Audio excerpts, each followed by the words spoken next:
Because like they even say, I don't know. Just some distance. and then, and no prayer. Well, who does that? You,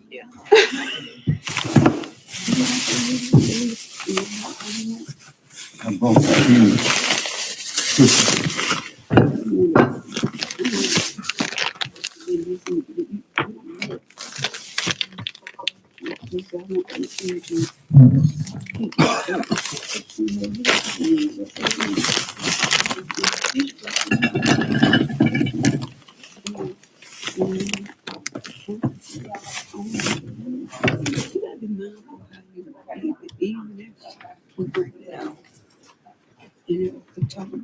Can I offer you a sugar fix? Oh, man. Please. Thank you. You see what I'm saying? That's the thing. We did Can I offer you a sugar fix? Yes, thank you. Three. I love some.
You want me to say, if you who would I'm thinking of stuff. She didn't try to look at the whole picture. You know what makes me upset? Yeah. I don't know what else to do about this. And that's what I'm trying to do.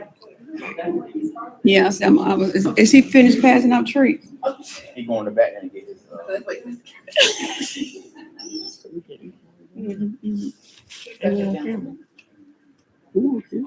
Oh, this bit, yeah, this on camera. This on camera. This on YouTube. Yeah, it'll be on back. We were just trying to see if we eat our biscuit while we talk. Oh, professional.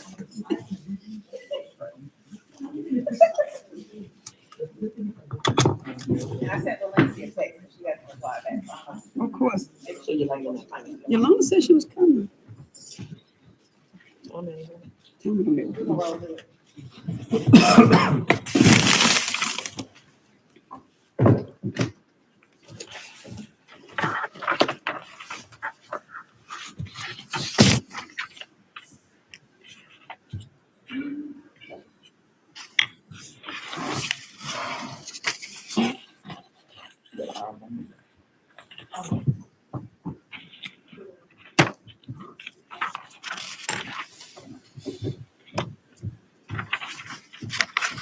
You ready, Leo? You ready? He's a,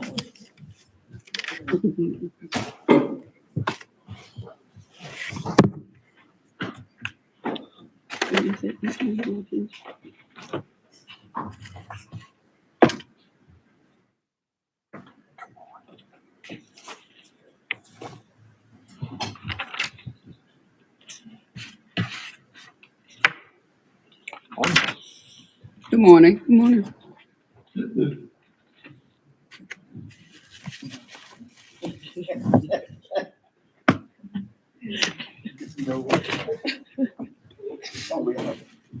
Oh, we all. sometimes you don't have to worry. Yours, y'all say the same, but I was doing. Sorry. Mhm.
Confirm. I came downstairs for 8:30. Or maybe we didn't change. Well, it should have been like this, if it was before 8:30. Yeah, because I came up over here before 8:30. But you came through the Had side. our I came through the cards side open? though. I came. No, I he used. talking about that. Okay, I used my clicker on.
You are ninth annual planning retreat. Good morning to everyone. Thank you all for being here. But I would like to state what's the order expectation for today. Today's retreat is our opportunity not to make decisions, but to think forward together. This is a space to share shared ideas openly, identify challenges honestly, and explore solutions. We are here to listen to one another, learn from one another, and work towards shared priorities for the upcoming year. There will be moments today where we may land on strong points of agreements and strong points of disagreements. When the disagreements happen, I encourage you to capture those thoughts clearly, but without confrontational. While no final action will be taken today, areas of consensus will be brought back to the Board of County Commissioners for future deliberation, consideration, and formal approval where appropriate. Our goal is simple: to strengthen how we lead, how we plan, and how we serve. This retreat is a reminder that we are not merely managing what we have, we are shaping what comes next for Vance County. Thank you again for your dedication, your partnership, and your willingness to contribute your best thinking. I look forward to constructive, respectful, and energizing discussion. With that, I'd like to go into prayer. Heavenly Father, as we begin this new year and gather before you today, we come with humble hearts and grateful spirits. We ask that you cleanse our hearts, our minds, that we may begin this season with purity of heart, clarity of purpose, and integrity in all that we do. Lord, grant us your sufficient grace, grace to listen wisely, to speak truthfully, and to govern justly. Let your wisdom guide every decision made in this room, and let discernment rest upon each commissioner, leader, and servant present. May we lead with love that reflects your glory, love that seeks unity over division, service over self-interest, and justice tempers with mercy. Help us to steward our responsibility faithfully, always mindful that our works impact the lives of the people we serve. We invite your presence to dwell among us today. Establish peace in our discussion, order in our action, and excellence in our outcome. May all that is done honor you and bring good to this county and this community. We commit this meeting and this new year into your hands. In your holy name we pray. Amen. Now we turn Amen. it over to our county manager. Thank you, Madam Chair. So the first thing that I want to do is go over just the 2024 and 2025 accomplishments. So I know we don't really have the opportunity to go through all 9 pages of this, but I think it's important to highlight the work that each department does every day. So if you just take a look at the handout that was in your place that says 2024 and 2025 accomplishments, and if you want to take 2 or 3 minutes just to look through that, just while I make a few comments about it. So I just want to take a moment just to acknowledge the extraordinary accomplishments of our county departments. Beyond what's actually printed on this document, what stands out most to me is their professionalism and how they act every day amongst our citizens. Our staff has carried more increase in responsibility, all while remaining focused on our service, quality, and stewardship of taxpayer resources. The list of accomplishments this year is long, and there's no question that the citizens of Vance County are better served because of the dedication of this current workforce. I am grateful to each department, every frontline employee, and all of the leaders who push forward every day without seeking recognition. To our staff, we thank you. Your expertise moves this county forward, and your work strengthens public trust, and your commitment ensures progress continues long after any single initiative is even complete. And so I just wanted to say thank you to the commissioners as well for all that you all do for us every day. So does anybody have any questions or want to highlight anything in the accomplishments? Anybody have any questions about any of this? Or you just want to take the opportunity just to review it? And I'm fine with that if y'all want to do that for a few seconds. We do thank each one for the administrator and the departments for their hard work as well. Absolutely. They work hard every day. Too. Yes, Thank you. ma'am. And I appreciate them. They know that. Trying to think of anything that was notable. I'll just go through it real quick. I'll pull a few things out. So I think we all know that we're still working on our unified development ordinance in the planning department, and that should come to you all. I believe I talked to Sherry last week or 2 weeks ago. At some point, it's going to be at your work session, I think in February. The consultant is going to come present the UDO to you all for commentary. Let's see, EMS, Vance County successfully launched the incentive program, which has been very beneficial. Let's see, animal services. Animal services has increased the spay and neuter clinic within the city and the county. 181 dogs and 316 cats have been altered. And they also purchased body cameras for all the animal control officers. Let's see, Veteran Service secured a $18,000 grant from the North Carolina Department of Military and Veteran Affairs. And they actually secured a total of a little over $680,000 in compensation. Let's see, economic development. We've had a few projects. So Project Tuffy, which was Mars Pet Care, Imes Dog Food product line return, estimated to be about $20+ million expansion and upfit. Let's see, social services. I'll just highlight that because they've gone through some changes. Child support has consistently exceeded standards and maintained a monthly compliance score of 100%. And their recruitment efforts, as also reported in the department head meeting yesterday, has increased and resulted in retaining and hiring more staff. And let's see, IT has dealt with a lot. And so let's see, information technology actually began streaming all of our meetings online and committee meetings online.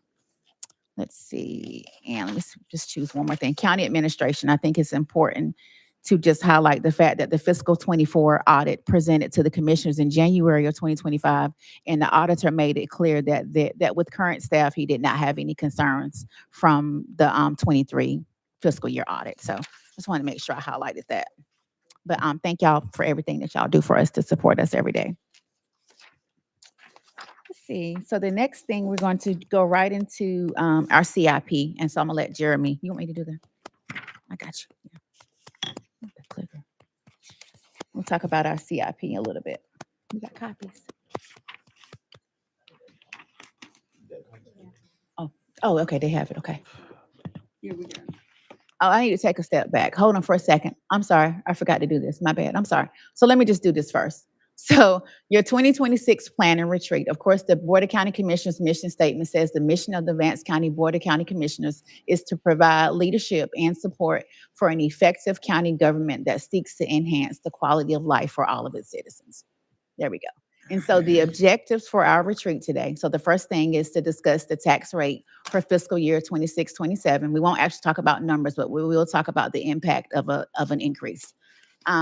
Revaluation cycle change. We're going to talk about county water, county property, health insurance, pay study, and prioritize your goals. And so we will need direction from the commissioners on that. And we went over the accomplishments. Okay, CIP, here we go. Right. Good morning, commissioners. First, I have these 3 points here. Why should an organization have a CIP, the current plan and proposed plan for review and discussion? Why CIP is important and why it matters to Vance County. A CIP, capital improvement plan, is a long-range planning tool that allows the board to proactively guide how Vance County invests in major facilities, infrastructures, vehicles, equipment over multiple years. It supports sound governance, fiscal responsibility, and service reliability. The 5 points within the CIP I like to make: number one, supports board-driven priorities. A CIP puts the board in control of long-term investments by aligning capital spending with strategic goals and policy direction, providing a clear framework for evaluating and prioritizing projects, ensuring major decisions are intentional, not reactive. Number two, it improves fiscal predictability and stability. By planning capital needs in advance, the county can allow for the preparation of large expenditures over time, reduces emergency spending and last-minute funding decisions, better coordinates debt, grants, and cash funding strategies. The third point is it protects core services and public safety. Many county assets are mission critical. A CIP helps avoid service disruptions caused by aging facilities and equipment, ensures public safety and essential operations to remain reliable, reduces risk, exposure, and liability. Number four, it enhances transparency and public trust. An established CIP clearly shows citizens what projects are planned and why, demonstrates responsible stewardship of taxpayer dollars, builds confidence in long-term decision-making. And number five, the CIP positions the county for growth and opportunity. With the CIP plan in place, Vance County is better prepared to compete with state and federal funding, respond to economic development opportunities, adapt to population, service, and regulatory changes. And at your place here, we have a CIP plan. It's kind of pretty much information only as to how we're planning to move between now and 2032.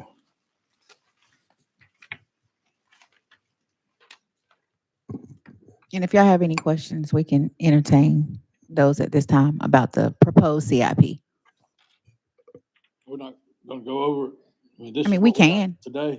We can if y'all want to, if you have any specific questions, but I don't see the need to go through each item, but we can if that's what you want to do, Commissioner Brumman. Yes, I mean, this is just a forecast. It's Correct. nothing set in stone. It's just how we're proposing to move between now and 2032. I just got this just a few minutes ago, so Okay. That's fine. Just take your time.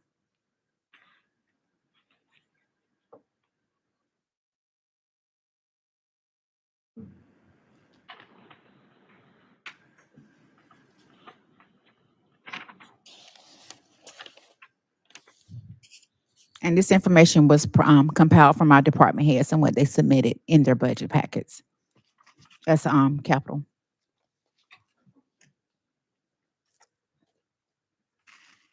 Do we anticipate the funding for the jail, the $50 million? Would that funding start in fiscal year 28, 29? So it starts whenever the new build is done. The debt service pay. Because I don't believe it'll be completed by that time. Oh, no. So we're thinking 2029. But we've got it in the, And we can move that over. But yeah, a lot of this is based off what we had as of right now. So, but we don't have any exact dates of when it'll be done. But with the design build process, it's not traditional. It'll be a little bit quicker than traditional construction. So.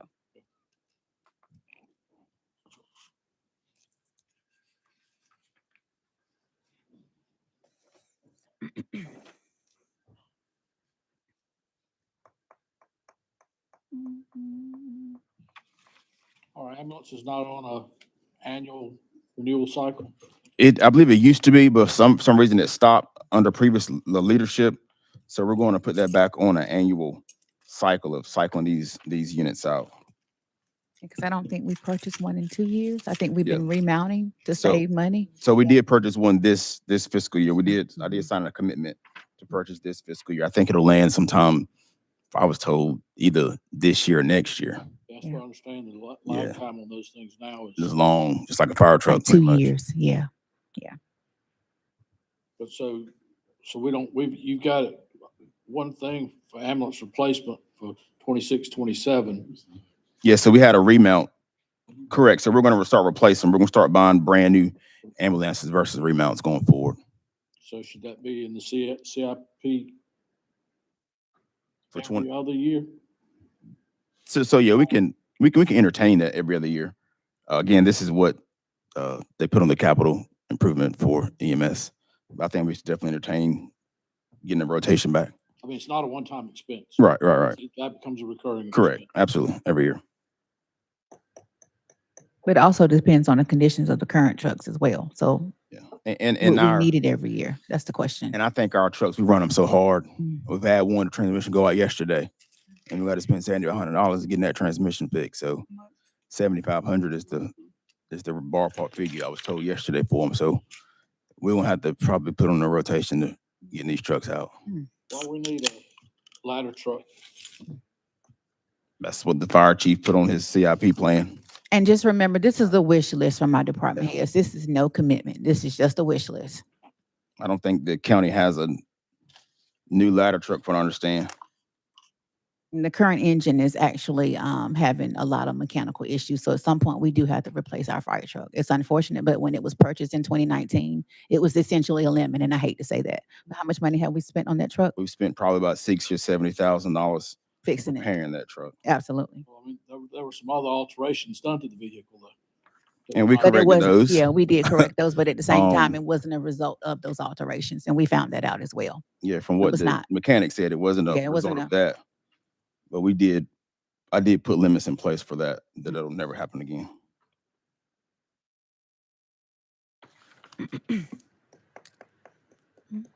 So we got, it says a Quint ladder engine fire truck new for $1.5 million in 27, 28. And then you've got a Quint ladder engine for 1.2 million in 28, 29. You want 2 ladder trucks? No, so Okay. go ahead. No, go ahead. You got it. So he just asked for an engine truck. It may be an error on our behalf in putting this together. But we can definitely talk about it. That's 27, 28, and 29. We ain't getting 2 ladder trucks. And like you said, with the Correct. understanding, it's a wish list. Right. It's a wish list. Absolutely. And we always tell our department heads, Yeah. give us what you want. We know it may not be able to happen, but this is absolutely Right. for sure. Previously, when we've approved a capital improvement plan in the budget, it's only been approved for the current budget year. Is that correct? Does that still stand that way?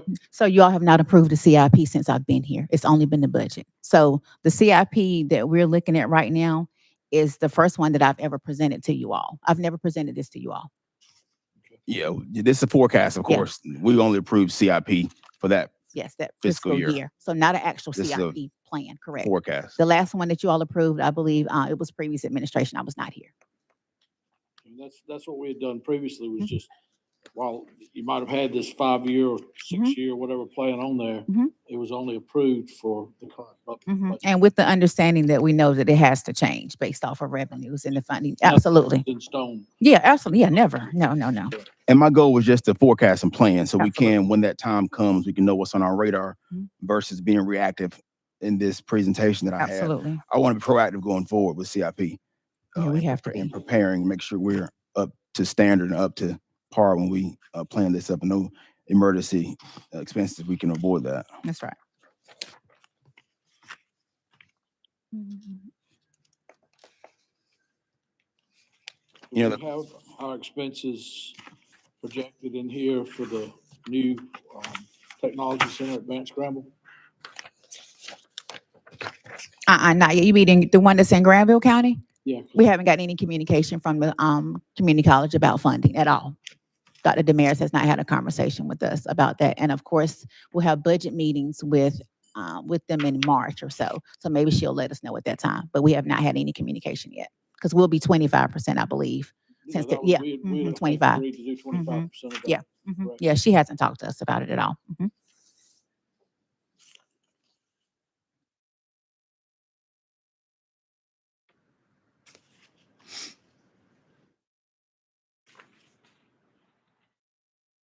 I believe we have in our 27-28 budget, we have a large payoff on some of our water debt, correct?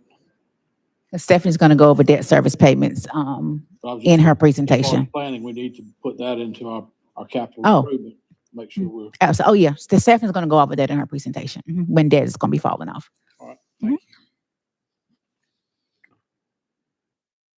Any other commissioners have any questions or concerns? No? Okay. And this is just FYI. There's no action that needs to be taken on this.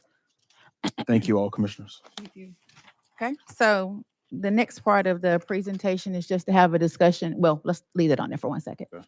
So our upcoming capital projects, of course, you all approved this past Monday night the $2.9 million GMP for the new for the repairs of the current facility. And that date, at one time we thought it was June 30, but as it was communicated on Monday night, it's going to be November of 2026. And so that's $2.9 million. The EMS substation, which the land has been purchased, we're hoping for less than 2.5 million on a substation. And we plan to spend fund balance with that and not finance that. That's the plan as of right now. Now, the EMS fire and main station, hopefully a completion date by June 30 of 2028. We'll probably have to finance that. New detention facility, of course, 2029 completion date with the maximum budget of around $50 million. And so, of course, that's going to be USDA funding as well. And our budget right now for EMS, main and fire is going to be 10 million. Of Oh, yeah, I course, forgot it's to on the mention that. capital as well. Yeah, I saw that. That's, why is the EMS substation 2.5 million? That's just like a little 40 by 60 building. Yeah, well, that's just an estimate as of right now. Yeah, But up to 2 point. yeah, but remember at the Going. same time, construction costs have increased significantly. And when you all were discussing this years ago, it may have been $1 million or less, but we don't think it's going to be less than $2 million. But we don't know right now. That's just a budget. That's just a number that we're I do a using. little bit of construction work and I'm familiar with some of the Yeah. costs and stuff. So, I mean, Yeah. that's really absurd. Yeah. For that size building. Well, we've been told differently. So you're the first person that actually told us that it would be. Well, so what number are you thinking? Just depending on, I'm not on I guess you got to plug in the trucks to the exhaust thing when you put it in there. I haven't priced any of that stuff. Diploma event, yeah. But that, other than that, and I don't know if you're putting hot beds in there or if you're putting in, like a traditional type sleeping quarters. Yeah, traditional. And I don't want just to throw a building up. I want to make sure we're building for for years down the road, not And just for growth. tomorrow. Absolutely. Is the plan of me building for this substation. So that's why I think we budgeted at 2.5 million. So we can build and be able to sustain this building for years to come. Yeah. And I think even some of the buildings that Frankie has seen and like I think Mr. Kelly went to substation and was Franklin. it in Franklin? Yeah. 39. Yeah. Yeah. And when we talked to Franklin County, their budget was at least $2 million for their substation, if I remember correctly. It won't be less than $1 million. Yeah. It's not going to be cheap. Did one on 39? Mm-hmm. One on 39 Bond. That thing is nice. Mhm. Well, that's one Yeah. on, yeah, it's one on 39. How large is that?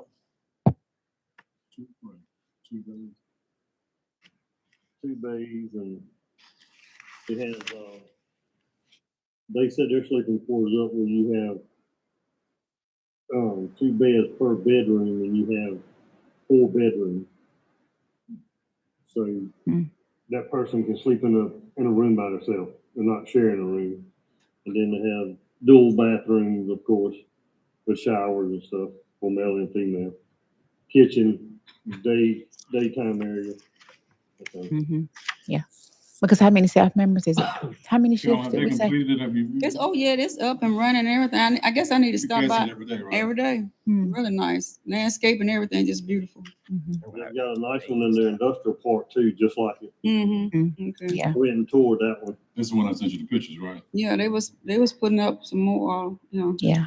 I guess at some point, we've got to realize that we don't have the revenues that Franklin County has. And so we need to consider that when we're doing our planning.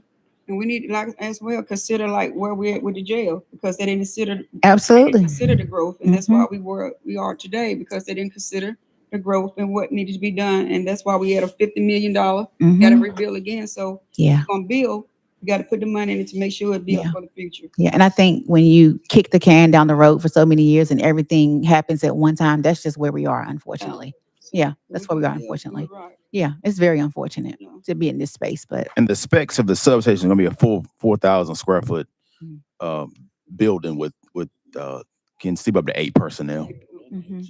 yeah. And as far as staffing goes for the substation, I believe we already have 4 positions that we're going to leave vacant. And we'll need how many new positions? It's 4, and we'll need 4 new positions for the substation. But we plan to take 4 from the current station and move them to the substation, so we don't because the personnel is going to be an impact as well. So, okay. So, any other commissions have any questions about upcoming capital projects? Are we looking at adding another ambulance unit? I think currently we're running 4. Are we looking at running 5? Yeah. Yes, sir. We're looking at adding some more, another unit online. Okay. And of course, we're going to have to add some more at the substation as well. So, yes. Okay. All right. So the next, can you hit the slide for me? Thank you. Okay. So of course, our current tax rate is 0.7129. And so, of course, we won't talk about numbers because we need to make sure that we have good revenue projections and depending on how the revenue is coming in. So I don't want to talk about actual numbers, but I do want to talk about the impact of an increase if this board were to decide to go in that route. And I say that because right now we do not have the revenue to support a debt service on the jail. And so I'll just say that and I'll leave that. We don't, and we'll talk about, matter of fact, let's do that right now. Just a little bit. I'm gonna hand this out and we'll just talk about what you hand that out for me. Yes. We're gonna talk about what with USDA funding, what the debt service would look like on a $50 million jail. And I'll wait till all of you all get that. So depending on what the interest rate is, we would be hopeful for a 3% interest rate, but that's probably unreasonable. So for a 40-year term, on the first sheet that you're looking at, the 3%, the annual payment for a debt service on a jail is $2.1 million. That's for 40 years. Well, but let's just say the interest rate is 4.5, then the payment is $2.5 million. I don't know, what is the interest rate? Is it 4 right now? Do you know? Hey, Renee, Yes. at one point, I know when I first came to Vance County, we had a contract with the federal government. So we housed inmates at our jail. So we were making money, each time those. Is there a possibility that once we get this jail and this suitable. Mm-hmm. You know, I know it's not in the condition now that the feds will put their people there, but if we get a new one, then maybe there's a possibility that they may be willing to rehouse those inmates I think it depends. in Vance County. So that would be some additional revenue maybe that we can make, you know, that probably would help with expenses. Yeah, Jeremy actually recommended that we do that, but I think I think it's depends on the dependent sheriff. upon how many local inmates we have, and if we can, if our local inmates take over, then But I we think don't you're have any talking about the old space. facility. You talking Old or the new build? I'm talking about once we get the new building. yeah, but you talking about housing them in our old facility or our new New facility? facility. The new facility. Oh, okay. I didn't know she wanted to use the old one for. I did explore that, and of course, I think, Sheriff, you have any comment on federal inmates? Have we had them before? We had years ago. Correct. Yeah. That's what we're looking at now. Yeah. We looking at our population was 140. Now it's 140, and we have much as 190 inmates. Mm-hmm. So getting that new facility with 250 beds, Mm-hmm. I don't see it. Because we won't build it. Yeah. I mean, Unless we were to use the old facility, but Yeah. again, Right. that's also requires staffing. Mm-hmm. Right. That would be the issue. We would have to staff it with So I our have a staff. question for you, Sheriff Brown. I know we used to refer to the old jail and the new jail because there was an old jail and then we had the new jail. And then when the federal prisoners were coming, they were being placed in the new part, weren't they? But I remember That's when there was Sheriff a Breedlove was significant number of sheriff. federal We was prisoners that accepting federal housed- inmates. Huh? And when Sheriff Breedlove was here, we was accepting federal inmates. Right. And then just our population overruled that. And so we just have no space for federal inmates. And a lot of other counties are doing the same thing because they don't have any space for, not only do they not have space, they don't have staffing. That personnel. Mhm. One thing about federal inmates is there's a lot of paperwork that goes along with them. It's not just, they don't just stay in with the regular population. You have to document, there's a whole lot of A paperwork. lot more that goes requirement. Their standards are a lot higher than county facilities. But at that point, you all were handling it. Yes, I ma'am. never That's- heard any complaints when those federal inmates were Well, there. that's been over 25 years ago, but things have changed. You know, the rules and regs has changed since 25 years ago. Okay. Yes. So they was in the Curtis, didn't, same boat, that Curtis- they didn't have enough space for that's why they was here? Why you were housed federal? Federal inmates been housed throughout county facilities for decades. Oh, Yeah. okay. Yes. Because Durham County does it Oh. now. We had them in Edgecombe. Durham County has Oh, federal in their detention center. Mm. Brown County does too. Oh, Yeah. okay. Didn't Brown build the jail with the intentions of doing that, and it didn't go through? Didn't they have some problems with that? They didn't. Yeah, they had some problems with it. Well, I think a lot of people built jails anticipating housing federal inmates, and then the population got to where, you know, there's not enough people, not enough inmates to go around. So, you know, Now, again, it could be something to explore with the old facility, but again, you have to make sure you have staff to staff it. Yeah. And then that's going to be an expense as well because you Yeah. got to pay staff Yeah. to staff that facility. That's one thing that I did think about. Yeah. It But did. again, are we going to make more? We're going to spend more. You just got to Yeah. compare the Yeah. pros and cons. Convenient, because by us being in Vance County, Grandma County was just right next door. Mm-hmm. So, you had federal prisons actually there, and having, being that close in proximity, Mm-hmm. It became sort of convenient for them to be able to house them here in Vance County as well in terms of their transportation costs. So they wouldn't have to, like, we have spent a lot of money Mm-hmm. for transportation. If they can find local jails, then that cuts down on the expenses Sure. they have. And then that money in turn would be diverted to the local county where those inmates are being housed at. Mhm. Yeah. But, Mhm.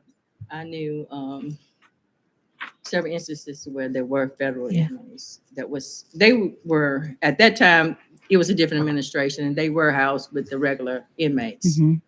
'Cause I knew several guards Yeah. down there and they talked about some of the federal prisons, some of the issues that arose that had to be addressed, because they had certain constitutional rights and they had to be protected. Mhm. Right. And I think the only concern would just be staffing. And I also think that if it's, let's just say Sheriff Brain would be okay with housing the federal inmates, but if once you decide to retire or if there's a new sheriff, that sheriff could decide, hey, I don't want to house those inmates. And so at that point, those inmates have to go and the revenue stream stops. I think that's happened in other counties when there's a new sheriff and say, I don't Yes. want to do this anymore. It- So that's the only issue. Right. That's what I thought. Yeah. Right. Yeah. So, yeah. But yeah, we had those conversations And internally. then Edgecombe, we had them, and we actually bought a van for federal inmates. Mm. And then we got rid of federal inmates. Now we have a van that's pretty much just sitting there. Yeah. So they did buy equipment to sustain transporting federal inmates, but the sheriff personnel, we couldn't keep up with them, and we couldn't hire people enough. Yeah. So I get rid of Not them. as lucrative as it used to be. Yeah. Especially not when you can't hire people. Yeah. And that's the situation that they're in now with staffing. So but yeah, let's go back to this potential payments for detention center. So if we were to finance for 40 years at a 3% interest rate, it would be 2.1 annually. Let's just say the interest rate is 5%, it'll be 2.6. We would recommend a 40-year loan just because we need our payment to be as low as possible to be able to support it. But traditional loans are normally 20 years. Like if we were to do finance in the bank, I think it's like 7 or 20 years. So we knew we couldn't go that route because we can't afford it. But these are the potential payments on debt service on a jail. So let's just make sure that we're aware of those numbers when we talk about revenues. So, and I won't go over that, but so much more because y'all have access to that information. What's the life expectancy? It just depends on how the federal how it's set by the federal government. And I don't know what that rate is right now. I don't know what the rate is right now. If we build a new jail, what's the life expectancy of the jail? We're talking 40 years. How long? I don't know. I guess it depends on the upkeep of it. You Depends on take care of it. maintenance. It should last forever. Gotta build another one. They're gonna last forever. It will. 50 years. So what? I don't know. It just depends on the upkeep of it. 30 Take care years. of it. I don't know. I would say 40. I would say I think 40 years. 50 I don't know. 40, 50. I don't know. Is it 50 years? How old for is the current jail? I don't life know. expectancy?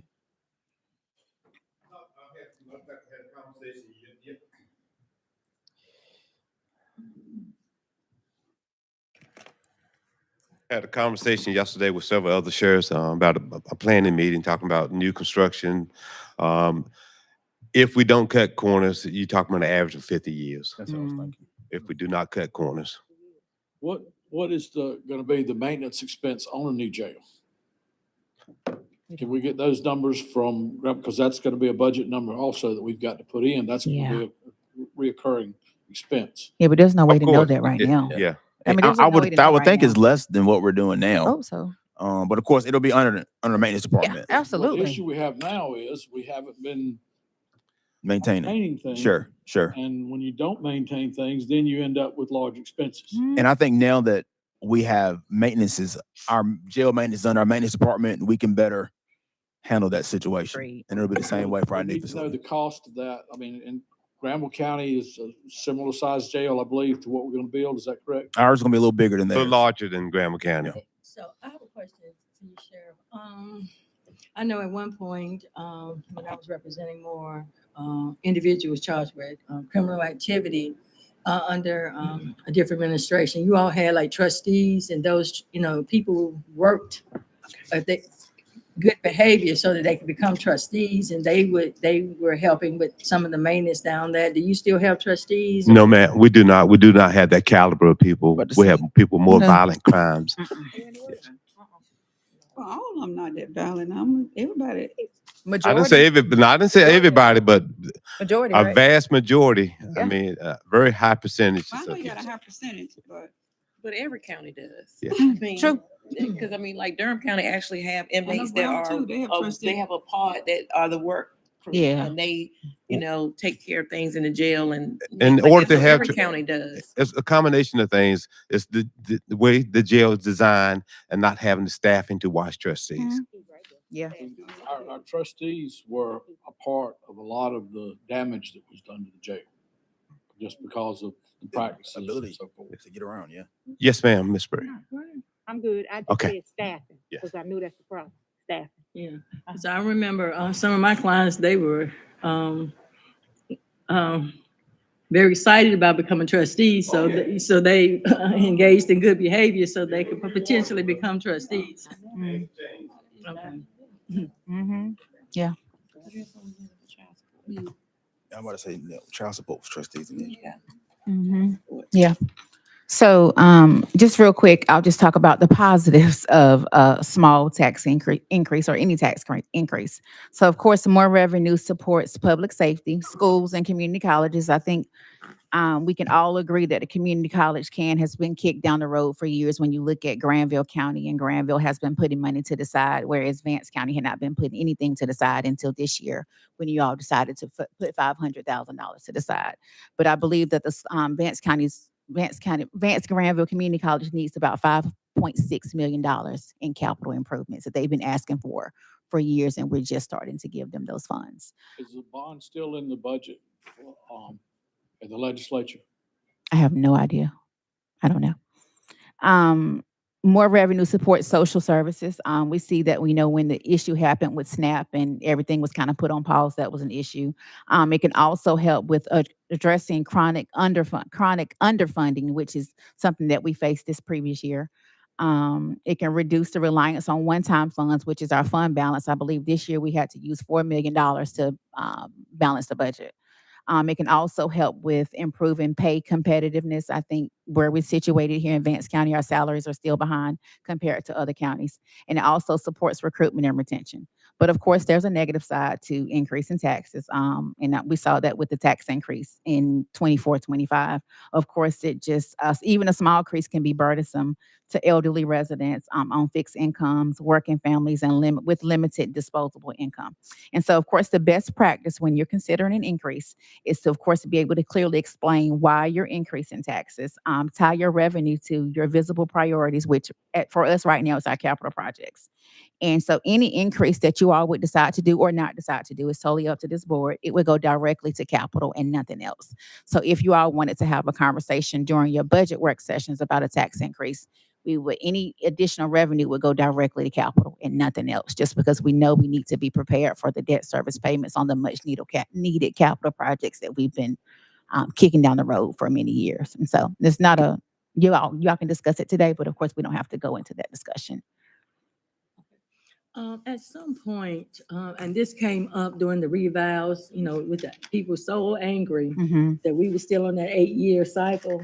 I think at some point we are going to have to make a decision. Do we want to stay on that 8-year cycle, especially when we start talking about taxes? Because I think that's what was upsetting so many people.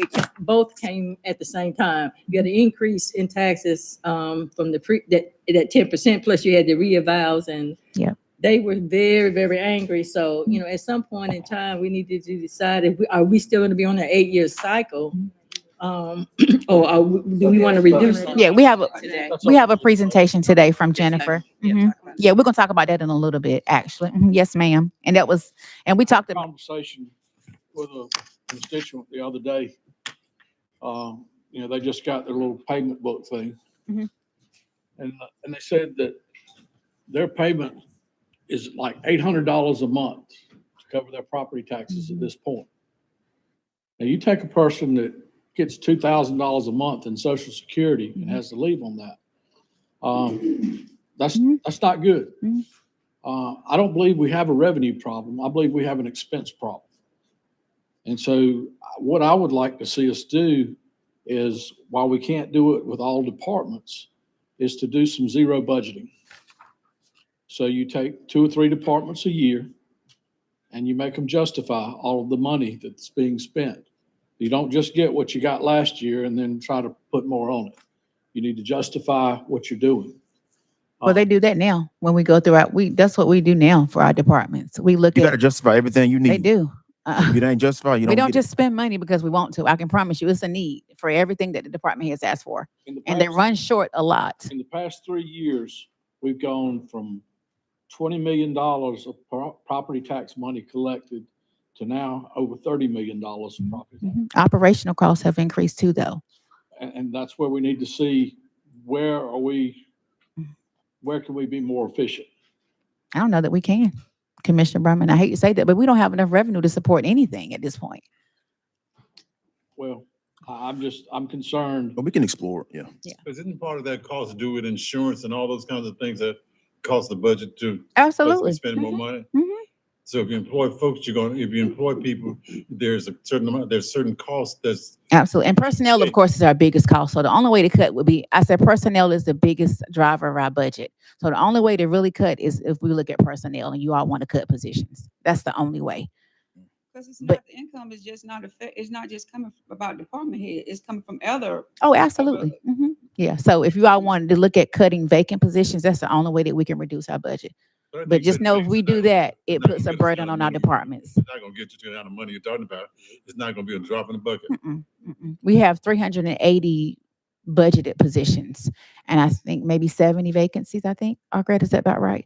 So we have 70 vacancies. If you all wanted to explore not funding some of those positions, but remember the bulk of them is in the sheriff's office and the detention center So we and have to look social at how this services, gonna and we impact. need all of those. Right.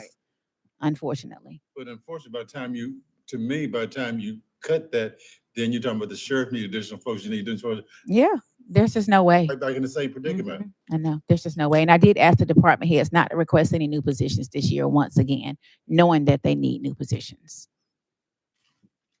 Yeah, it's Just unfortunate. give us what you would think, if you needed another tax increase, what would be, can you throw out a number of one? So we had some numbers prepared, but I told Stephanie I wanted to hold off on Oh, having so- that okay. conversation only because I wanted to make sure that our revenues, the projections are correct before we bring them to you. So we'll talk about it in, because we had looked at some numbers for a half a cent, 1 cent, 1.5, 2, I think up to 3 or something like that. So, but I wanted to hold off on that because when we present information, it needs to be correct. Yes, So ma'am. yeah, I so we're agree. gonna hold off just I a little agree. bit. Yes, ma'am. Let's see what's next. Oh yeah, how do we compare as far as tax rates? So in your packet, there's a North Carolina property tax rates for the last 5 years. And so if anybody has any questions on those, but it's just a comparison of tax rates throughout 100 counties, in case you all wanted to just put your eyes on that. And of course, Vance County is a tier 1 county, along with 40 other counties. I believe there are 40 more that are tier 2 and 20 that are tier 3. It would be great to be a tier 3 county, but we are tier 1, which means we are most economically distressed, which means we have a higher unemployment rate. Median household income is lower than most, and the property tax base per capita is lower as well. And so unfortunately, it doesn't mean that we always have to be a tier 1 county, but if we really push economic development and industrial development, I believe we could move to a tier 2 county at some point. Granville County moved to a 3, but I think they just got designated as 2 again. I think they went from 3 to 2. So it's unfortunate, but and we know that we have an issue with revenues. We fully understand that. Let's see. I don't think I wanted to say much about. I think everybody knows that we're tier 1. Let's see what else. Oh, is that it? Renee, y'all Oh, I been do wanna doing an investigation. I noticed Warrenton went from 81 down to 57. Did they go revenue neutral or what? Did they do reval?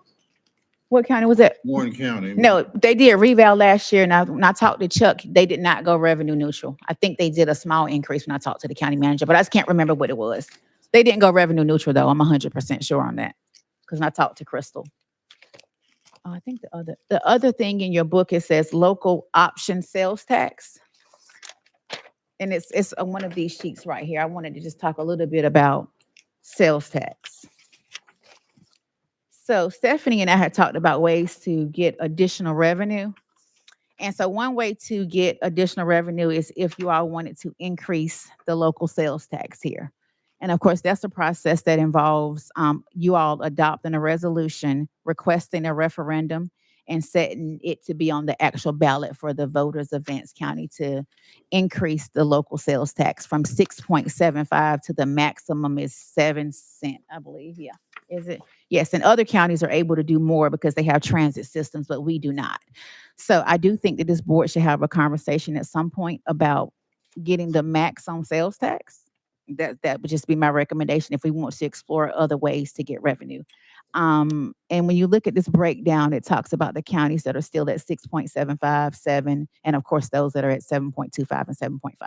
But the maximum would be 7% if you all wanted to explore putting that on a referendum and putting it on the ballot and have the voters of Vance County vote for that additional increase in sales tax. So I think that's a conversation that you all should definitely have at some point. Anybody? Doesn't it have to be project specific? It doesn't. So It that's does every. And I'm just surprised that we've never explored that here in this county. It would give the citizen the power. I agree. Good thing. I That would give agree. them the power to. And Carol- we get good revenues from But the sales tax citizen the power to determine that. if they want to you do know, it. Mhm. They would, if they voted on They it, it vote would on give it. them that power. So, The legislature is currently doing some things, talking about property tax. mhm. And ending the property tax. I know. I've been following that. In doing that, the sales tax would probably be the revenue stream. So that would cause a complete restructure of the sales tax, correct? It would. But how realistic is it for the General Assembly to just end property taxes? I mean, I know there's committees, but I mean, I don't know. I just don't see how any government agency can operate just off sales tax. Yeah, I mean, I think. Like the doors looking will be at closed completely. Some discounts for seniors and those kind of things is what will probably fall out in the end. Yeah. But that's gonna put a greater burden on the other taxpayers. I agree. But I totally agree. I just, there are states that do it successfully. And I think some of those models work pretty well. So it's just a matter of where they go. That's nothing we're gonna decide. Yeah, I agree. I totally agree. Let's see, but I think we could gain an additional $1 to $1.5 million a year with that 1/4% increase, which would be very beneficial, especially when we got to look at paying for a jail. 1.1 to $1.5 million additional in sales tax revenue. So we can have that conversation, but it'll have to be through an election process. So I'm gonna go through the process of voting process. I'm sorry. So, and let's see. Oh, there we go. What's next? Sorry. Oh, no, you're fine. Does anybody have any questions before I move forward? No? Okay. So for budget for next year, we've been talking back and forth about implementation of the pay study, right? So implementation of the study was tabled last year during your budget conversations because of the cost of the study, and we chose to just do a 3% COLA. The number has not changed. To implement the study is $1.3 million versus another COLA. COLAs can continue to help us close the gap for salaries, but of course it doesn't give us the full benefit of implementing a study. 3% COLA would be $668,703 as opposed to $1.2 million. And then we're talking about figuring out ways to reduce our budget. 668. 660. 668. Oh, no. No, it's just some internal documents. Yeah, 668. Do we have those numbers in our packet? No, you don't. It's just some numbers I had Stephanie run for me. But you all were already aware of the 1.2 for the pay study implementation. So I'm looking for direction from this board on, do you all want us to explore implementing the study or a 3% COLA? We're recommending the COLA for now, but also go ahead and change some of the titles, and anyone that falls below the minimum for the new pay grade, we would just boost them to the minimum. Does that include with the 668,000, or there would be more increase? The 668 would be the COLA plus title changes. Plus, that's one. Title changes, yes, ma'am. The title change, take them to another level. We got to make sure between the 1.2 or would it be to keep the 6 or go to the 1.2? Yeah, no. So the study for 1.2 would just change titles and increase salaries for some of the employees, but some people were allocated to get nothing. Oh, okay. So, but with a 3% COLA, everybody would get something, but we would change their titles as well. If that makes any sense. 668 regardless. Okay. Yes. So I'm just looking for direction from the board on we're recommending the COLA and changing the job title so everybody's eligible to get some type of increase. I mean, one thing the pay study reflected, and it still didn't do anything about it, was compaction of people who had been here. Compression. Yeah, they would have to do an entire another study for that, which would be even more expensive than the implementation. But that's where we're losing people now. I know. And I think that second point says performance pay implementation. I think that'll address that as well. Yeah, I think the only way to move employees through their salary grade is through performance pay. The county hasn't done performance pay in how many years, Greta? Over 10 years. And so it's just been COLAs, and that's every year. And some years you all probably went without COLAs. I think my first year here, we did 7%. Last year we did 3%. And so this year I'm recommending 3% again. But we do need to talk about a performance pay implementation plan for county employees as well. And we can start off with flat amounts and not necessarily a percentage. But if that's something that you all want us to explore for next year, we can do that as well. We can allocate a certain amount for performance pay. Flat amount right now, maybe $500, $750, or $1,000. but at some point it needs to be percentage based as well. I know a previous study that the sheriff did indicated compression on his staff. Mhm. And I know we've seen that on the DSS budget also. Absolutely. And so those areas there, they're probably two of the largest areas that affect Mhm. personnel. Mhm. And so we need to do that because turnover is more expensive Mhm. than salaries. Right. As far as retraining Mhm. and the consequences of being short-staffed. Right. I agree. The performance or the Compression. Compression. Compression. So you Yeah. recommend what? She recommended COLA right now. I do recommend a COLA right now because just because of so many other priorities that we have with How much, with our economic growth this year, how much additional tax revenues do we project for next year? I know you have those numbers for additional revenue with economic growth. And those are the numbers that I told you that I wasn't comfortable sharing right now until we actually, the revenues continue to come in. We'll talk about that during your budget work sessions. I mean, how much did our tax base increase this year?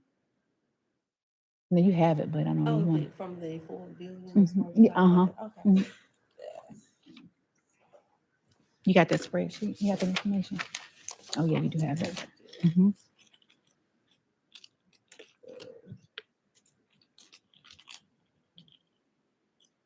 Did you email it to me? Hold on for a second. Hold on for a second. Okay, hold on for a second. Give me 1 second.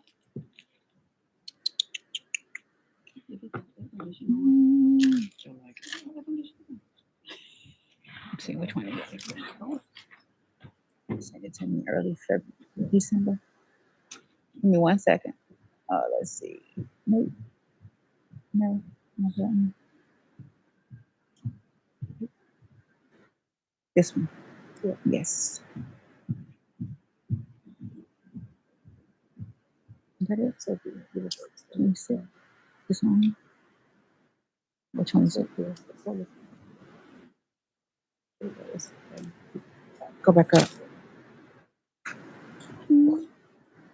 Right here.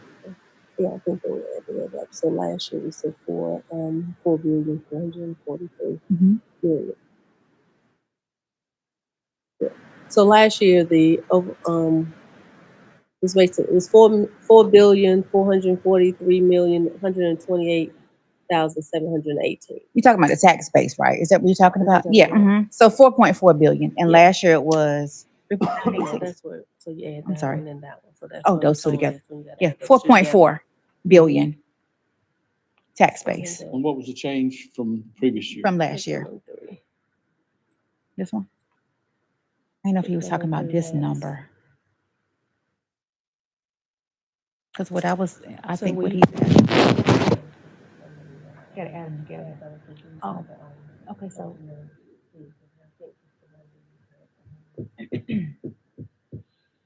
So this was 25. 4.4 was 25.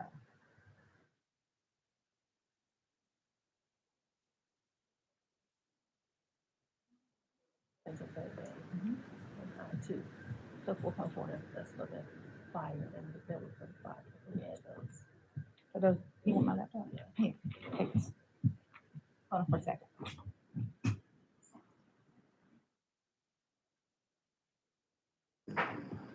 Okay. Those two together, right? Okay. Let's get it go. Okay. Okay, but what was it in 25? Another task. Okay, 24. I'm I'm sorry. whatever you use last year. No, but what- I think- I haven't started yet. Yeah. Because, I mean, you can't put signs out for 30 days before. Hey, subtract. 4.4 last year, 4.4 last year, 4.8 this year, Okay, so about 400 million. million. Tax base growth. Okay, so at $8,000 a million, that's 3.2 million? No, Yeah, no, that's about right. 300, no, 320,000. And that changes all the time. Yeah. Yeah, It's okay. probably Just different based right off, now, 'cause this yeah. was- But those are additional revenues that we get from increasing tax That's base. right. Mhm, that's right. And So, this- so we got about, you said 400 million? Yeah, and this was as of, December the 4th. Right. Okay. So it's probably some different numbers today.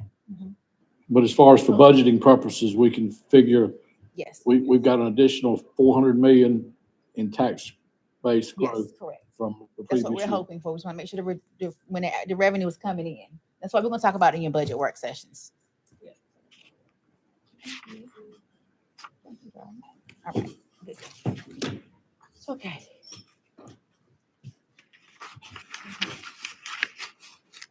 Do you have a decision performance? Oh, yeah. So are We you all haven't decided comfortable with the COLA? Yeah, that's mine. Okay, I'm good with so that. I would like 3% to go ahead. COLA, What you think? but also focus on changing the titles. And can we also look at some type of performance pay implementation, Go ahead. just Do lump research, sum yeah. and not, yeah, okay, all right. So we'll work on that internally. Yeah, maybe we'll figure out something internally to bring back to them. You said 3%, right? 3% is COLA. 668. Now, the performance pay would be a separate I amount. know, yeah, I'm talking the COLA. Yeah, we'll talk about it and bring something back. to them. Yeah, it'll be a flat amount though. It won't be returned. It'll just be flat amount. Some come on. Okay, timekeeping system, that's what it is. Yes. Okay, so we've been having some issues in other departments with timekeeping and timesheets. And so my recommendation to this board is for us to explore a timekeeping system countywide. There have been several timesheets that have been sent to payroll that have been verified by supervisors, department heads, and the employees did not actually work that time. And we're working through that process and navigating that because these employees will have to pay that back because they did not work the time. So I do recommend us researching a timekeeping system in which employees are punching in and punching out countywide. There's just no other way around it. What's the cost?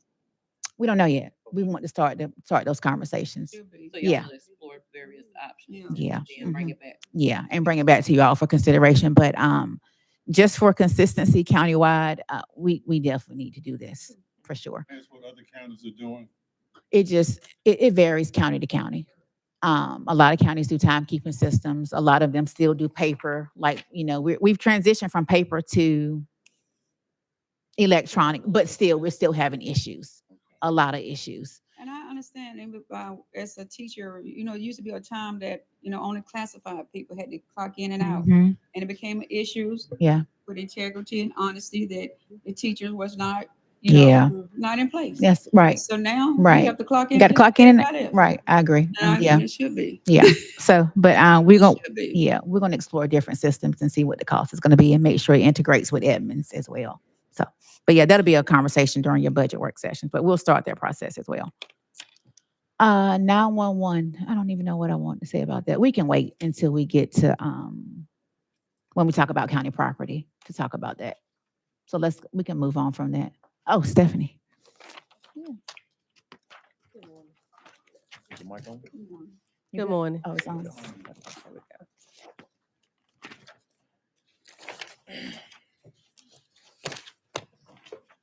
So what I'm going to talk about today is going to just share some historical budget and actual data in reference to prior year budgets, fund balance, outstanding debt, and our current debt service payments and what they're projected to be throughout the term of some of the debt we have incurred. So on the first sheet, you can see that what we've had, there's always been changes in the budget, and it just depends upon what's with salary increases and trying to close the gap that was last year, and new funding, and then just cost pressures or just a lot of upkeep and things that were not done. One thing that we did last year is we made sure when they went through the budget, every department was required to put notes. If they asked for $500, we want to know what that $500 was going to be spent on. So we was able to cut back on a lot. And there still were some things that were there that we just were not able to grant because there are some budget constraints. And we'll continue with that as well. For every dollar that they're asking for, we're asking for documentation as to what this was paid on. And a lot of things are just things that have to be done just beyond our control. based upon the operation, just the different contracts and stuff that department has to have. So as you can see, there's been changes, like 21, we started at 49 million, amended to 51, up now to 26. We started at adopted of 65.9, and now we're at 68.5. And that has just come with just the budget amendments that have been presented throughout throughout this year. Can we get a list of those budget amendments? Just, I can send them to you. Yeah, I can send them to you. Yeah, I can compile all of those and send. Okay. because what you're showing is exactly what I was talking about, Yeah. is the tremendous growth. We've grown, our budget by 15 million in 5 years. Yeah, but I'll get all those budget amendments that were brought. Well, by more than that, yeah. I mean, it's Yeah. 17 million.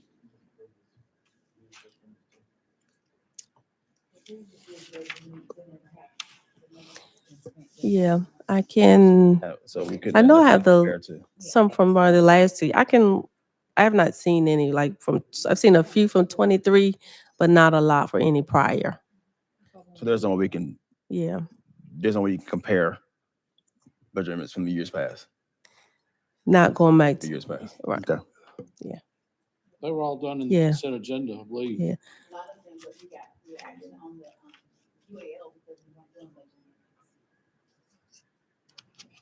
Yeah.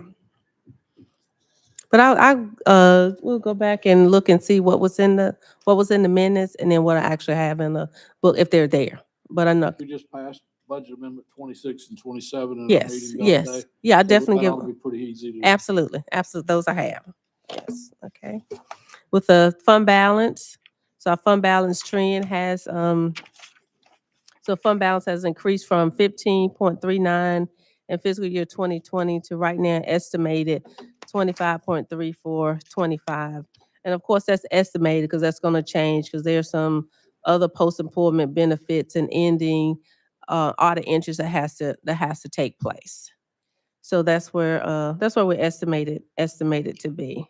So right now, according to our policy, we are above our targeted unassigned fund balance percentage of 25.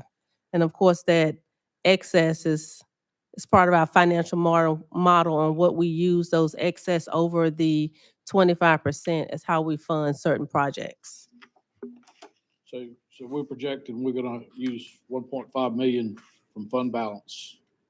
So right now, for just Per previous budget year. this, no. So right now, what we are projected, we're at 41%.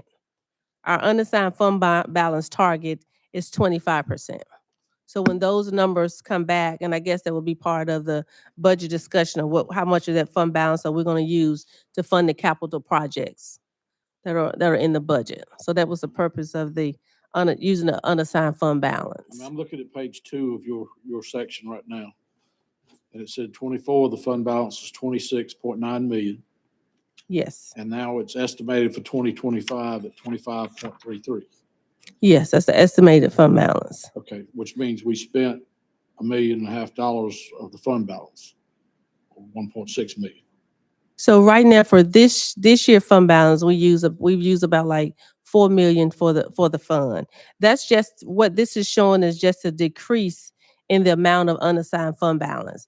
Not necessarily that's all that we use. Because for some of those, because of lapsed salaries, we didn't pay salaries. And I think also this year what we got a refund. We collected probably like 1.2 more in sales taxes. There was like a refund that we got back because of from the insurance when that insurance situation happened. So there's some things that contribute to that, but we have used more in the fund balance. So this doesn't say that we've only used the difference between last year and this year in the fund balance. Expenses went down. Yes, except for 25. Yeah. Okay, and Yeah. so this is as of, these numbers are as of June 30th, 2025. So this is an estimate. So the audit is not complete yet. So this is just strictly an estimate. But as far as the expenses that were sent, the general expenditures was the 61.9. But there's probably going to be some audit adjustment for other, just the annual audit adjustments that has to occur.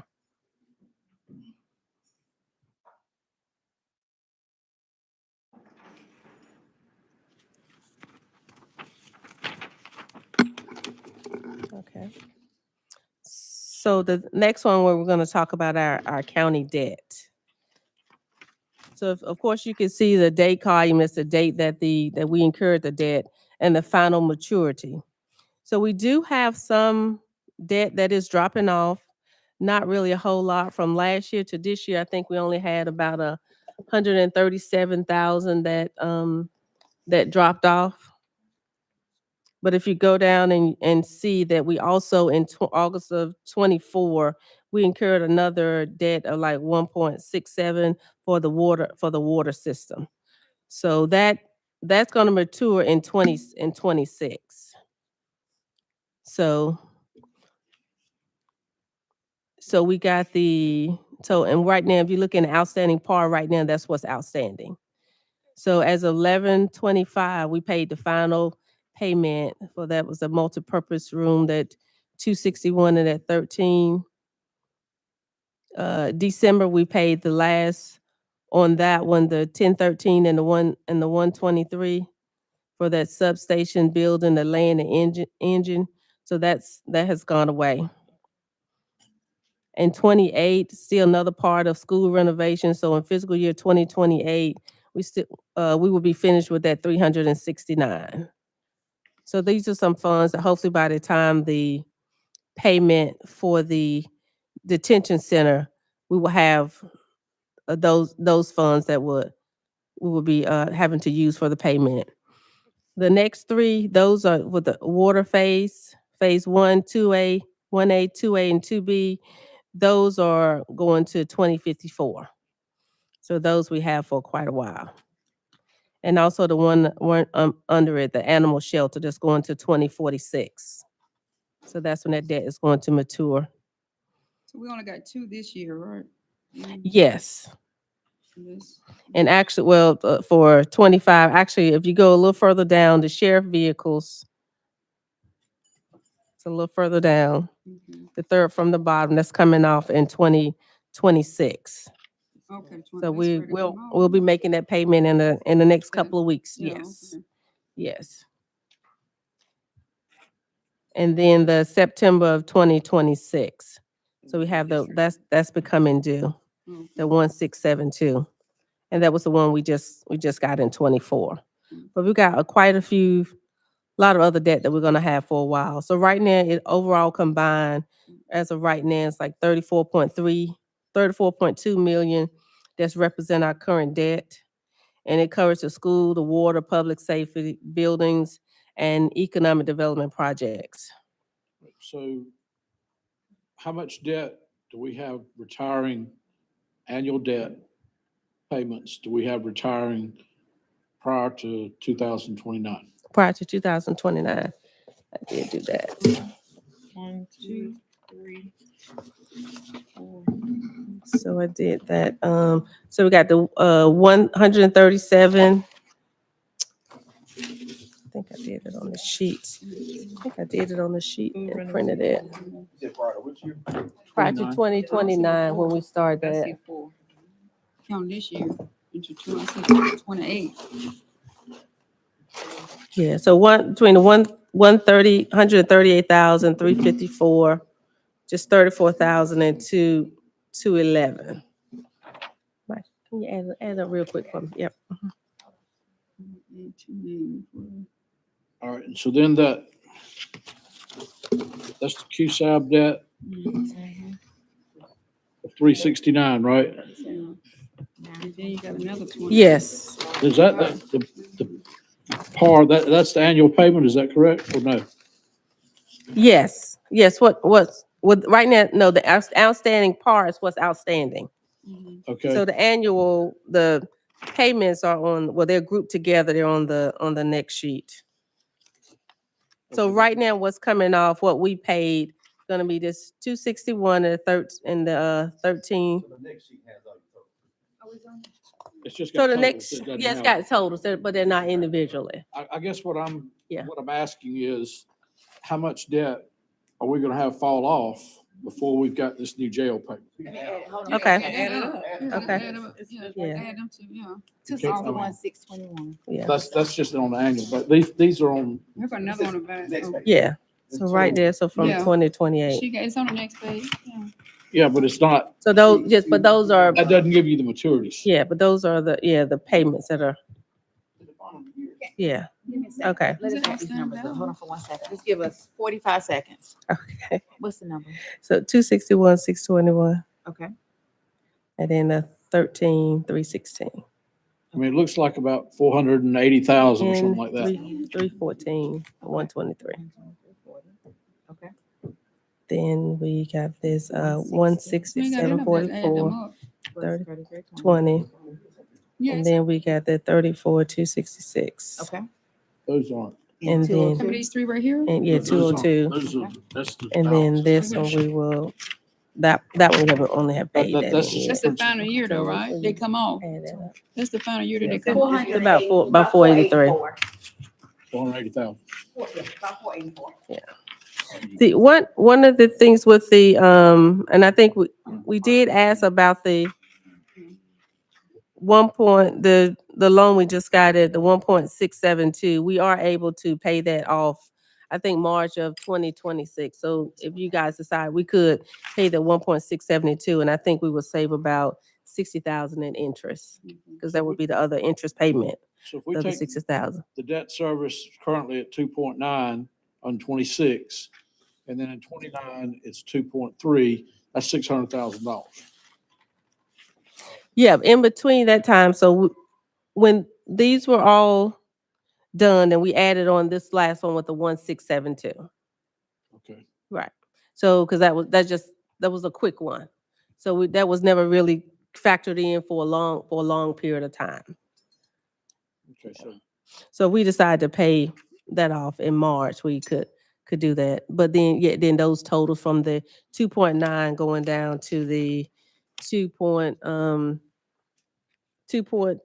in 2.5 ending in June of 28. Mhm. Yeah. So then we'll go from the 2.9 down to the 2.5. Okay. I guess what I'm looking at is, all right, so we got $3.2 million, what we figured with $400 million increase in tax base, that's $3.2 million in revenues. And then we're gonna have $480,000 that, and plus we'll get more tax base each year.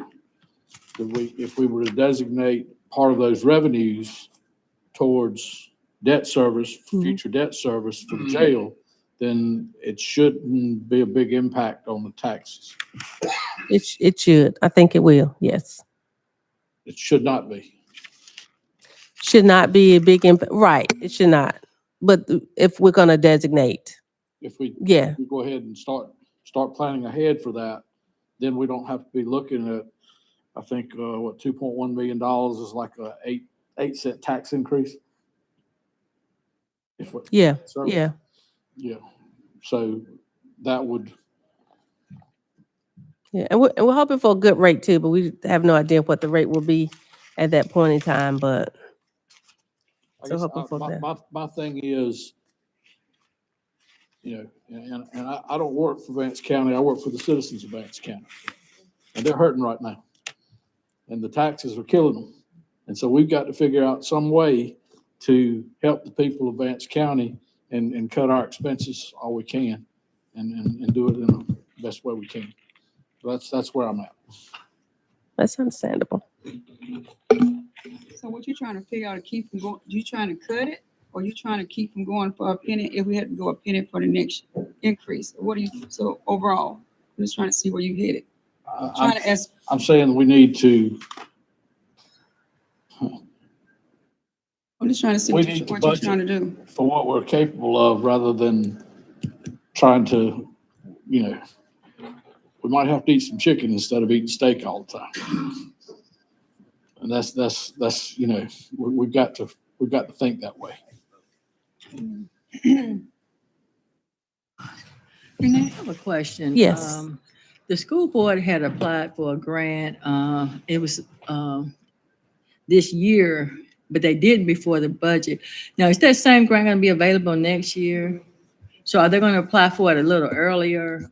Yes. So they came at, And so when they got that, when they got the decision that they were not funding, I reached out to Dr. Bennett and told her I had some ideas on the application process moving forward, because I was a part of the process when Halifax County did some applications, and they actually hired an engineer, I think it was an architect, to help with the actual application. So I told her we needed to engage and contract out the actual application process to someone else and do it in a different manner. But yeah, they're going to apply again. Yes, ma'am. Dr. Bennett and I had already talked about it. Because they need that funding. They didn't get it this time. No, sir. I know. Yeah. Yeah. Just need to tighten the application up some and just consult with someone to help with the application process. I think that will be very beneficial for them. The county you work with, they got it, right? 2 grants. Weldon City Schools and Halifax County Schools got it in the same year. And then Ronald Rapids got it. So 3 schools got it. But they all use a consultant to do their application, their grant application. And so I think that would be very beneficial. The county might have to assist in the application process, but I think it's be very beneficial. so are there any STEM funds that they could apply for? Because I know 1 year we had a new technology, and they applied, and they, through Golden Leaf, are they applying still, even though they may not have gotten a grant in the past, are they still applying for these different opportunities that's coming available? Yeah, I don't think the school system, I'm not sure. I can ask Dr. Bennett for you, but I don't think that they have. They didn't share with us that they did.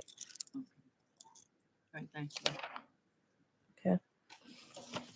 So on the next page are the debt service payments that we will have within the next 6 years. As you can see that 26, it was 2.9, 27, it jumps up to 4.3, and that's as a result of the 1.672 loan that is maturing.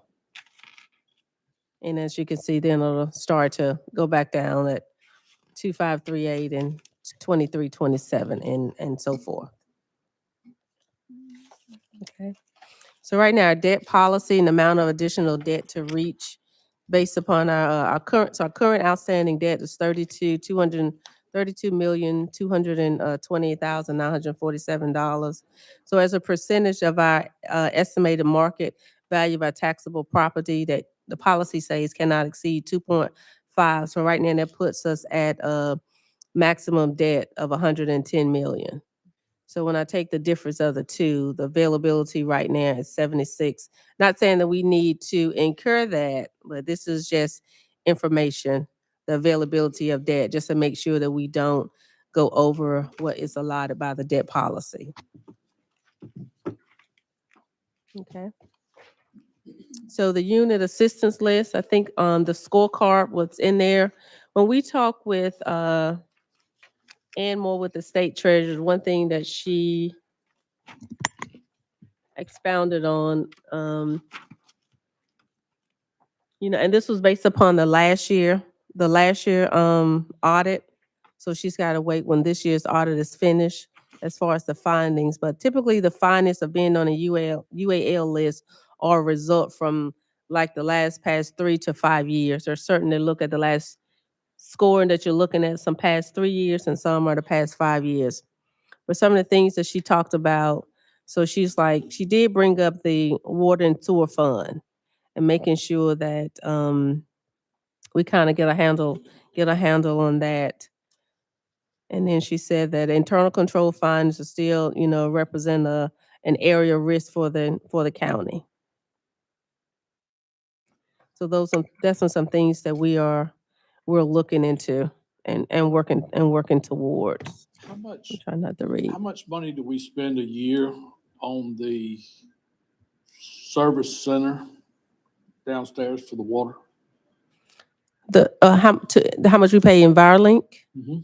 Okay, I'll look that up. Yeah. I have the contract with me, but is the amount in the contract maybe 260,000, 270,000? It's under $300,000 for Envirolink. And we're gonna have a conversation about water later. Oh yeah, we have to talk about that.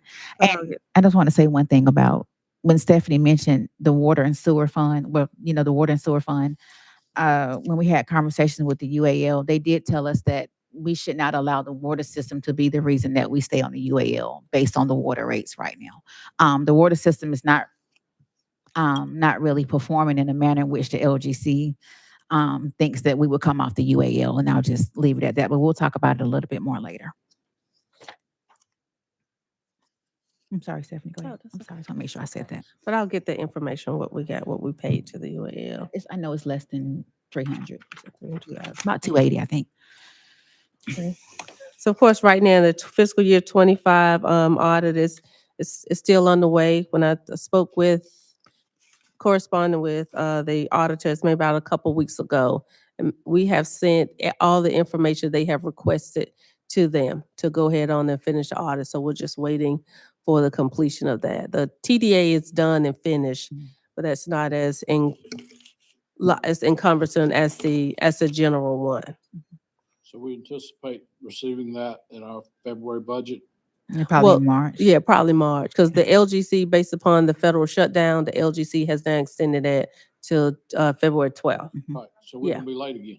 No, we're not. So it's not considered late. Yeah, it won't So be they've considered as extended late. it. The Yeah. presentation may not happen to y'all in February, but we would not be considered as late. Right. No, we would not be.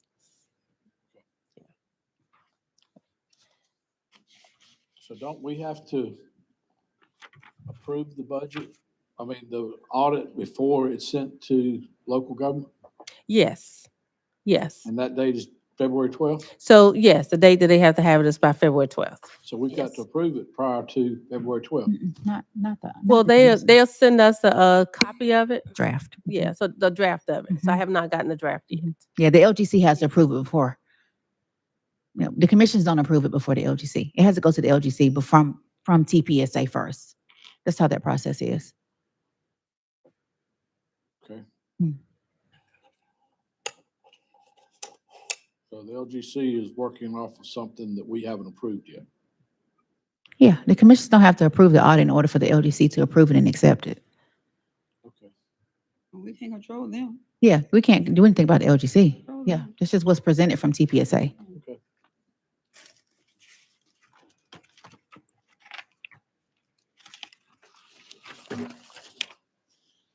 And that's all I have.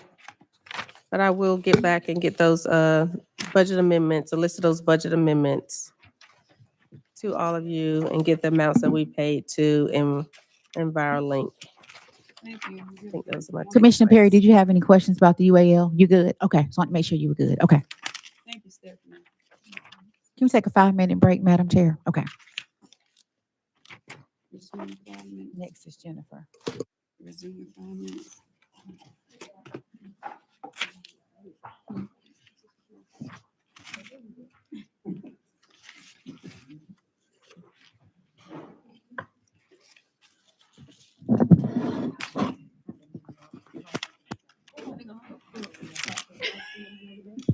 Batteries are completely dead.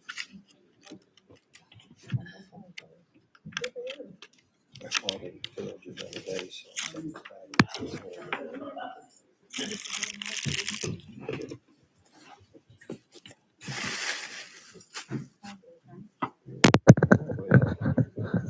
he's doing good, staying busy. Testing 1, 2. Testing 1, 2. Yeah, he does HVAC and refrigeration for commercial places. And he stays running.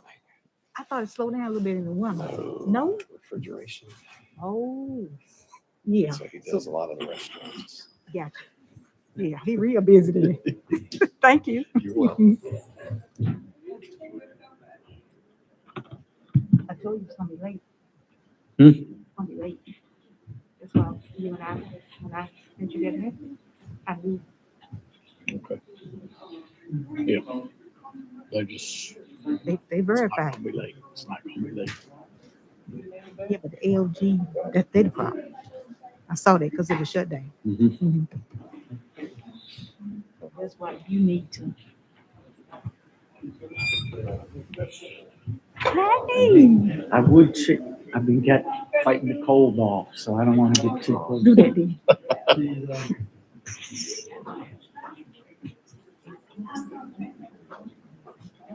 Oh, yeah, I'm on, you know, well, I just filed.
That brown. I thought I was trying to be Well, creative. leave it. He told me, keep changing it. I said, sure, bad change.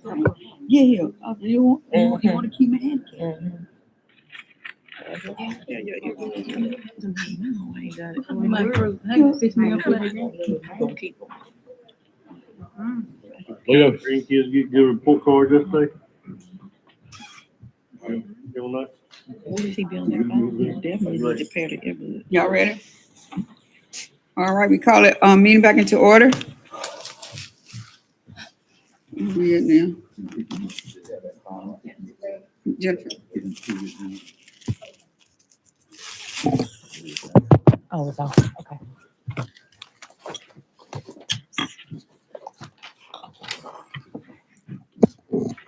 Good morning. Good morning. Hey, Jennifer. So I'm here to just do a reappraisal cycle overview to look at what we are currently doing and what we want for the future for the tax office. So basically, the goal is to improve the accuracy, fairness, and taxpayer confidence is why we want to look at changing from an 8-year reappraisal cycle to a 6-year reappraisal cycle. Pull the mic up a little higher. Sure. Can you hear me okay now? Okay. So the goal is in evaluating from transitioning to an 8-year recycle to a 6-year reval cycle is to improve accuracy, fairness, and taxpayer confidence to do that. So our current approach is we're doing an 8-year reappraisal, and it's basically the longest historical cycle used by counties, and the market value often becomes outdated midway through the cycle. Large increases at the reappraisal year drives appeals and public frustration, and operational workload spikes dramatically every 8 years. So this is basically the statute that governs how often we do a reappraisal cycle. And I put an asterisk next to the next to 3 where it says optional advancement. This basically allows us to go to a reappraisal cycle fewer than 8 years. So this basically shows a chart for the counties, all 100 counties, and who does their reappraisal cycle between 2 years and 8 years. Of course, Wake County is the one that's doing the reappraisal once every 2 years. We have 67 counties that do theirs between 4 and 6 years, and 32 counties that are still on the 8-year cycle, including Vance. Jennifer, can I ask you a question? Sure. I think, if I'm not mistaken, it said reasonable 8-year because it's a $700 and some $1,000. What's the It was so close to $1 million. it was close to $1 million, but we did a full measure as well, so we won't have to do a full measure again. But I think my question is, why is it just because we want to switch? Why is it so expensive to do that? To do a reval? Yeah. Why is the cost of it so expensive? Well, in the case of ours, we did a full measure and list, meaning they had to visit every property and measure it, and there's a cost involved in that. So it wouldn't cost as much on a year where we're not doing a full measure and list. Also, they were there for us during the appeal process, so they handle our appeals as well, and that was a cost. After a certain number of appeals, then they added a cost. I can't remember what it said in the contract, but after a certain number of appeals that they did for us, there was an additional cost added. So based on the number of appeals that we had, we went over. Because like 4 years is going to be 700 some thousand, right? Not necessarily. No. Okay, Not so then necessarily. 8 years, I was thinking the years is Right. still the same price. Right. So It wouldn't that be. was one No. of the factors. Right. It would be less because Okay, I got we you. don't intend to do another full measure and list. Okay. It's not necessary at this point. Can we get a breakdown on how much they charged us for the appeals after the errors Yeah. they made? I can't remember how much it was. It was a That's certain. okay. You can send it to us. Yeah, it was a certain number of appeals. Yeah. And then there was a cost after. I believe it was 750 something. Yeah, we like can that. just pull the contract and look Yeah, at it and I see can't. what it Right, said. I can't remember exactly off the top of my That's head. just something I don't expect you to pull that. Yeah, off your head. but there was a cost after a certain number of appeals. It'd be nice to see that, just to see that breakdown. Sure. Yeah. So that we could know in the future, because that was what the job they did was awful. I will just be honest with you. I understand. So yeah, it was, yeah, so I can't remember the cost after each number. I know there was a set number and anything exceeding that was an extra cost. Thank you, Jennifer. Yeah. Thank you. The other thing I'd like to know is, based on the number of appeals we had totally, I know they handled some of them, what percentage of them were adjusted? How many were adjusted? And again, that's nothing to answer right now. Okay, yeah, because I don't know. That information would be good to have. Okay. And just a note, I think we pay a lot more because we choose to contract it out. A lot of counties have staff in-house, and I'm not advocating for that, but that's the reason too, since we contract it out. Okay, and this is just the showing the county reappraisal by name, and it just basically shows what their reval cycle is and the name of the county. You have smaller counties who are some of the smaller counties are on a 4-year, like Ashe County and Avery County, and then you've got counties that are near us, like Granville and Franklin, who are on a 6-year. Okay. We did not use the same company that Granville County used, did we? No, Granville used Pearson, Mm-hmm. and we use Vince Evaluations. Okay. Were they retained based on a bidding process, or did you just? Yes.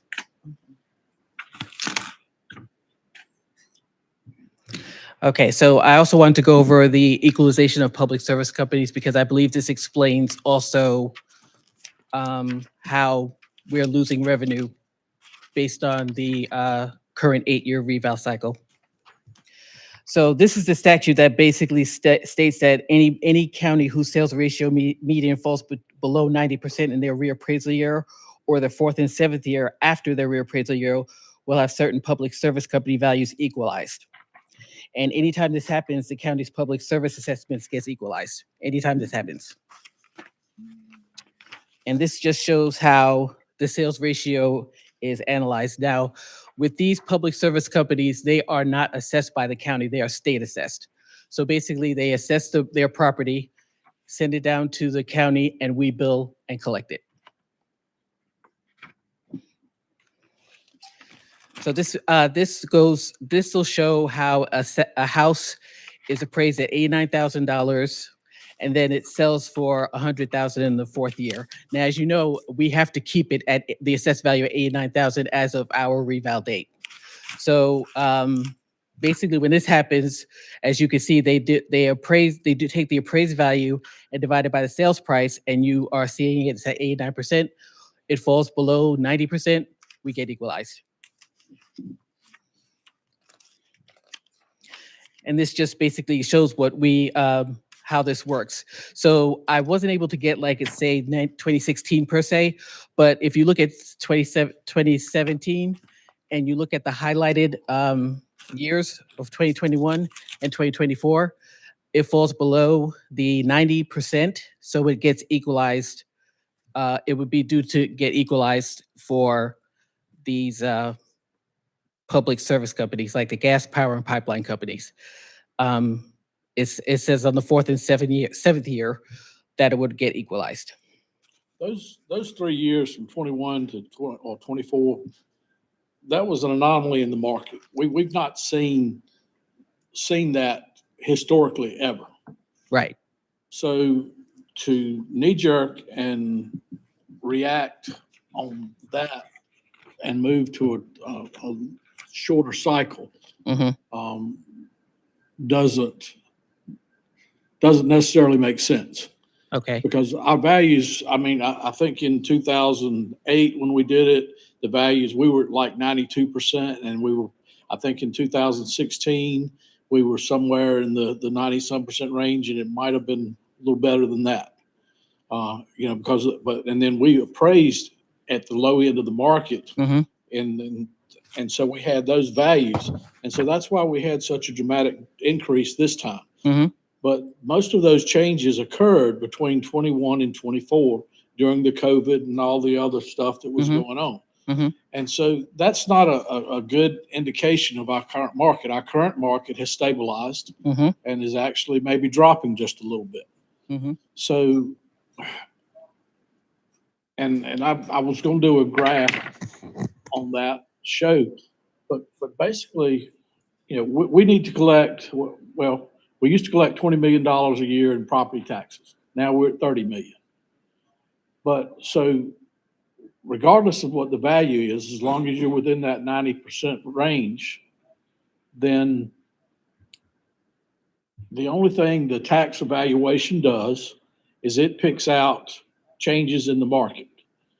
Like, say, if all of a sudden the city of Henderson were to just boom and the prices were to go up in the city of Henderson, or if all of a sudden, Raleigh moves into southern Vance County, or Durham moves into western Vance County, that 85 corridor or something.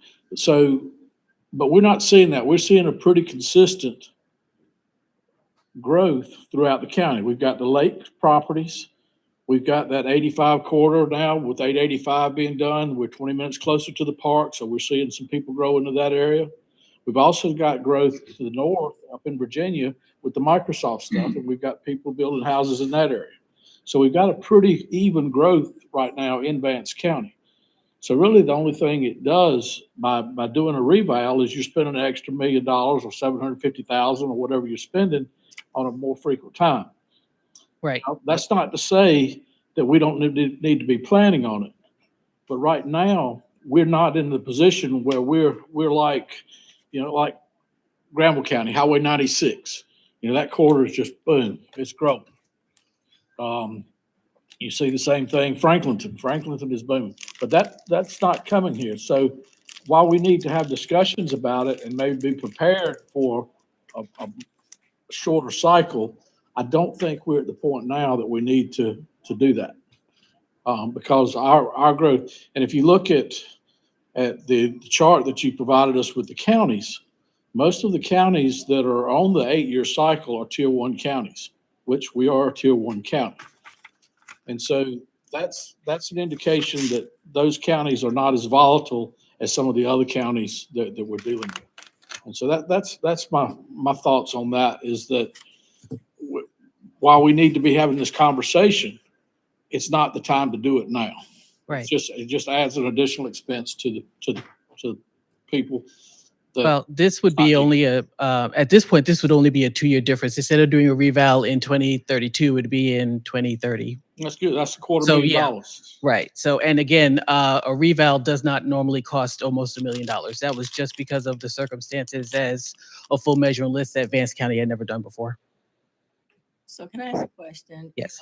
Since we use a different company, have you did research to find out how much it costs Granville County? I did not check with Granville County. I can to see how much theirs was. And I'm not sure that they did a full measuring list, but I can reach out to the tax administrator there and ask her. I think in the past we were appropriating, $100,000 a year to it, because we have to, appropriate 100 every year or whatever, right. for 1/8 of it. Uh-huh. And I think in the past we were doing that. So I'm thinking our previously it was around $800,000 that we spent on the last one Pearson did. Right. And so that's kind of in line, and that didn't include a measurement or anything. Okay. And plus it was included in an unfortunate situation you said that we never had, right? Right. That's why it costs. Mm-hmm. That it did. The significant number of appeals. Yeah. Okay, so this is also another factor that can impact when we get equalized. Federal law states that all railroad companies should be equalized below any year that accounting ratio falls below 95%. So their equalization would be adjusted each year and not just the 4th and the 7th year, like the pipeline companies and et cetera. So this is a sample of how we would get equalized for railroad companies for our sales ratio to fall below 95% during those years. And this is specifically for Vance County. There was a chart created showing how much revenue, how our foregone levy as a result of having an 8-year reval and how we got equalized. If you look at the bottom, it shows how much we lost in Vance County, City of Henderson, the town of Kittrell, the town of Middleburg, and the fire district. Between 2020 and 2024, we lost about $810,000 Now, in revenue. how are you calculating that? It's calculated based on how how the sales ratio falls below, and the cost of the value, the assessed value of the public service companies. So when they give us actual value of the company, if you look, it's like if you use Vance County as an example, if you look at the very top one, it says that's the assessed value. Then we get equalized, and then and the total value is the value that we bill. So if you look at the difference between what is assessed by the state and what the state tells us to bill, there's a difference. So that's part of the equalization process that the state does on Vance County, or So did this on is Vance just on County the doing those public years. service companies. These are public service companies. Yes, yes. And just for the record, the reason why with public service companies, they are assessed every year, even though they may have real property, it gets assessed every year by the state, because railroads can have real and personal property within their assessment to the state. Is that just railroad or other utilities? All public utility companies can have real and personal property. So for the 2024, just looking back on our 2024 reappraisal, we had over 1,400 appeals, and there was a large uptick in citizen frustration, putting it lightly, and there was sticker shock. So during that time, the operational workload increased dramatically during the 8-year because of the 8-year reappraisal. The work must be contracted out since the tax office only has one real property appraiser. During non-reappraisal years, the appraiser cannot adequately cover the nearly 27,000 parcels that Vance County has. And additional appraisal work, such as new construction, may be contracted annually to make up for staff shortages. So I'm going to just briefly go over the information about the contracted reappraisals. Vance County spent about $892,000 at our last reval. The process took over 2 years to complete, since Vance County did a full measure and list, and Vance County worked with Vince Evaluations to work on the 2024 reappraisal. So amazing during that time. It was during COVID. You know, everybody was standing still. People was building. I mean, yes. money was like Money more was still plentiful during that time. So when they came around, we had put some additional work to that house, or buildings and That's true. Well, yes, value as well. absolutely. So these are just I just also added a couple of agency and advisory recommendations. The North Carolina Department of Revenue and the School of Government recommends that the tax office have one appraiser per 10,000 parcels. And the IAAO, which is the International Association of Assessing Officers, they recommend theirs is a little more stringent. They have well, ours is over 20,000 parcels. They recommend that there's one real property appraiser for every 3,000 to 3,500 parcels. So just going off of Carolyn's comment. Yes. Because we measured this time, we recouped about $20 million in properties that were not previously listing on the there. books. Mhm. Is that correct? Yes. About 20 million. That's about right. Yes. Okay. Okay, so this is why consider a shorter cycle. The real estate market changes significantly in less than 8 years, and this is in any 8 years. There are long gaps between reappraisals that create inequities for taxpayers.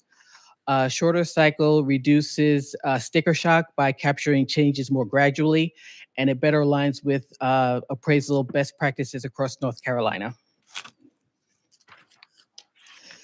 So I just also want to go over the real estate value changes between 2017 and 2024. And that's based on the Federal Housing Finance Agency. Ready? Yes, thank you. So there was an index increase from 113.22 to 210.30. This is an increase of 97.08 points. it's a percentage increase of 85.7, and that indicates the measured value nearly doubled over the period. And if this is the housing index, the prices rose roughly about 86%. Again, most of that occurred During within the COVID. during COVID. Yep, which you can see the chart indicates that. Yeah. So that is a that shows, you can see where the increases occurred. And even after 2020, it continues to increase. Now, yes, there is a significant increase between 2020 and 2021, but if you look at the years after that, it's still going up. It's not going back down. But the curve is not as sharp. Right. It was sharp there, yes. And it's a consistent upward trend. So yes, there's the acceleration is still continuing. So now this is part of our understanding market volatility. There were COVID era patterns, accelerated appreciation, low inventory contributed to rapid increases, and interest rate fluctuations and created uneven annual changes. So basically, real estate values, again, they increased approximately 86% between 2017 and 2024, and mostly due to COVID. The FHFA index rose from 113.22 to 210.30. There was a strong appreciation impacts equity, affordability, and tax-based behavior. And a shorter reappraisal cycle, 6 years, ensures more accurate valuations. And this is just showing, as far as budgeting, how it would, showing market accuracy, taxpayer equity, appeal volume, budget predictability, and staff workload. Just a comparison between 8-year and 6-year. So to basically conclude, it's balances, a 6-year reappraisal just balances accuracy, equity, and is more cost effective than an 8-year cycle. It keeps property values close to the current market conditions, reduces large valuation swings, and minimizes appeal volume. It creates predictable, manageable workload for staff and contractors, supports the stable revenue planning and long-term fiscal health, and it strengthens the public trust and transparency of the assessment process. And overall, a 6-year reappraisal cycle is a practical, forward-looking improvement that benefits taxpayers, staff, and the county as a whole. So if you have any questions. I do have a question. Yes. Oh, go ahead. I do. So after what we just went through, how would we be able to help the taxpayers understand that reappraisal doesn't necessarily mean a tax increase? A tax, that doesn't necessarily mean that. Mhm. Yeah, mostly it's through education and discussing with the taxpayer. We try to, whenever we're getting ready to do a reval, we have at least a 2-year ramp up to leading up to the reval date. We start sending out notifications in tax bills. We send out mailings. We update our website. We actually visit other places. I know there was a couple of places that Portia sent me to talk to citizens to discuss the reval process. And so we try to let them anticipate that they know what's coming. And we try to let them know that the assessed value may not always necessarily mean an increase, because it's also, we explain that the factors are the assessed value and the tax rate. So we make them understand that it's 2 factors and not just looking at the assessed value and thinking, oh, my taxes are going to go up by double. So a lot of education. Very much so. I have a question. Granville County, they had several sessions where they invited the public to come in so that they could ask questions and better understand the whole reval process, and also as it relates to the tax increase, so that they weren't be so confused and so upset, you know. And I wonder how have you experienced that before, conducting those type of seminars? And so how about how many you think would probably be productive? So, you know, because we had people having private meetings to discuss it, and you know, and if there's someone not from the tax office or, you know, the board who's there to really clarify a lot of information can be misconstrued. Right. So I was wondering, do you think it would be beneficial if we have more of those type of symposiums, so that, you know, say even in here where people can come in and understand the whole cycle? Because a lot of times when we were doing the revals, we would have to stop to explain to people basically, you know, what's going, it's two different things. Right. You talk about a tax increase, you know, but you're here for reval. So they had to understand the whole process. Right. A lot of people didn't understand that. They were just looking at dollar figures. They were not looking at the process. So I was wondering, in terms of the presentation to the public, you think it'd be beneficial if we have different sessions so that people can come in and better understand basically what's going on and what other options they have, you know, because I know a lot of times I had to explain to, because it's an elderly person or a veteran, you can claim exemptions, or you can claim a church exemption. This may affect what you have to pay, and a lot of people are appreciative of that. Right. So I think maybe if we maybe had more sessions here in the commission room where the people are invited in and they can basically understand, you know, the whole processes. And if they have any questions, you know, they can let us know, let Renee know ahead of time, and she can confer with you. And so that when they come, that we'll be able to better answer their questions for them. Yeah. Yeah, because the ones that we did, basically we went out and we presented at already established events. Like we'd go to the Henderson Country Club, and if there was already something going on there, we'd be invited to speak. So having more of a public forum or a town hall kind of environment where people can ask questions would be more beneficial. I would love to do that. I guess, unfortunately, while we can talk about revenue neutral and educate our people on revenue neutral, history says different. Right. We've had a number of people make public comments, and they still come up and make public comments about how after we talked about revenue neutral, we jacked the tax rate by 10 cents. Right. And, you know, that's a disguise kind of thing. And our board did that. And so this was before you were on the board. So, I mean, that happened, and now our people are paying the price. Right. I think also that we were not the only county that did not go revenue neutral. In fact, I don't know of any county that went revenue neutral. I don't even think Wake County went revenue neutral. In my opinion, people heard the term revenue neutral, but they Yes, didn't really understand. they didn't understand what it was. Meant. So yeah, You know, they were hearing a piece here and a piece there. Right. And they didn't have an opportunity to really question what is revenue. Right. Revenue neutral. Right. You know, to basically actually understand what the term refers to, so that when it's applied to them, they better understand, you know, Right. what's happening. I would have liked to have seen at least the definition of it on our website. Well, At the very minimum. I remember in my in our budget, when I did my budget message in 24, I did give the definition of revenue neutral, and whether people came to the meeting or not, I can't say, but we communicated it because by statute we have to. So we communicated. I want to make sure that that's clear. So I noticed I visited other county websites, and they had revenue neutral definition and a breakdown of it on the tax portion of their website. So it would probably be beneficial to have it on ours as well. It would certainly answer a lot of their questions, because they expected it to go revenue neutral, and when it didn't, they were very upset. And I understand it. But so I do have a question. Can I ask the tax officer, go ahead. the county manager, something?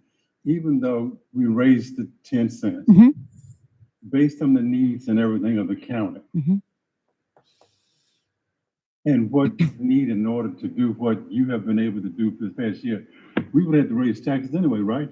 Absolutely. Yeah.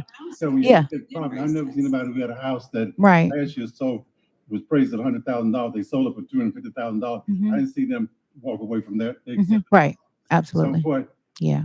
It's frustrating. It I know is. it's frustrating. It's frustrating to me in terms of raising 10 cents and everything. Right. But when I talk to you and the staff, that what came in terms of insurance and all that kind of stuff, that the 10 cent was needed. Yeah. Because if not, we'd have had to raise.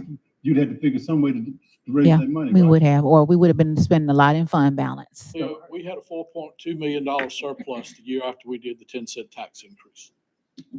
which is more than 10 cents. No, we didn't have a surplus. I think it was used. When you think about 3 cents went to the school system, 3 cents went to our health insurance. We didn't have a $4.2 million surplus. That money has been used And there were for people things very that much we just got it needed. stored up, but it's Yeah. put out back into the county for the benefit. Let's go Absolutely. back to that statement you made, but we got to stop eating.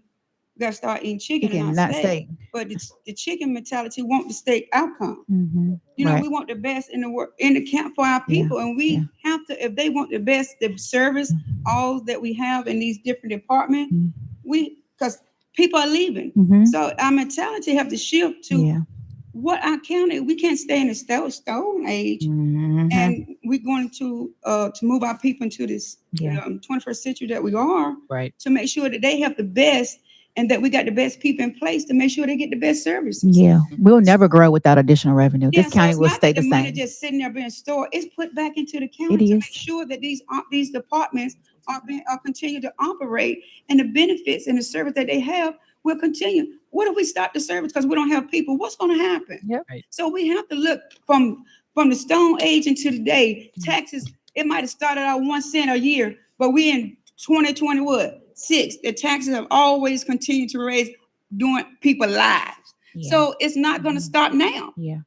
It's not going to stop as we continue. Economy grows and life continues. Things, technology, it's going to continue. Maybe 5 years, next year, 20 years down the road, tax is going to continue to move somewhere. It's just life. Yeah. Because life going to keep lifing. Yeah. And we In terms of providing service, on my street, and I'm living in the city. Yeah. I have a water line that they come and fix it.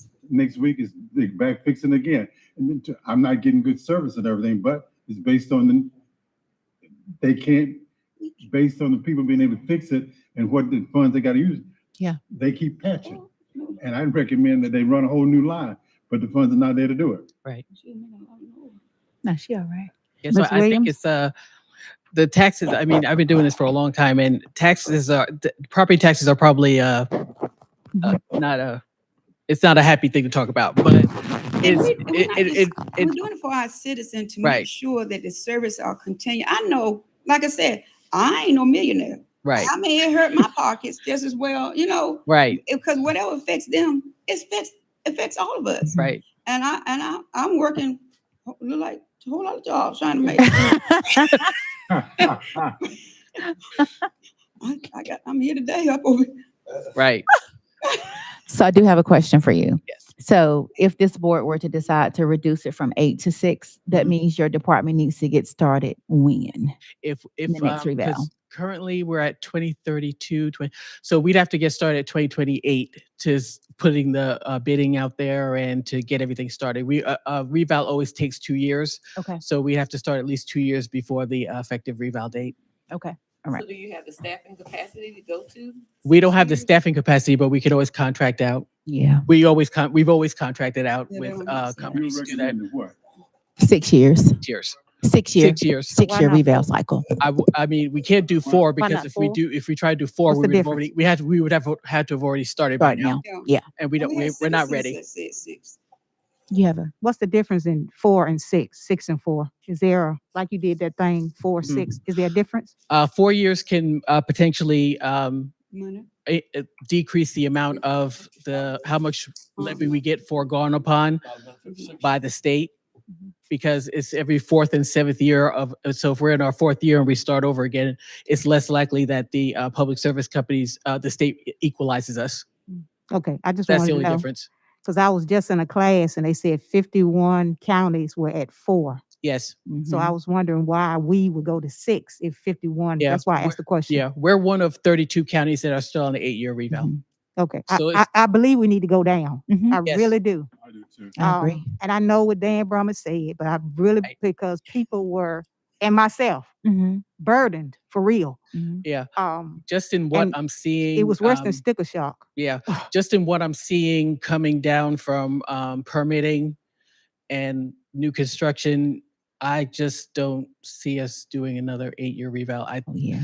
I wouldn't recommend 8. There's a It lot was of toe up. stuff coming down the pipeline that I'm seeing, Yes. Yeah. The economy. See what?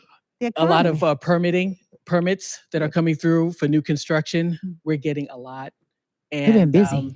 the count, we were just told in yesterday's department head meeting that there's going to be a big growth, a big jump in the city of Henderson and / Vance County. So, yeah, I think there's one that's going to be like, what is it, 780? I think it's about 700 something houses. I'm trying to remember. That's Yeah. right. They did say about that yesterday. Yeah. Housing, yeah. Yeah. And so with that, we're still working on one real property appraiser. So a lot of times with new construction, we have to contract out because she can't do it on her own. She only has one staff member. You know, having educating Right. is the best. The best, thing, you yes, know, the most and important You thing. got to remember, everybody is not internet savvy, Right. You know, so they're not going to see it on a website, Right.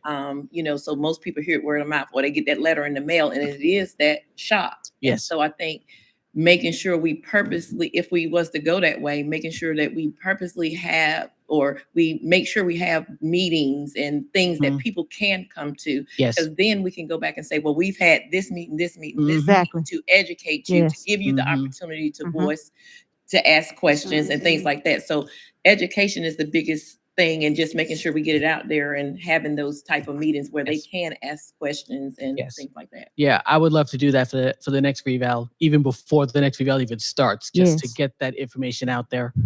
But I know that the prior administrator used to make a lot of visits to churches and things like that to even go over property tax relief. But COVID happened, and then that kind of fell to the wayside. And so, of course, you can't go out in the public anymore. And then by the time we Then having the manpower to do that. Right. You know, So, to get- but she to used get to, everywhere. yeah. So she used to personally go out to Portia used to personally go out to churches and different events to speak about mostly property tax relief. And I would also like to get that back started again too. One thing, if we do an RFP, RFQ, whatever we do. Yeah. When we do that, let's find out their error percentage. Yes. As we qualify them, because this, Absolutely. like I said, this last one was absolutely awful. Yeah. And then we still have got people out there that are probably paying too much Lord And Jesus. for their valuations. Right. How Yeah. soon did you notify the taxpayer that this was coming? You know, some people act like they were so shocked that it was here. You know, like, we didn't see this coming, and now all of a sudden it's here. Yeah. We didn't prepare for it. So, but approximately how far in advance were you letting them know this is on the way? We let them know. We sent out notices in their property tax bills for the prior year. That's probably, if it's before that, I don't remember. I wasn't in Vance County at the time, but I know that we put notifications or inserts in their property tax bill in 2023, and also we sent out the valuation notice in March of 2024, just to let them know what's coming. So I don't know if anything else happened after that. I don't remember. Because some people was just surprised that they didn't have an advance notice that it was coming, so they didn't put anything aside for that Right. contingency. So when it occurred, they were like in shock. Right. you I know? think also a lot of times when people see their tax bill, they don't open it. Right. I'm just being real. That's the that's it right there. Don't read They all won't the open it material in the because bill. if they have an escrow account, I know for me, it's like if I saw it, I wouldn't open it either, because if I have an escrow, I'm not going to look at it. Yeah. The unfortunate Right. thing, Exactly. I won't look at it. You do all this mail insert in terms of letting folks know what's happening. Right. And 90% of the people, when they get it, don't pay any attention. They don't pay attention to You it. can do as much as you want You could do as much. Yeah. through the Yeah. mail, and when it comes, it's just like the city sends out in the mail Mhm. about the schedule for offices that you get in contact with. Most people open it, and you'd be surprised to go to the post office and everything, it's in the trash. Right. That's In right. the trash. Yep. You're wasting time doing that. And postage.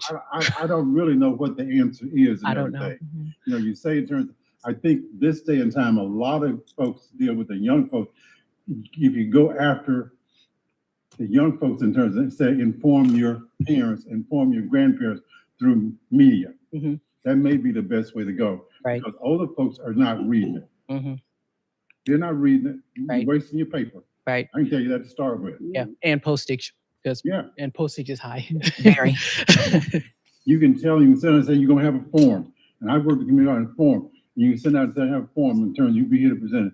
And you can send out to the citizen, you wouldn't get 50 people in here to hear what you're saying. That's Right. So if that happens, then you don't inform anybody. Mhm. That's a 0% of the population. Yep. So, Right. again, you wasted posts, you wasted people's time. I don't know what the answer is in Yeah. terms of informing Like I said, the only thing is to maybe have what Commissioner Feemster was suggesting, having more of the town hall type of things where you're sitting down with the people and inviting them to come over. But then if you invite them, how do you invite them? And if they're not reading it? So, but yeah, so you do. They ain't gonna come by. I know you just do the only thing you can do is the best. You, but anyway, I know, you know, but you can do the best you You can. do a little bit of everything. Yeah, you just do a little bit of everything. everything and see what works. So what you're proposing is that we go to 6 years. Right. Okay. Okay, thank you. You know, proposing Thank 6 years and everything in terms of, and it's not gonna cost us as much.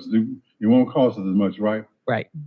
What happens in terms when it goes 6 years in terms of property value? Like my tax doubled this time. Mm-hmm. So what happens when you go to 6 years and come back and it's the same or lower? What will take place?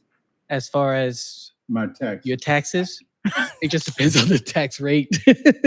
But I mean, I don't know what would happen. Dan is saying that we're not having the growth and everything, and so it's leveling off. Right. So therefore, if a $200,000 house went to $400,000, and now it's probably it's underwater because I think some of what probably worth 400,000 is now probably 350, 325.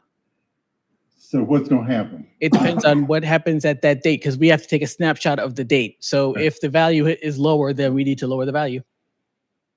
So that means we collect less tax, right? Probably. That's what's going to happen, right? I don't know. That's what you want to have. It would be nice. It would be beneficial to the citizens, but not so much as our tax base. Something you mentioned a few minutes ago, and I think I told Renee this in terms of Renee, that we talked about in terms of the burden. Dan always talked about the burden on the taxpayer and stuff like that. Mm-hmm. That I think the key to this is getting with, and I think our economic development person is working with. We've got to grow economics. You have to push ED. You're right. For economics in this area. We don't do economics in this area. Right. The taxpayers, the personal property tax can continue to carry the county. I agree. Right. I agree. Can continue to carry the county. I agree. So if there's a way in which we can work with the state and say, hey, look at us. Let's do what we can to grow economics. I still say in terms of housing is part of economic growth too.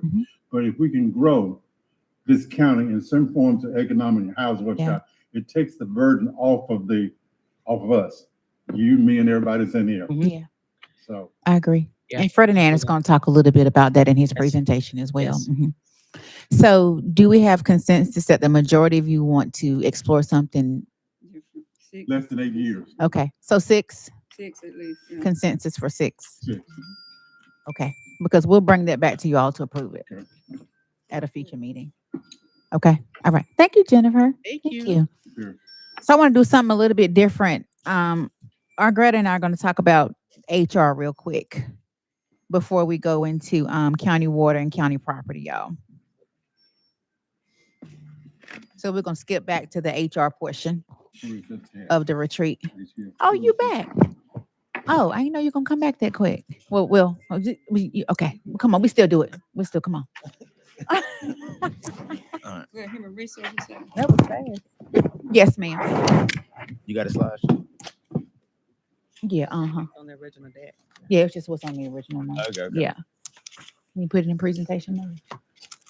Oh, you got to go back to it. Oh, laptop. You can't get, what do you want to do?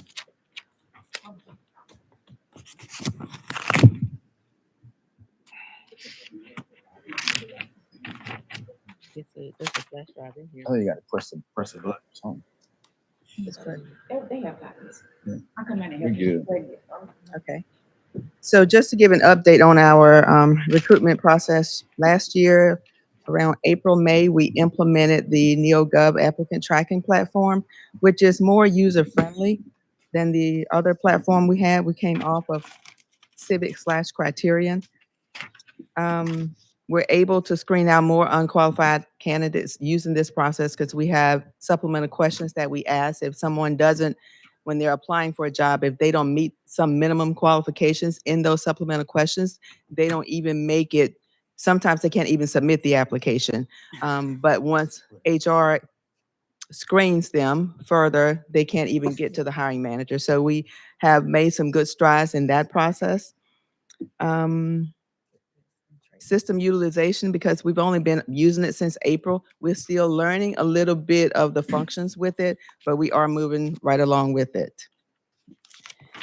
Renee mentioned in her presentation, the salary study update.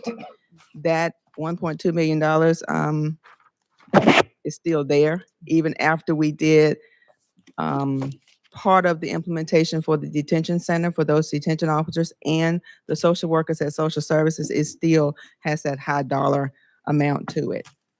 Want to go back up a little bit to the recruitment. Since January 2025, we've hired 95 people, and that was from January 1 through the report that I did. I think this would have been through December the 12th, 2025.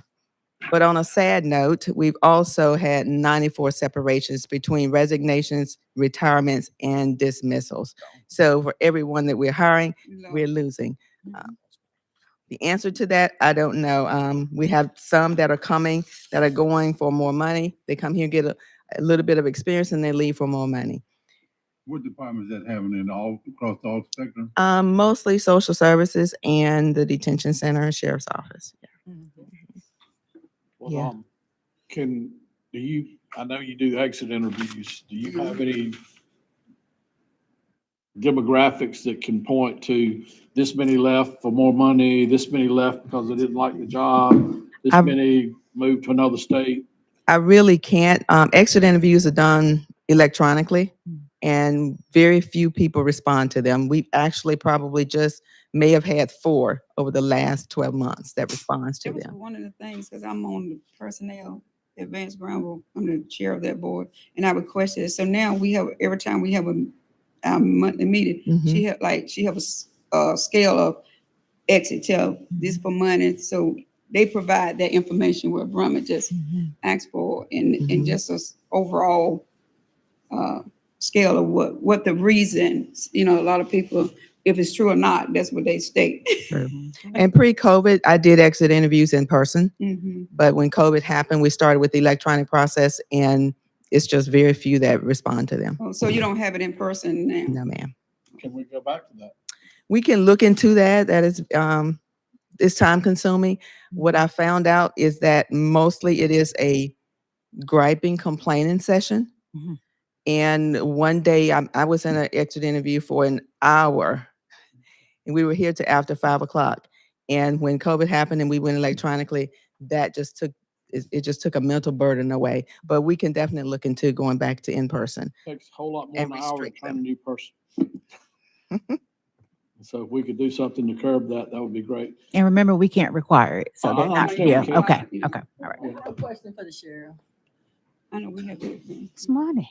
What's the question? Okay. That's the elephant in the room. Okay, one of the problems that we've experienced in the last couple of years. I didn't hear you begin. One of the problems we experienced in the last couple of years was staffing, jail staffing. And I know because you're an independent elected official, you pretty much took charge of making sure that you had the deputies and they had the correct credentials to be able to work at the jail. So I guess my question to you is there anything that we can do as a county in terms of the assistance with human resources that can help you to not only recruit and hire more jail officials, but also retain them? Because I know at one time we had a conversation and you had hired some new people, but then they had quit. And so, I was just saying, so as a county, do you have any suggestions as anything that we can do that can assist you to get qualified people who's going to come to your jail and stay at your jail as reliable employees? Yes, recruiting strategies, incentives, high pay.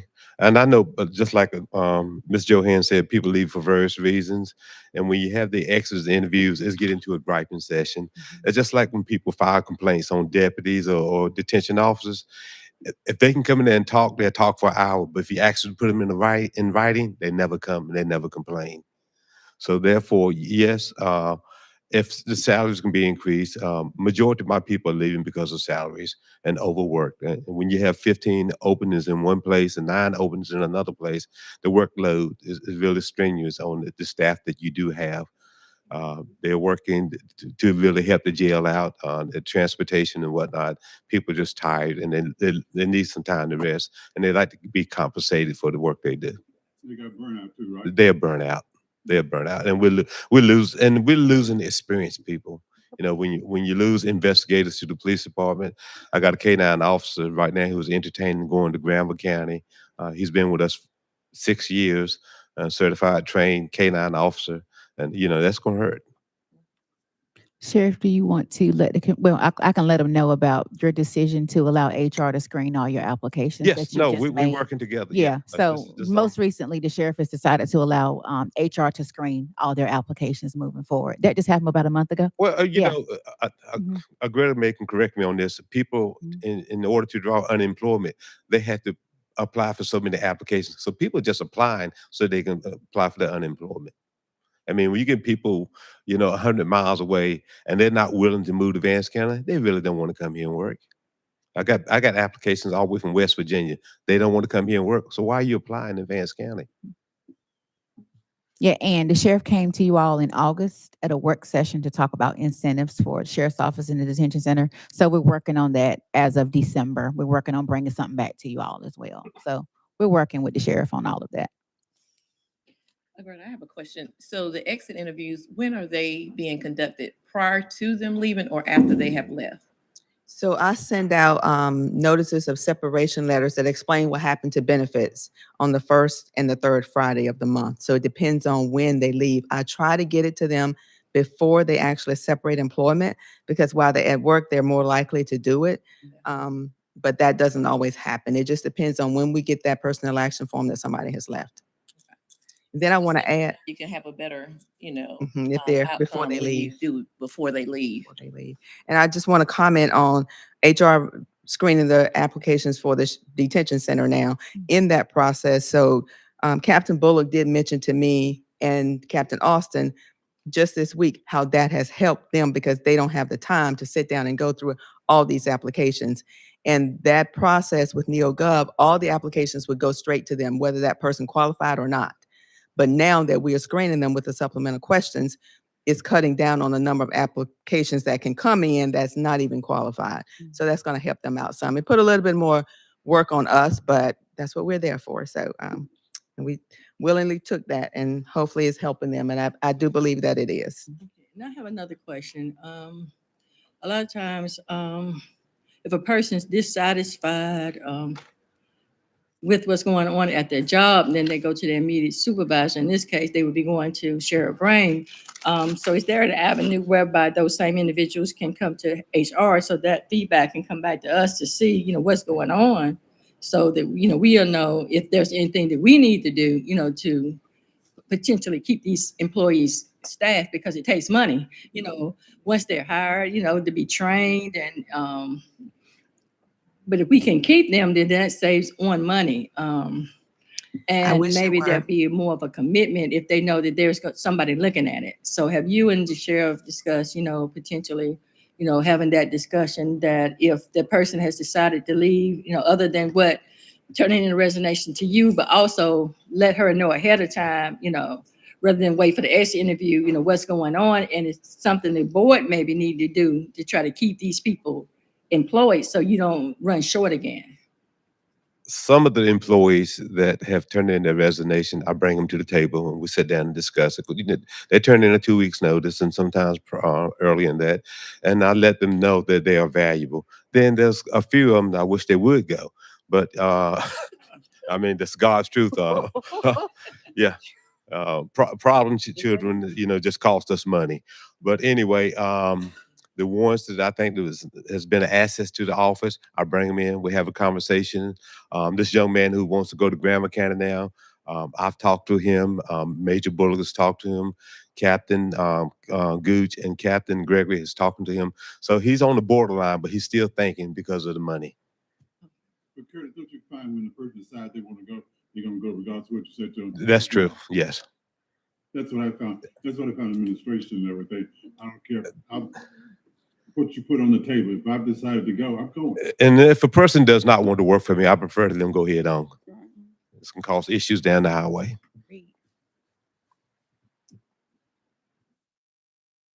Well, Greta, the state just passed a new law where the SBI has to do fingerprinting. That was being delayed significantly. Has that improved?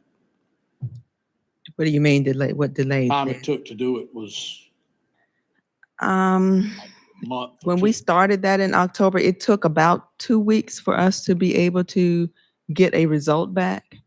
So I would say it's still taking about 2 weeks We were before told we from get the SS results board that back. some of them were taking a month. Initially it was, but I don't think it's taken Time that. has improved Yeah, I now? think that time has improved. Okay. Yeah. And then our next thing, that slide is just kind of self-explanatory, the number of positions that we have vacant versus the number of positions in those departments. So ongoing staff training, right now we have harassment training going on. The department heads have had their training. We're moving into specifically fire and EMS coming up next week and the week after, and then we'll roll that training out to all other employees and supervisors. We're going to be doing performance evaluation training as we roll out our NeoGov Perform platform. That training is forthcoming, and we're looking at an implementation date of that of July 1. And then we'll have interview panel training that the county manager and I will be doing with all employees who are participants on an interview panel. Health insurance, employee contribution, looking at the rising cost of health insurance and the county's affordability to continue to pay 100%. So county manager has also talked about this. We are going to be requiring employees who are on the county health plan. It'll no longer be free coverage for employees or retirees under 65. We're looking at about $50 per month costs for that. Hold on. Have we had that conversation? That's what we're talking about now. That's why she's talking. That's what we're talking about now. So, and I'll go into this, Greta. So, health insurance has been free forever, right?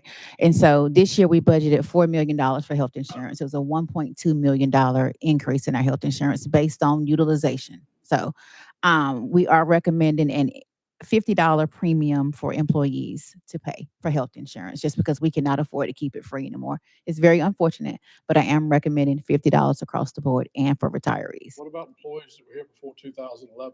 It would make a difference. Everyone's going to be $50. What's the difference between 2011 and now? Mine went from 50 to 100 some a month in health insurance with the county, with the school, with the county. What's the 2011 date? What's the $50 significance? a month to 100 something. It doubled Yeah, we went for the county. It would be across the board. What's the 20? We were told we'd have health coverage after 15 years, the previous policy.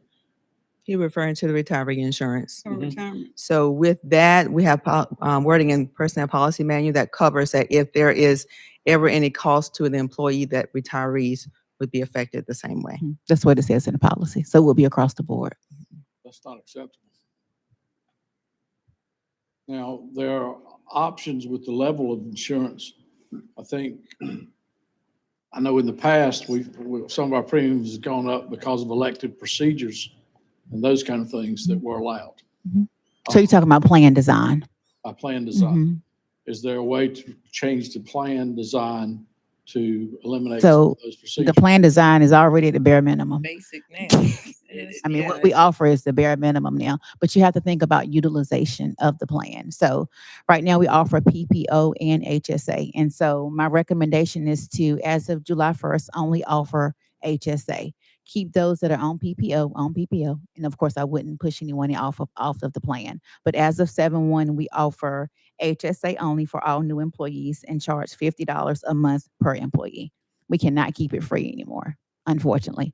And that gives us an additional $228,000 in revenue to offset the $4 million that we're paying annually for health insurance. You pay $4 million For health insurance. And it's expected to continue to rise. Yeah. And surrounding, I was just getting ready to answer that. Other surrounding counties are doing the same that we're doing, unfortunately. A lot of counties are not free.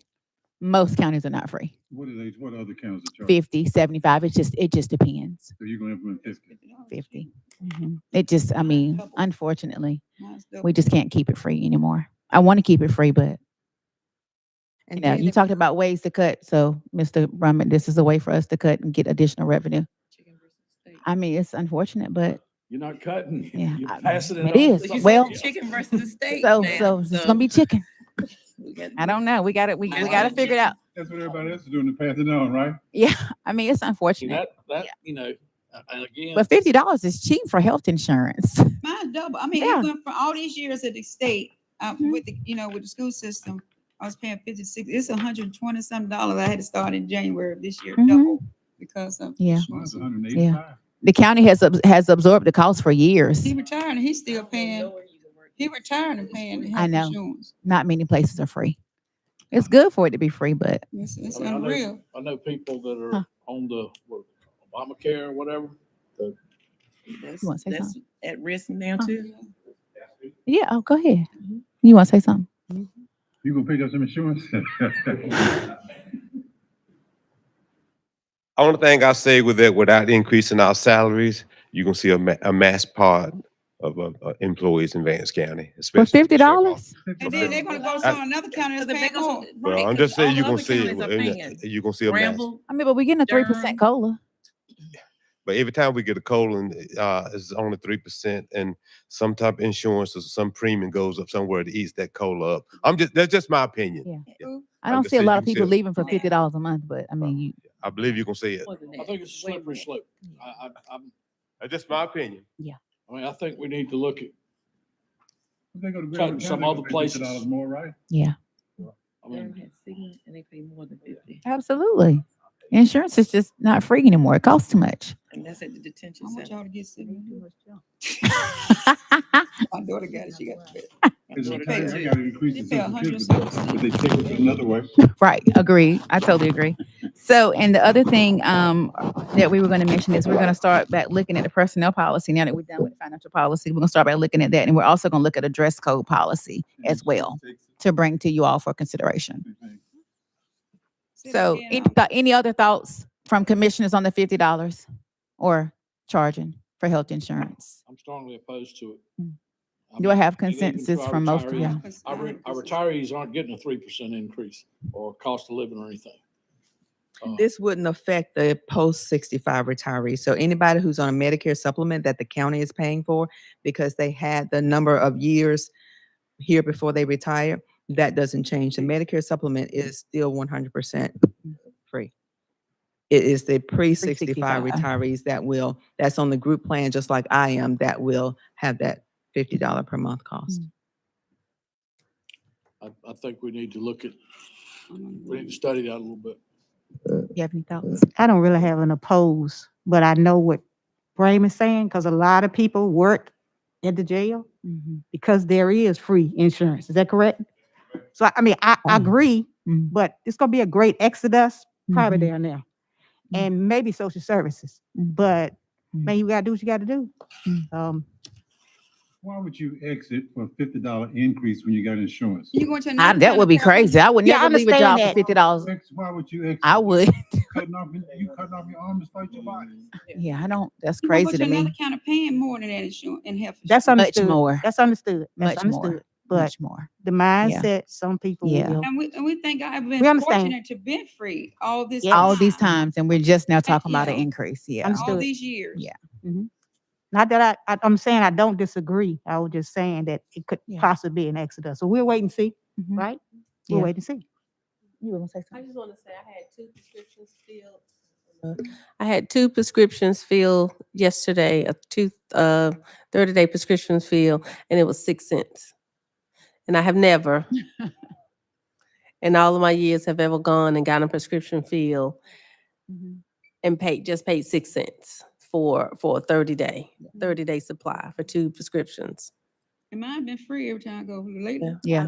I've never paid less than. My husband now, because some insurance, like he said to meet a certain rate, he paying now, which he was like hardly nothing. Now he paying $400 that he got to pay starting this month until he get to a certain amount. And he's retired. And he's retired. It's retired, yeah. He's It's just, retired. health insurance is just expensive. Just leave. Yeah. He retired. And Yeah. he's paying $400 a month now with medicine till it's meet a certain deductible. Mhm. So it's life. Yeah. I mean, And once we get our utilization review for this year, I'm expecting more than 4 million for health insurance next year. So we have to figure out a way to offset it, unfortunately, because it's going to continue to rise. It's not going to change. It's not.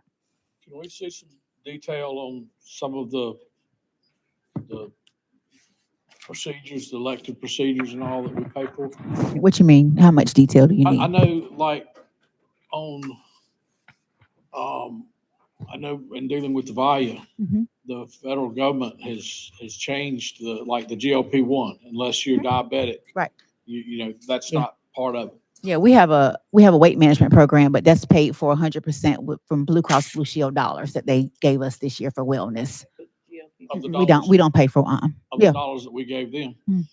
No, actually it was before. So we just signed on with CPEC with Mark III. So it was actually dollars before we signed on this new contract when you all approved new health insurance for this year. Early in the year, March. I think it was March of this year. March of 2025. Yeah. No, they're not our dollars. We're not paying for it. It's wellness dollars that Blue Cross Blue Shield. What, are they getting grant dollars or something? I don't know. I don't know. It's not our money. I know that for sure. We're not being billed for it. And that's all that matters to me. Yeah, but it's in our price. It's not. It's not. It's not. Okay. Yeah, we can get some information for you. So you want utilization information, essentially. Is that what you're asking for? So, Okay. Okay. Anybody else have any questions about that? No? Okay. Thank you, Greta. Yeah.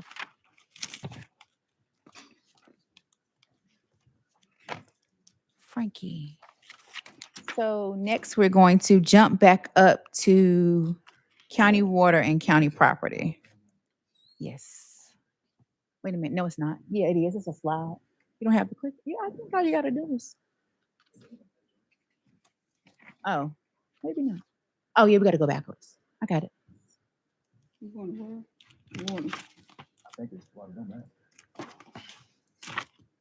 There it is. Right here. This one right here. Okay, so hold on. Let me get my notes. Give me a second. Here we go. So let's go back to county water system. So we talked earlier about county water a little bit and being on the UAL and the revenues not being where we need them to be for the water system to actually support the water system. And it has to be a system that supports itself and not funded by the general fund. So let's talk a little bit about water rates. So I think it would be beneficial for this board to possibly do a water rate study just to make sure that our rates are in line. I'm sorry. I mean, just a study. I'm not saying raise the rates, but I think it would be beneficial to do a water rate study. And that's based off of conversations that we had with the LGC. And I believe the city of Henderson just did a water rate study not too long ago. And so Cost of 25,000. It's on estimated cost of 25,000. it was about 25,000. Study? Yeah, just to do a water rate study. I'm not suggesting increase in rates, but I think it would be beneficial just to make sure that our rates are in line because the general fund cannot support the water system. Can we not use the city's water study? No. It's the same. No, why would we? No, it ain't the same. The same water. I mean, it's I don't public think so. information. Yeah. I mean, what do you mean use it as far as? They did a rates, you said they did. Yeah, a no, rate but you study mean last use their year. information to apply to our water system? Our rates are different than the city's rates. What do you? Understand that, but a rate study would indicate what other people's rates are around. You know, I would be opposed to doing that. I would recommend doing our own water rate study for our water system. Isn't that they paying for? What did the city's water rate study prove? That they need to increase their rates. They had to increase their rates. Tell how much? I can pull the study and get it for you, but I don't have it with me. Tell them how much they need to increase it. Oh, it did, yes, sir. What was recommended? I just don't know what they approved or went for it with. And they increased our rates last year too, right? They did. We didn't pass it on. Correct. That's correct. Okay, again, there's the revenue side and there's the expense side. So how much are we paying to have people downstairs? 309. 309. Frankie got the numbers. So we got $309,000 a year we're paying. I think if I read correctly, absent of depreciation, we lost $39,000 in 2024. Is that correct? In the water system. Well, You mean based on the audit? Is that what you're talking about? Yeah. Yeah. okay. That's about right. So, and I don't know what the 25, because we haven't gotten the audit yet. Right. But the power company no longer has a place where you go to pay your bills. If we could look at doing pay stations or whatever, and maybe do away with some of that service down there, then that could cut our cost. So you're saying do away with EnviroLink as far as them actually being physically on site. Is that what you're saying? We can have that conversation too. Yeah, well, we are in a minute. Yeah, we are. But yes, but having the on-site thing is if it's costing us $300,000 a year to do that. I think it's all inclusive of everything else that they do, though. The billing, your service. Yes, everything. When we started that, when we originally started, we didn't. And it seems like there was an increase in the rate when we created that on-site. We didn't have that when we initially started the water system. But then we started that service and then we upgraded that service. But, there's no Duke Energy that takes electric bills and has people there to service that anymore. Oh, so you're saying reduce those services so people. Services and, you pay 25 cents or wherever they pay at a pay station, or they mail it in or whatever, so that we don't necessarily have that. We have a lot of customers coming to our. I understand that. Yeah. And I wouldn't want to take that away, A lot though. of people going to their place too. Yeah. But you need to understand too that, people pay their bills at pay stations, but their pay stations are not there to answer their questions or handle their issues. By Right. us having a separate office, then when the people have issues or have questions, then we have someone there to address those questions. And then we are encouraging more people to sign up, because they know once they have an issue or problem, there's going to be someone to help them with it. But just paying at a pay station, that is not going to happen because they don't know people's individual issues, because they're not connected to the water company. They just avenue for them to make a payment. So it's two different things. So I think we do need a place where when people have questions, that they have someone they can go to. Otherwise, they're going to be coming to Renee. And I can't answer the questions about the water bill. If somebody has, But still, it's again, if I have an issue with my electrical, I don't go sit down with somebody in the Duke Energy office. I call on the telephone. And that's part of what EnviroLink has. They should have somebody there to answer questions. And I know they have that. So we just, again, we need to look at the potential for cutting expenses. And that's an area we can probably absorb. Help me understand, y'all, the folks in environment, what goes on there? Because I never use it, so mine's trapped. So Frankie can't answer it. You mean the actual office? What to do at the actual office. Yeah. They do take payments. Uh-huh. They do answer questions Somebody's in office. in that office every day. But like back to what Yolanda was saying, everything, the people that do that in terms of our citizens of Vance County are the most vulnerable people that need it, right, Yolanda? They're the people that need it the most and everything. Even though a lot of us in terms of go to the pay station, do like I do online and go to website, but the people that pay the bill are the most vulnerable that need to be able to have to talk to somebody, right? That's what you're saying, right? Do y'all have another idea how to cut it? Do you have something in mind? We actually want to talk about the management of the water system with our EnviroLink. We've had issues. We've had a lot of issues since I've been here, and we've had conversation after conversation, meeting after meeting.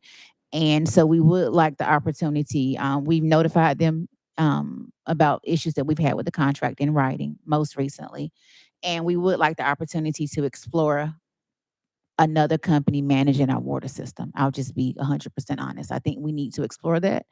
And I do have a question when you talk about a study, because I know people who live in the county and they pay extra for someone to pick up their trash, so they don't have to take it to the dump sites. Yes, ma'am. So I'm wondering, have we in recent years did a comparison of those people who are actually paying to be part of that pickup system versus how much we're actually spending for those dump sites?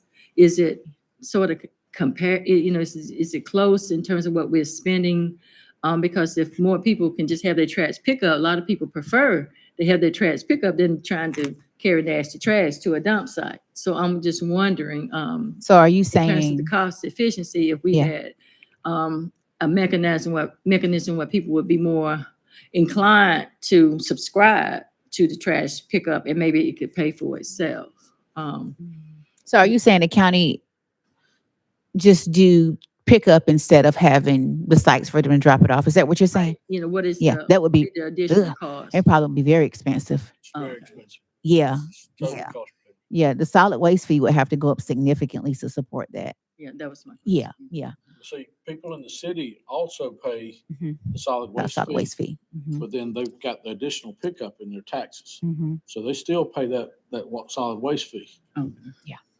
And so And I do have, and we talked about this yesterday in our department head meeting. I do have concerns with people coming out of our county to use our sites to drop off their trash. I think that should be a conversation that we should have at some point, whether it's us assigning stickers or tags or something so that only Vance County residents can use our sites, because people come out of county and bring their trash, and I have concerns with that.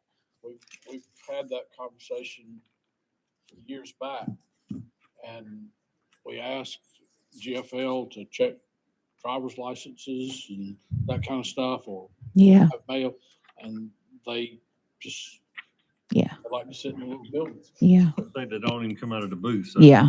And that's the issue with Yeah. it, is that we need something that doesn't, I mean, you know, our site on Warrenton Road Mm-hmm. comes right out of Warren County. Our site on Yeah. Big Spur Road, Mm-hmm. right out of Warren County. Yeah. And I've followed people. You know, when Yeah, I took they work do. in Warren County, you're coming in to get material. I'm doing a job down in Warren County. You know, I watched somebody come all the way from Warren County and put in the station. Yeah.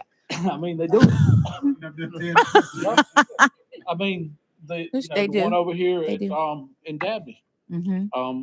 Granville County doesn't have a site anywhere on that side of the county, Mm-hmm. so they all come to that one. Mm-hmm. They do. So now that you say that, Commissioner Brumman, would you all support us moving forward with researching to see what the cost would be for car tags or stickers for vehicles? I'm just asking. I think we need to figure out a way to identify, I agree. I totally agree. but you know, Why can't you do the same thing? I've never used the one out on Spring Valley Road until the other day. You know, I took heavy stuff out there, Mhm. and before I could before I could dump, I had to show my license. Mhm. And if the folks but I know what you're saying, the folks at those sites don't ask for that and everything. So They don't. You slow the process down. But I went across the bridge, and I stopped everything. They called me back to get my license and everything so that I couldn't dump anything.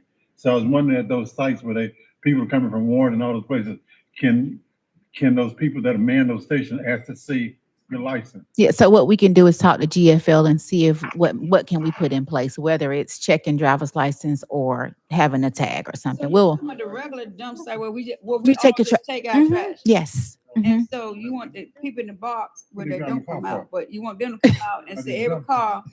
They need to be a Vance County resident. I think a tag will be more I think beneficial. a tag would be sufficient. Because checking driver's license, Yeah. correct. And Yeah, you would. I know Nash. Undump it versus we dump Right. it, then that means everybody in your household that possibly dumps trash got to have a tag. Yeah. So Nash County has them, and I think they send the tags up with their tax bill. Mhm. For And each if a year. household needed more, they would just have to pay for Purchase more. for additional. We could provide 2 per household or something like that. I don't know, but we need to. I mean, Huh. they don't. There'll be everybody in Vance County get a tag. Yeah, I mean, inspection sticker is no longer required on a car. You could put it on the windshield. Yeah. Just a little Yeah. sticker. It It's doesn't just have a to little cost- sticker. Yeah, I feel like we should do Yeah, something. that's what Nash has on the rearview mirror. That's great and fine, but please got to be considered the campers out on Carl Lake and the people who own residences that don't stay in Vance County, only come here for summertime. And they would get Got- that tag got- in their tax bill.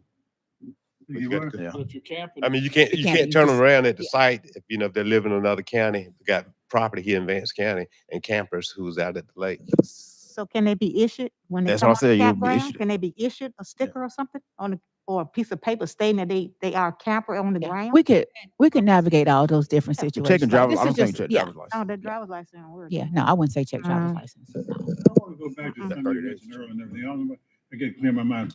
You talking about Enviroling going with somebody else. Did we ever say you're going to go with somebody? We we gonna didn't. So do? we need to go back to, how do y'all feel about water rate study first? I mean, if you And need- I would say, if we decided to leave Envirolink and go elsewhere, we could allow the new company to assist us through that. We don't have to do that now. But we need to go to somebody else is what I'm getting. I think we should do research on other companies. So I'm looking for consensus to move forward with that, or at least have conversations. I don't agree with spending $25,000 on a water study Mhm. when the city just did one. I mean, and it's public information. Mhm. But, you know, and our water comes from them. Mhm. And they've given us a rate increase, I think, for the next 3 years. or Mhm. whatever. Yeah, I have to go back and look at it. Right. So I mean, I Yeah. think we need to look at something, an alternative to that rate study, but I do want us to look at changing. And- Okay. Yeah, it was a Okay. change company. Okay. So, okay. All right. So consensus If you on that. change company, then you come up with a fee or water rate or something when you do the company, or we have to come up with the water rate. Oh, no, the board would set the water rate if you all want to change the water rates. That would be the board. But we could work with the new company to Can see. we work with the new company Mhm. first? Oh, and then yeah, we decide? could. Yeah. Frankie, you want to say something? No. Yeah. Okay. You sure? I'm sure.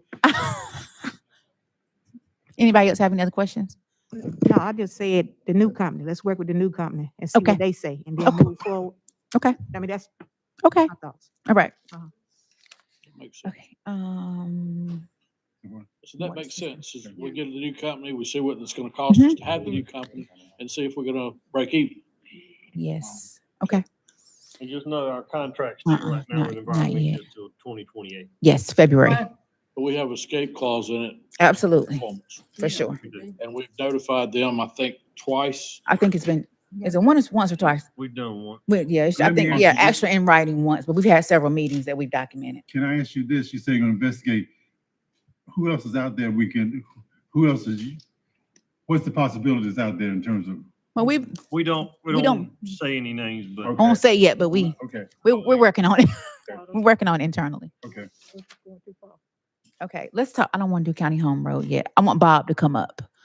So the city of Henderson, Paler has proposed a joint agreement, or not agreement, but venture with the city of Henderson. So I'm gonna let Bob do a presentation for you all for city planning, city and county inspections, and county planning. Oh, you need to use yours. What is it? Is it a PowerPoint, Bob? No, it's in a different program completely. Oh, Just have to put my computer up. oh, he went to go get. HDMI. Oh, that's okay. Ronald got it.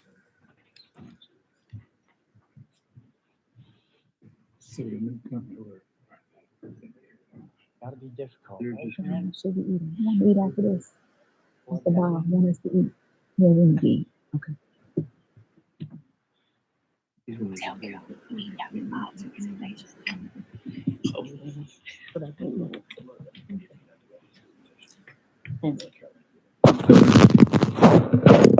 Being right there. Okay. We'll just do goals in the future. We would just have goals left. We still gotta. What else we got left? I know, but Ferdinand gotta present economic development. Yeah, and then goals. Okay. But I still want us to eat. Yeah, yeah. I mean, if, she said she good now. She said she don't have to leave. Yeah. Mine's at 2:30. Oh yeah, we're gonna be good. Yeah, we be done. And so before Bob presents, one of your goals last year was for the county to continue to work with the city of Henderson and build our relationships. And I think this will help build our relationship with the city of Henderson.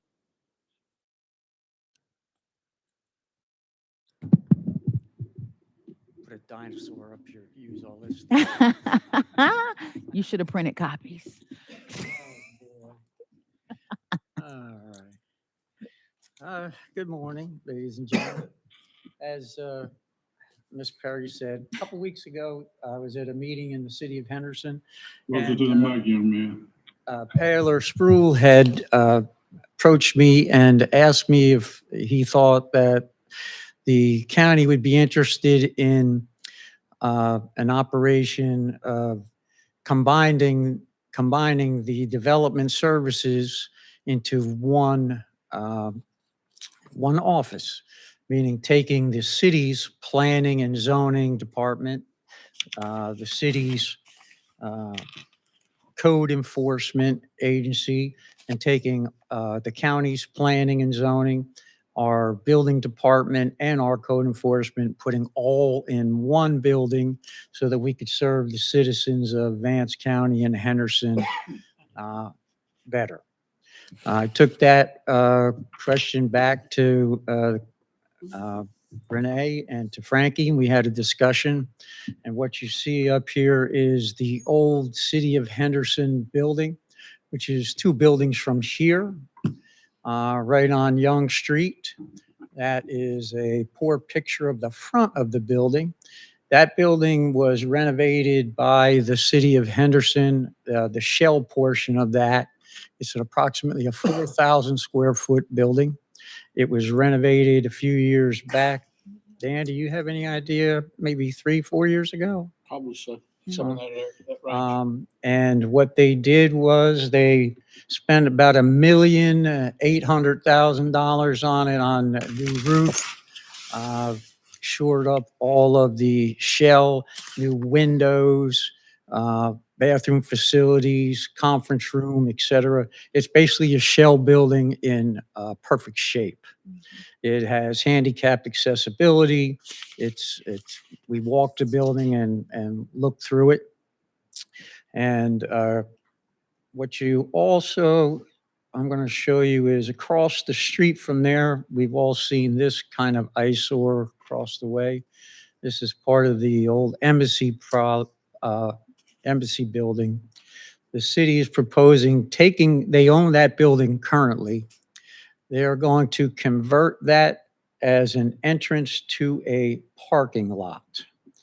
They are going to, you would enter, let's get this thing off here.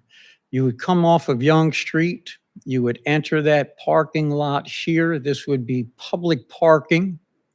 They have it set on a concept here for approximately 27 spaces now. This proposed gaming table park, they've decided against that. That will go away. There'll be more parking spaces there.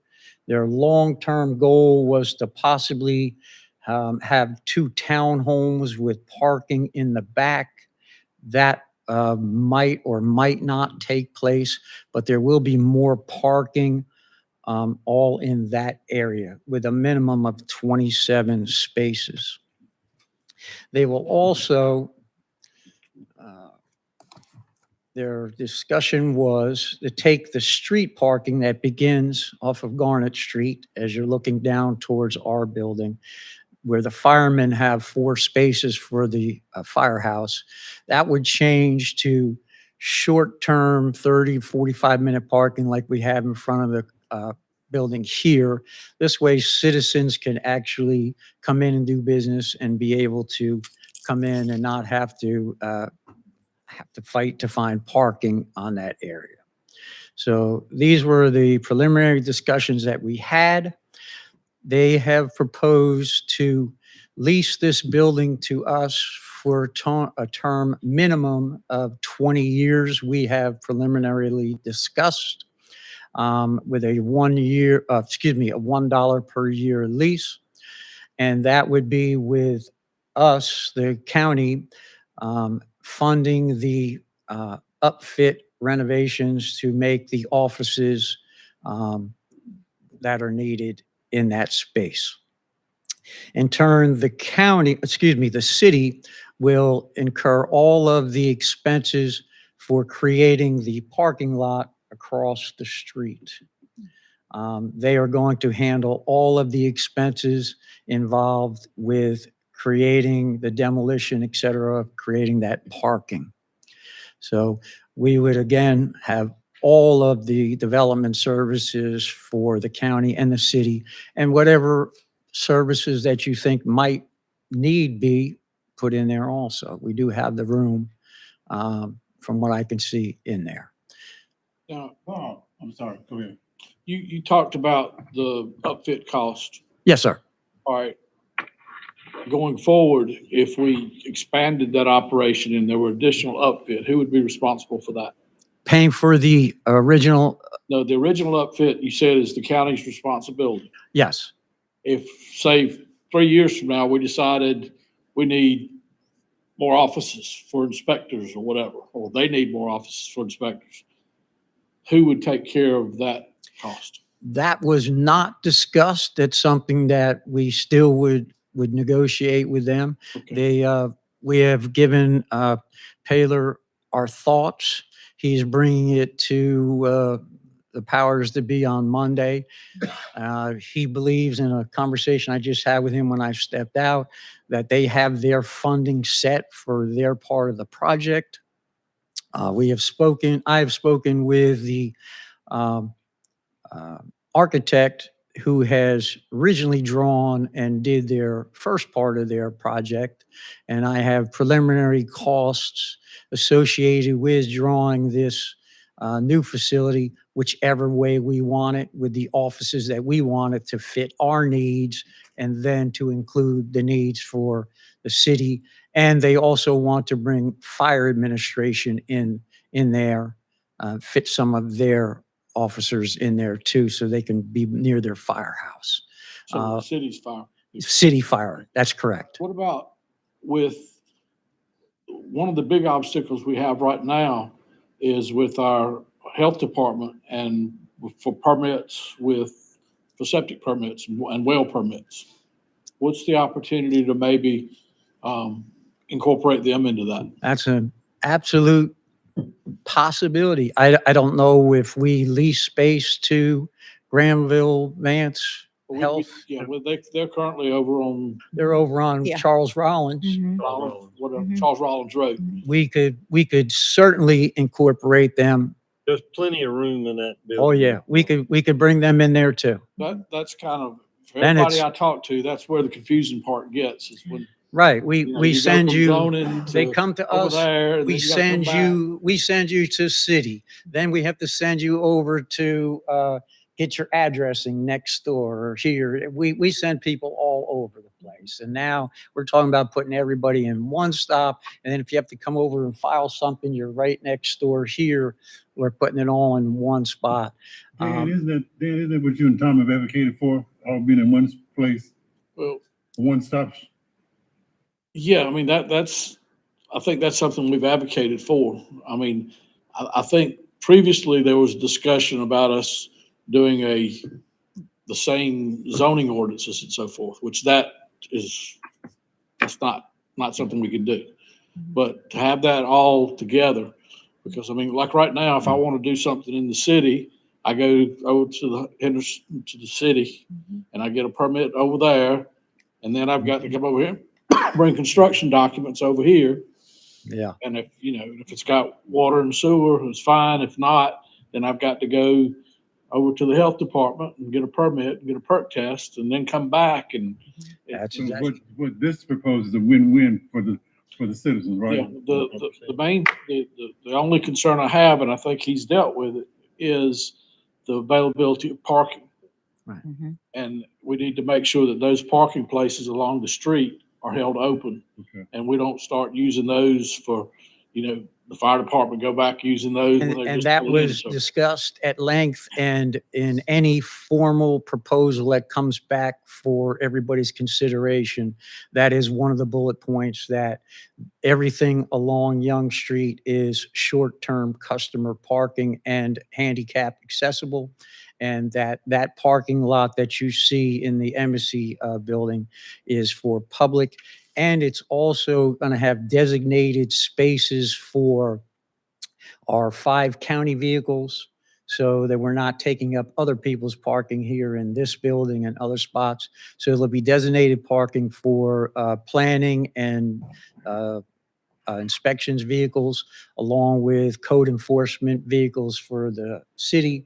So we want to make sure that everybody's covered and people can have some parking spaces. Okay, the other thing is that parking lot is somewhat secluded. So we need to make sure there's appropriate security there so that, or cameras or whatever it is, so that we don't put citizens or employees at risk. Right. This one right here. Parking lot, that parking lot they're gonna build. Because that doesn't go all the way to Garnet Street. That's. So what that will, it will exit out onto Court Street. They're going to tear that building down. So you will enter off of Young Street and exit out onto Court Street. Yeah, but so. What's Court Street? The little short street right here? Right next door, straight where the library is, between the gas company. I do have, and I discussed with Renee, I do have money in my budget if we did want to consider getting the plans drawn up at this time, so we could be prepared if you were going to proceed with this in the new budget year.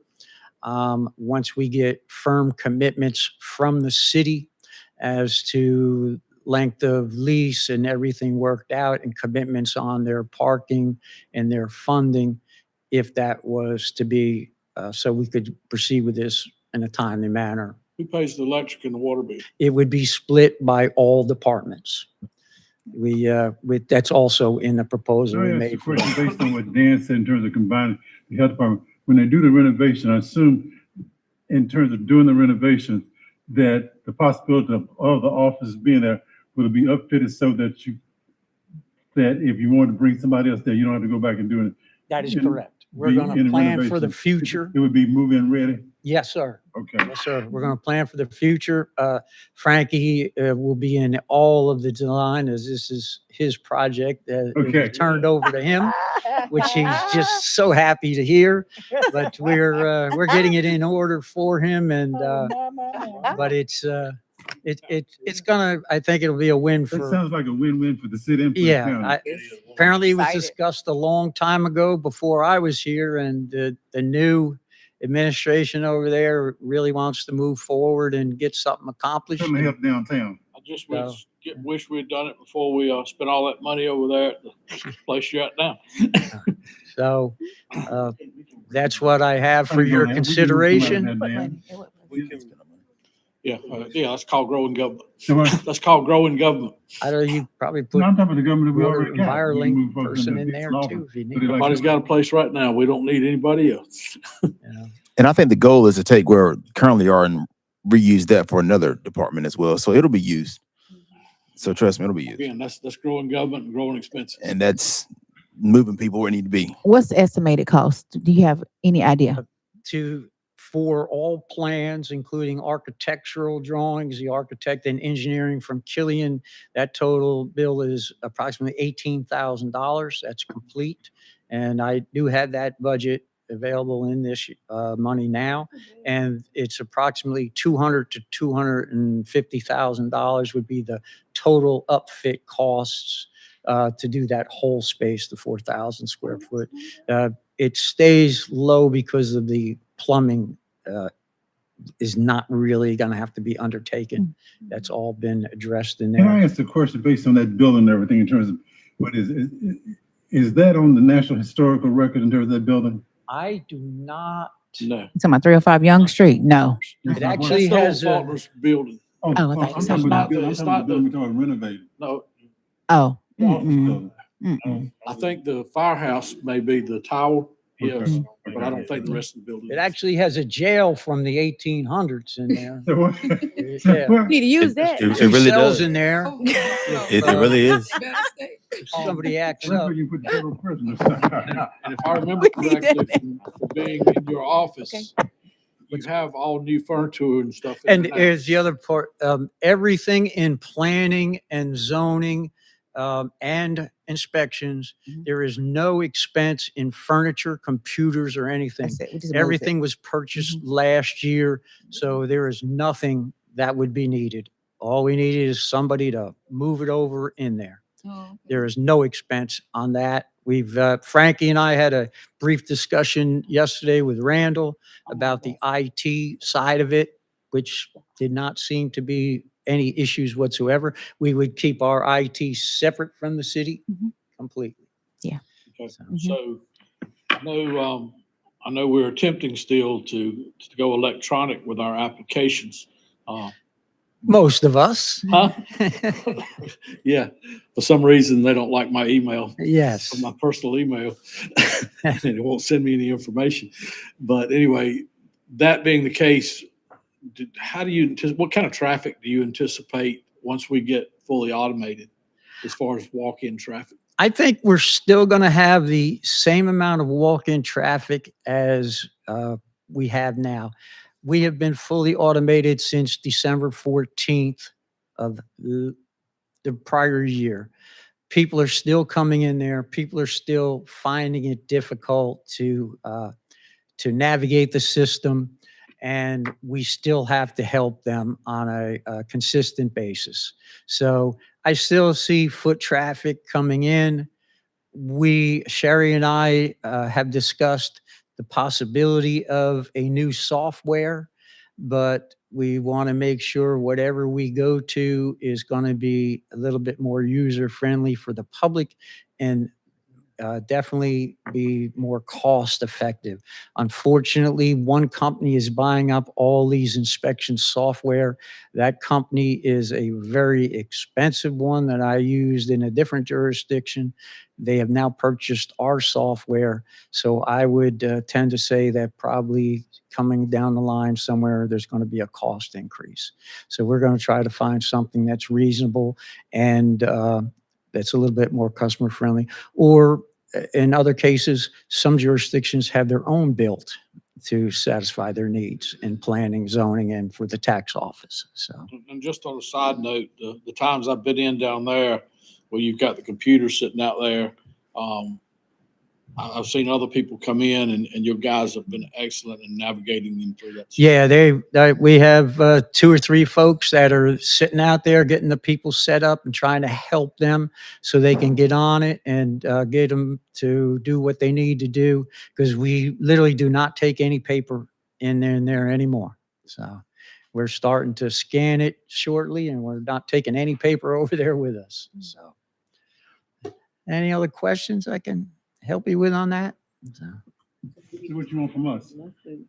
what's that? What do you want from? We'll bring it back to y'all for consideration. To what? Yeah, as long as we have consensus, and it looks like we have that. We just need a consensus that you all are okay with it. Yeah, and we'll bring it back for actual official approval later, because we got to do lease agreements, and it's a lot. Yeah, it'll be a while. Yeah, he's going to work on that Monday. Okay, good deal. So Thank I'll you. Get back to you on that. Thank you, Bob. Thank you. But it's all good, right? Yes. Want to do lunch for about 30 minutes? Yeah, right now, we're gonna take a 30-minute lunch, right? And come back. All right, we're dismissed for lunch. We can't, not while we. You said working lunch? Working lunch. See the viewers looking at us eating lunch.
So I want to take a few minutes to talk about our county home road property.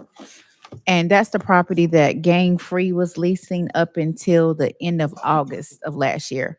So there's been some conversations internally about um, possibilities for that property. So the first thing I want to mention is I had a conversation with Paler Sproul some months ago when I think it was when he first became city manager, and he wanted to have a conversation about a study that was done in 2021 from the School of Government. And apparently the School of Government could take, well, first off, everyone has these right here, these maps right here. Okay. And so I'm not a GIS person. So if y'all have questions about the size of the properties, Frankie can help you out with that one. So as far as that property, we need to figure out what we want to do with that property. What's the total acreage, Frankie, for all of it that we actually is owned by the county?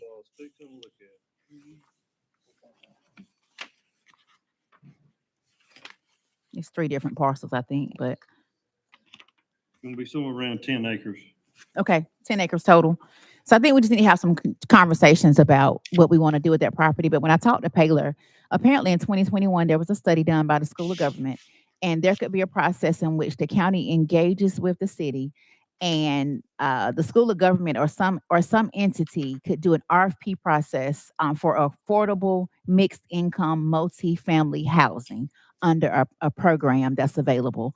So I don't know if you all wanted to explore selling that property or keeping that property, or what that looks like. But I also have Wakia Macon here as well that wants to talk about food insecurity and other possibilities for that property. So I'm gonna allow her to speak first, and then we can talk about Paler's proposal if you all are okay with that. Because I just want direction on what we need to do with that property. And Frankie, can you talk to them a little bit about which structures you think would be feasible to actually still stand? Because I know there's some issues with the structures on the property right now as well.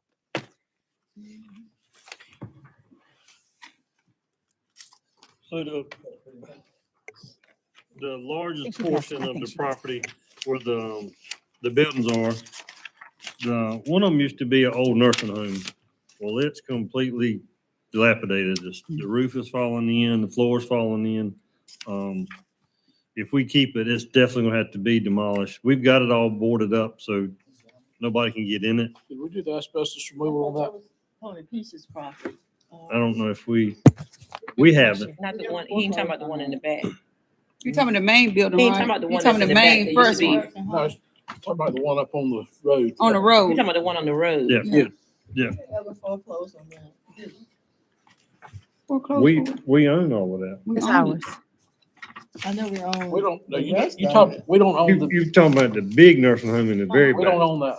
No, that's totally The- piece owns. But on our lot, the biggest building was at one time a old nursing home along. Oh, Scott Parker's. That building would have to go, and there's a little mobile home there. That one would have to go too. Floor's falling in. They kicked all the doors in, broke all the frames. That was given over to the Henderson Police Department for a substation. I don't think they ever opened it, but then it was used as a homeless shelter for cold nights. Mm-hmm. But That's at when one Game Free point, was it donated for use by the Henderson Police Department, but I don't think the blue building in the front, right? there. Right. Mm-hmm. Yeah, I don't think they ever really used it. I don't know if they had a contract, subcontract, or whatever, but I remember that they did give it over for their use, for a substation. I mean, if we keep the property, definitely them two buildings will need to come down. Demolished, The yeah. middle is okay. I mean, it's feasible, and that's something that Miss Macon we looked at together that she's gonna talk to you about. One other thing that we kind of recommend, if we do sell the property, we need to look at having the property resurveyed where the men's shelter is, and possibly taking that out of what we sell. Right. Most Um, definitely. Yep. They do a good job there. Yeah, we definitely don't want to lose that building if we can help it, but that would just be something that we would need to consider. So you said it was kicked in, that was when they had it for Game Free did that, right? Yes, ma'am. But everything's been boarded up now, so nobody Yeah. can get in or kick in. Any questions on my end before Miss Macon starts? All right. Can you hear me? Yeah. Great. I was really hoping that I wouldn't be caught in between you and lunch. So it's a great time to talk about food access and hunger after lunch when our bellies are filled. So just a reminder, I'm from Cooperative Extension. I've brought a couple of people before you in the last few months. My parenting coordinator was here recently, so we have a parenting program. We have agriculture, we have 4-H youth development, and we have a food and nutrition program. And so our goal is to take all of that information from the 2 universities, NC State and A&T State University, and provide it as research-based information to the community. So we learn a lot of things and then we teach. I've been learning a lot about food systems, and the more I learn, the more I become concerned about our local food system. And I got a lot of data for you. I'm a researcher. I'm not going to go through everything, but the biggest things are food impacts so many different areas in our community. So we're talking about health, we're talking about the economy, we're talking about education, and so on. I got a lot of this information from the North Carolina Association of County Commissioners map book, 2025. So I would highly suggest combing through that. They list out the ranks for the counties 1 to 100, 1 being the best, 100 being the worst, and we're close to 100 on a couple of things that are related to food and food access. One of those being food insecurity. There are different estimates. We're between 16% and 19%, but that puts us at number 84 in the county, or number 84 in the state. Keeping in mind we are highly dependent, which means we are not collectively sufficient when it comes to food. So we're dependent on pantries. They're in all of our schools now. We're dependent on food distribution, and that's kind of haphazardly through donations, maybe food banks and things of that nature. Soup kitchens, which they're saying they're seeing more food being provided to food kitchens. And so I'm encouraging you all to think about what needs to be done locally to support the food system. In addition to that, we're about 30% SNAP, EBT benefits, or residents in our area are dependent on those benefits, which I believe that's about $2 million a month. Correct me if I'm wrong. I know you would probably know, Mr. Brummett. But those benefits can be paused or stopped at any time. We saw that in November, and that means that other things can happen and create more dependency. And so I don't want to be an alarmist, but I also want to ring the alarms that we are looking at something that needs to be addressed. And there's an opportunity in County Home Road property. It's a little rough. I've seen it. It's a little rough, but a lot of things can be done with that. So all of that to say, the first 2 pages are just information. Again, we're here to teach. And so if you ever want to have a conversation with me, right up the road, 305 Young Street, I would love to sit down and talk with you about any of this information here. But the biggest things are on page 3. And so I'm asking questions about how do we get Vance County positioned in a way that we are contributing to our local food system from seed to table. So growing our food, distributing our food, marketing our food, everything in between. And then how do we make sure that Vance County residents have continuous access to healthy foods that will benefit our county in a variety of ways?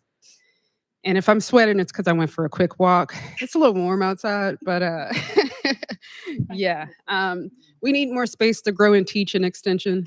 We're on 305 Young Street. We don't have a lot of land there. We do oversee the farmers market. There are about 8 acres there, but it's hills and a lot of stuff that we can't really work with as well as we could on County Home Road. So what I'm requesting is access to at least those 3 acres in the building on there. But I'm really shooting for all 10 of those acres, honestly. Thank you. That area is situated in one of the highest needs. If you, I have a question. yes, ma'am. And looking at the map, we see the acreage here has a lot of trees and other foliage. Mm-hmm. Would you expect the county to eliminate all of that prior to you taking position if that was the decision? Because I know we had looked at a company was supposed to have cleaned that off. I think, what's his name, Greg, the guy who ran for mayor. I don't know. Greg Etheridge. Huh? Greg Etheridge. Greg Etheridge. Greg Etheridge. Could you check to see that we hire him to clean these lots off? I think we did. No, we never heard. No. When do you remember that happened? Do you remember when you think the county contracted with them to clear it off? Yeah, we did. To clean those lots off because of all that foliage. Not since I've been here. It must have been before me. Yeah, but he was getting contracts like that too, because he was, I know he had contract with the school and See. he had a lawn service, I believe. So if you can just check back in the minutes to see if we gave him that contract to clean it off. Yeah. Because that's what I was asking, Nakia, we wouldn't want to get that to her and she's responsible for trying to, I guess we could sell the timber. Yeah. Because there's a lot of, we're talking about acreage, so, that's a lot of timber. Okay. So that would bring in a profit, private selling, if we were to sell that timber. But so I was just, wondering, did we actually contract for him to clean that off? Okay. But I thought I remember us Oh, no, you discussing. talking about Jordan, Must have been Jordan. Yeah, okay. Yeah, I'll check the minutes. I have DeWanda check the minutes for us. Yeah, so, because it is in my district, so I was just interested in what, was going to happen with it. There's a whole lot of open land to do what Ms. Macon wants to do. Right. Yeah, so this would all happen in phases. We would start with the open land and even using the indoors. So on page 5 gives you an idea of different ways. I want us to reimagine farming. Okay. Maybe email it one to more. us. I can Just email it to us. you. I'm Yeah, not yeah. I know at one point Henderson Collegiate was on that first acre, and it had already been cleared with electricity was put on when the school was there and water and all that. So did you contemplate putting a building there, or you were just looking at the land per se? I'm contemplating a lot of things. And so on page 5, we'll give you some of the ideas. So Okay.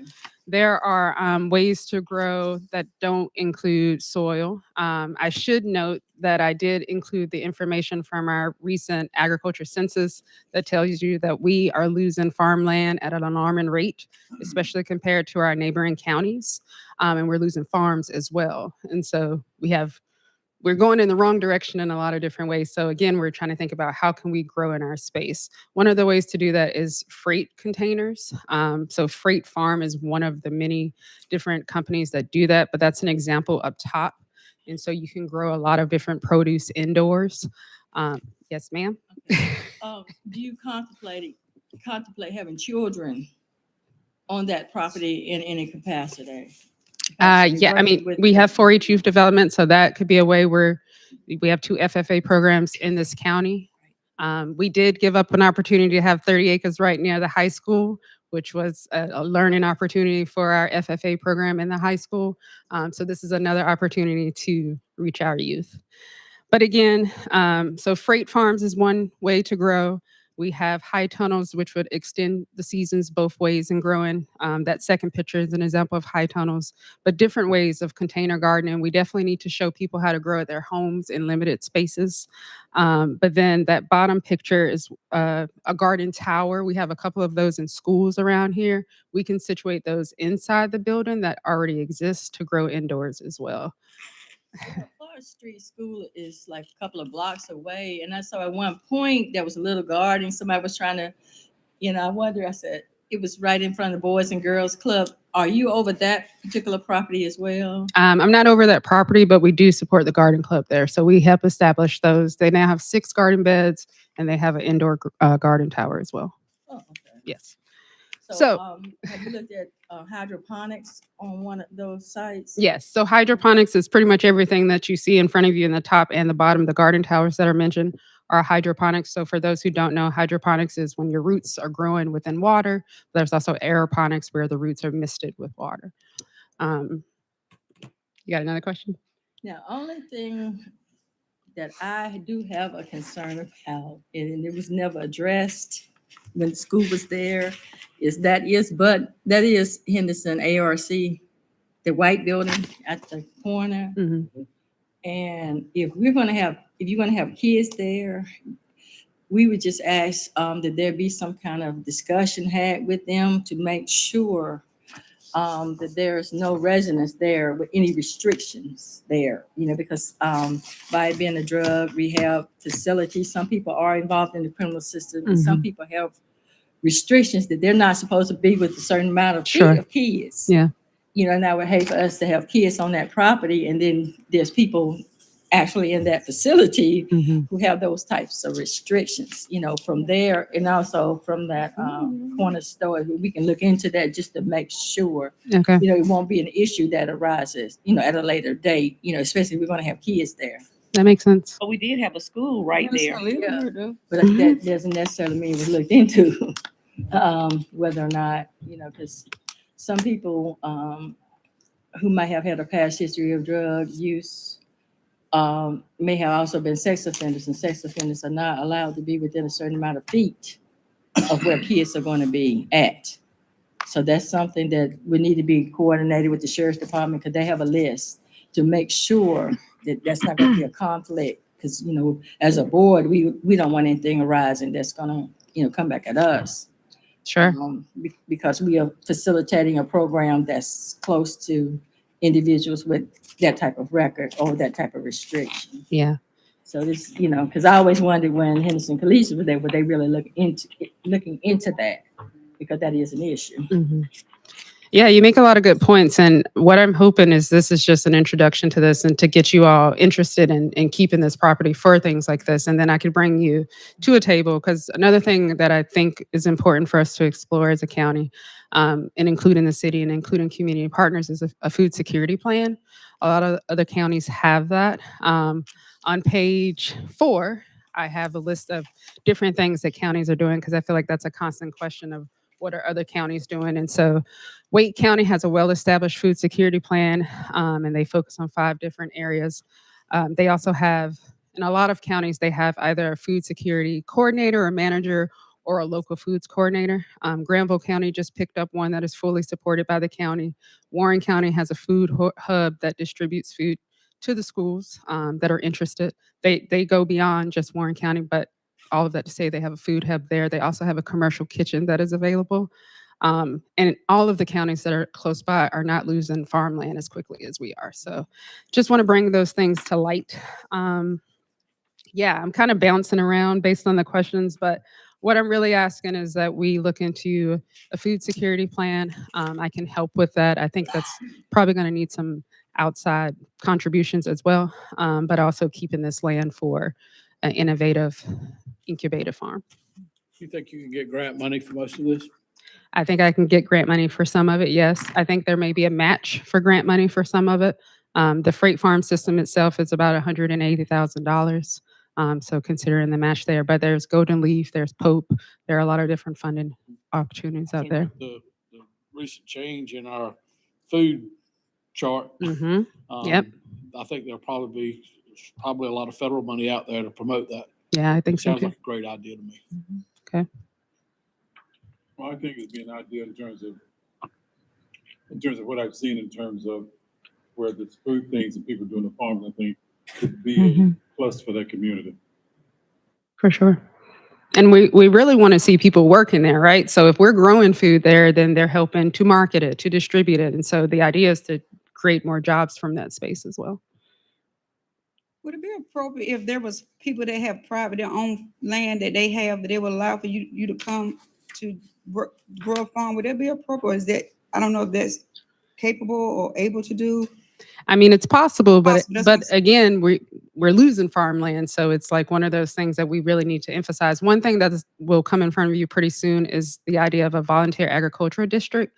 We're one of 8 counties in the state who don't participate in that program, but Farm Bureau Board and Soil and Water are interested in having that here as well, and so that will. And I see you shaking your head. We're open to input, but that is something that's moving forward right now. Who's Neil shaking his head for? It's restrictive on some people that may want to develop their property. And, if you've got a farmer that's have 100 acres and they're getting ready to retire and they need the money, then those ag districts can be restrictive on their ability do What I'm saying, for instance, I'll use myself for example. If we got 30 acres of land and I allow you to come just to grow for whatever, is that possible? Sure. Yeah. Okay, that's what I'm just saying. Just want you to grow a garden for in an area that, so I was just wondering, is that possible? It is possible. Okay. One of the things that we want to do though is teach other people how to grow. Yeah. Yeah. So if you wanted it to be a demonstration farm of some sort, that is possible. Yes. We do have a community garden at the farmers market that was recently established thanks to funding from Triangle North Healthcare Foundation. And that's the whole idea. People are in small areas and learning how to grow in those spaces with our guidance. Okay. The issue when you get stuff like that is grant funding. It's hard to get grant funding to a private individual, and on property where you've got private land. I would suggest exploring Wake County's food security plan, especially the updated one. They look at things of that nature, and they also look at the costs related to that. At one point in time, a friend of mine, Marion Williamson, you probably have met her. She used to be on the city council. She had a greenhouse on her property, which was provided through a federal program. So is that program still in existence? Yeah, it's called EQIP. It's through NRCS. The thing with that is if you apply this year, it may take a couple of years before you actually get it. So we would have to think about ways to fund those things in the meantime. And it's usually a reimbursement program.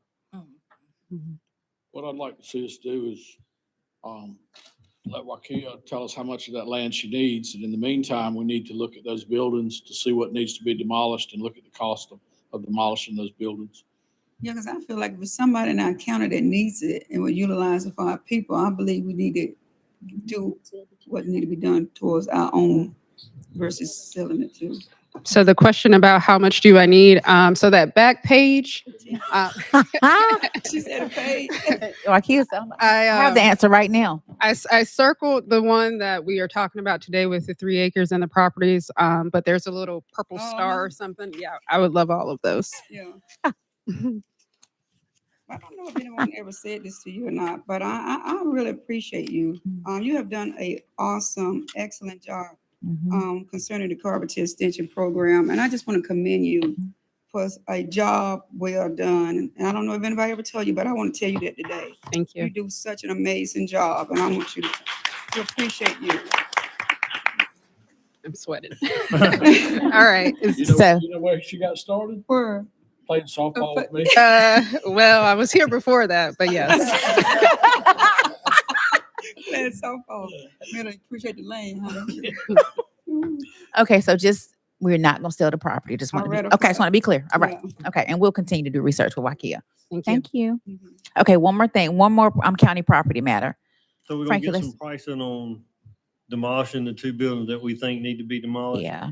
If it need to be gone. And It- do it- do you feel like we should resurvey the one property to take the ARC building out of that I think so. equation? Definitely. I mean, it's already surveyed, but yeah. Yeah. So we can split that. Split it. I mean, the road's there. There's a road there. Yep. And so that part of it, you're not going to just don't go across the street. But once you look in GIS, it connects it with one of the other properties.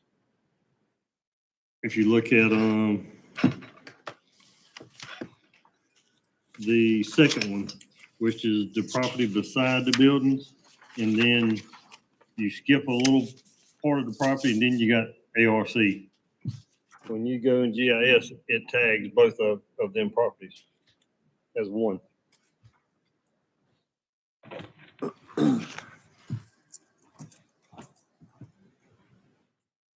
It tagged that one and that one as one property. I don't know why. Okay.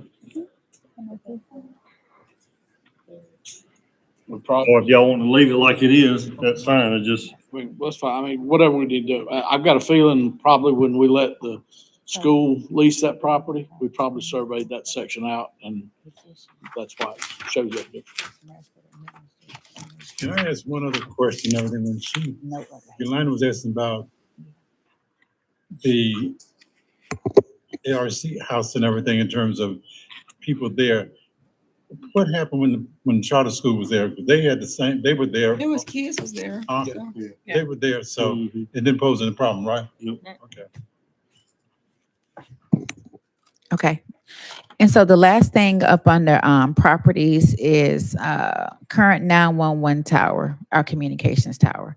So Vivian, just come up for me, but Frankie, just give them an update on where we are with leasing the current property, if you can, just real quick before Vivian comes up, before she talks. So Vivian and I both have been working with the owners of our 911 tower that we have at this time. And, you know, I recently brought a estimate of what they wanted to sell the property for. We really don't know what the property's worth, to be honest, because of we don't know what the condition of the tower is. So with us talking, and Vivian, I think will go in more what she's talked with the consultant and all. With them us not really getting a price and going back and forth. So I asked them for at least another 1-year extension on our lease, and they have agreed to that. They have. They have. The price may change a little bit, but that's still in negotiation. I felt like the year could give us a little more time to do a little bit more research, and we can do a TIA inspection on the tower for $2,500, and that will tell us exactly the condition of the tower.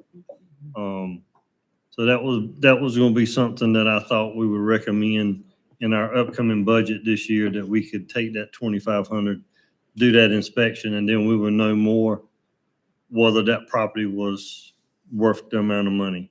And what we've been told by our consultant, if that tower inspection is good, what they've quoted us they wanted is well worth the money.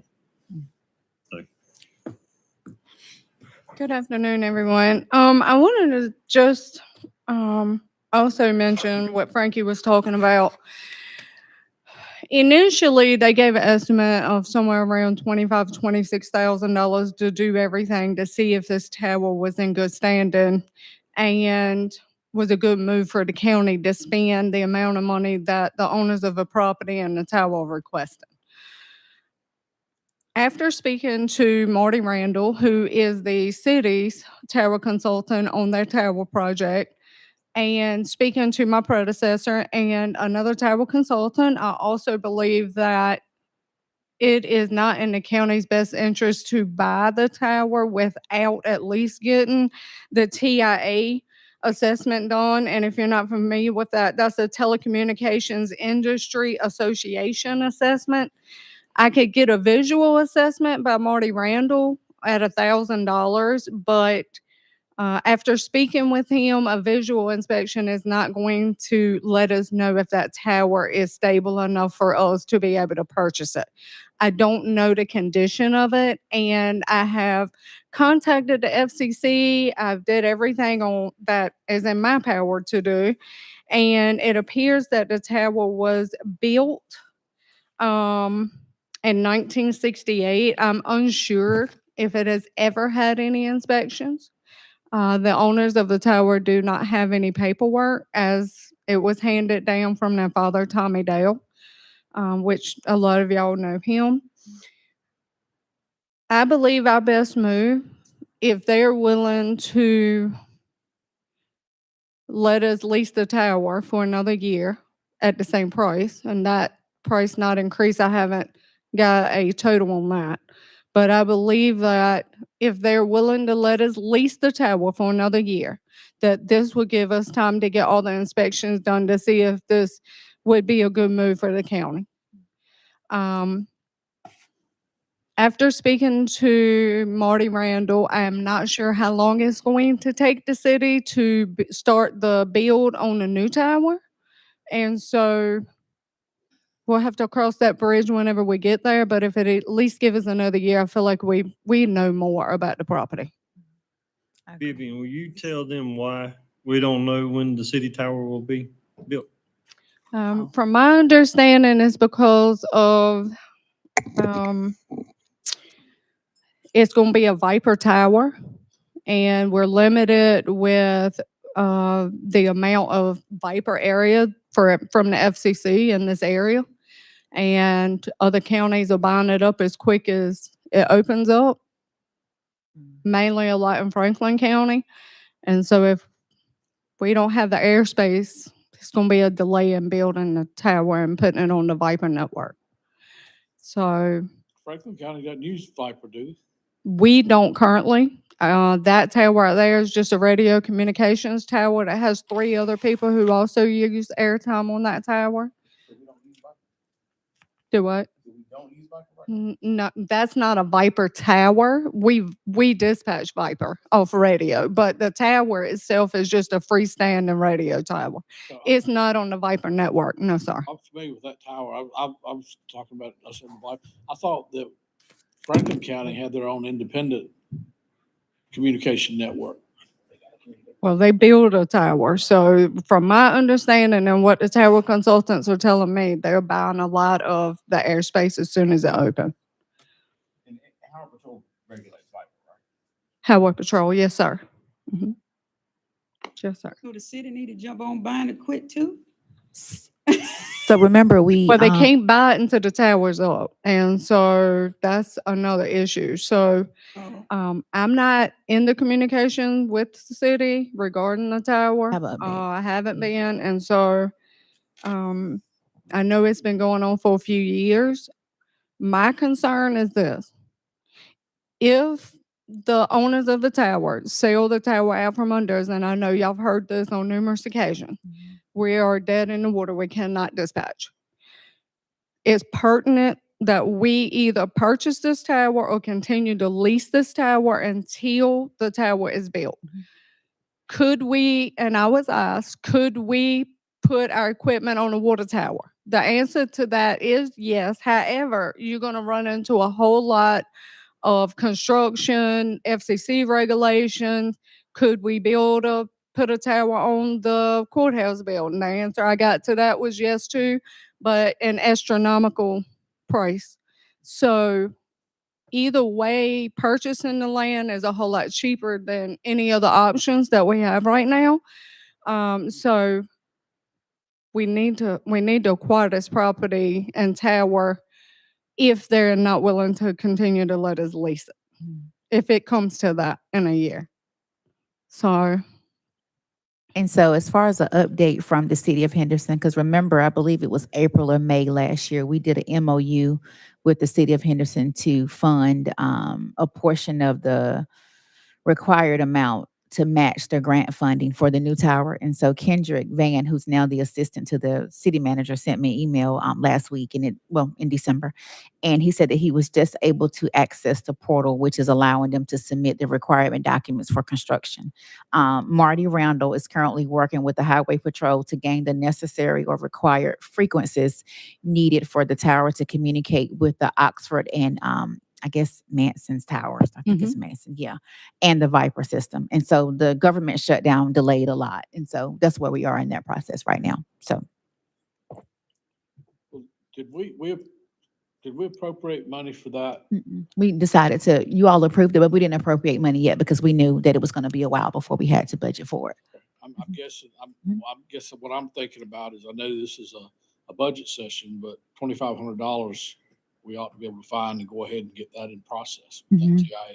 Yeah. Oh, that's not a problem. We have that. We don't have to wait till next year if we did that. Absolutely. I mean, that's something that Yeah. probably sounds like time is of the essence on that. Yeah. We need to move quick. Yeah. We don't have to wait till next year for that. We can find the money for that. That would help us make a decision or y'all make a decision on whether the property is worth the money they're worth. Absolutely. Yeah. So if it says it's not worth the money, we still up the creek in a sense, right? We got a problem. Yeah, we do. Yep. Unfortunately, it's a bad place to be in. Yeah. It is. And I So we don't can't have any backup. Yeah. And I can't say what they're asking is unfair or fair until we get this TIA inspection on the tower. Right. I do, however, through my research, September 2021, there was equipment replaced on this tower, and I have pictures of where they crawled it. They even took the lunch that day. It was 2 different ones. They spent the entire day on the tower because it's a 4-hour up and 4-hour descend. And no issues were brought to the table at that time concerning the tower. So until a current TIA is done, I'm unsure what the amount or who would put a price on it. think we ought to go ahead and get the TIA in Yeah. process. Yeah. I think we ought to go ahead and get the TIA in process. I feel like that's the most cost sufficient thing to move to first for the $2,500. I will, however, tell you, um, there is something that I brought to light to the owners of the tower a few weeks back. And so some things are already being looked at that needs to be repaired. So it may be that they even have to have that done prior to them fixing what's going on with the tower. And so I know Frankie is dealing with them one-on-one. Michael seems to call me and Jim seems to call Frankie. So they're brothers. But I brought it to Frankie's attention and Frankie reached out to Jim. And so he's supposed to be getting back in touch with us in the next week or so to let us know how they're going to move forward with fixing it.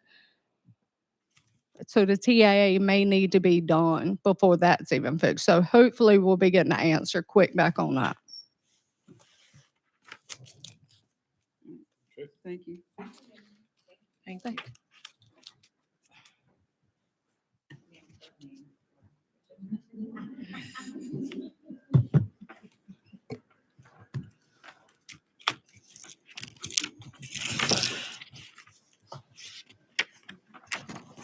It's over there. Okay.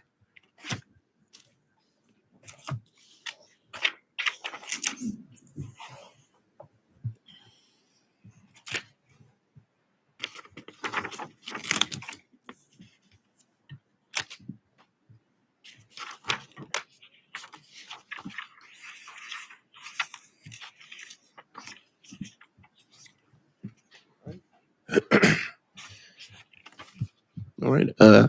Afternoon, commissioners. I'm just here to give you a quick update about economic development, what we've been up to for the past year in late 2024. And some of the focus areas are we're going to talk about the economic development strategy, some of our business and retention and expansion endeavors, marketing, the regional and county demographics, challenges, and our recent successes and the current and future goals. So the economic development strategy, we recently had one completed in 2023. And just to give you an idea of what economic development, the three tenets of economic development are, is to one, increase the tax base. The second thing is to enhance the quality of life for your citizens and to create and retain jobs. Some of our key assets in Vance County that makes us competitive are we've got land that's available. We've got our proximity to I-85. Carr Lake is a great natural resource that we have, and it enhances the quality of life for our citizens. And we are fortunate to have a partner like Vance Granville Community College, along with many other partners located here in the county. So talking about the strategic plan, these are the outline goals in the strategic plan, our 5 goals. Number one, attract, retain, and foster new businesses, make Vance County a choice location for businesses, develop our talent pipeline, make sure that we strengthen our local and regional connections, and to continue to strengthen the EDC itself as a whole. And our target industries as identified in that strategic plan are the light manufacturing, distribution, life sciences, and the food and beverage industries. So what we've done up to this point to meet some of those goals outlined are we've updated our marketing for all the available sites that we have. So if you go to the website now, everything's listed. Our featured sites, we've got breakouts for them so folks can find out how much land we have, the amount of utilities on site, size of the land, all those details that are pertinent to them. We're going out and frequently talking to our businesses where we've updated, we got downloadable brochure for folks that have questions about Vance County.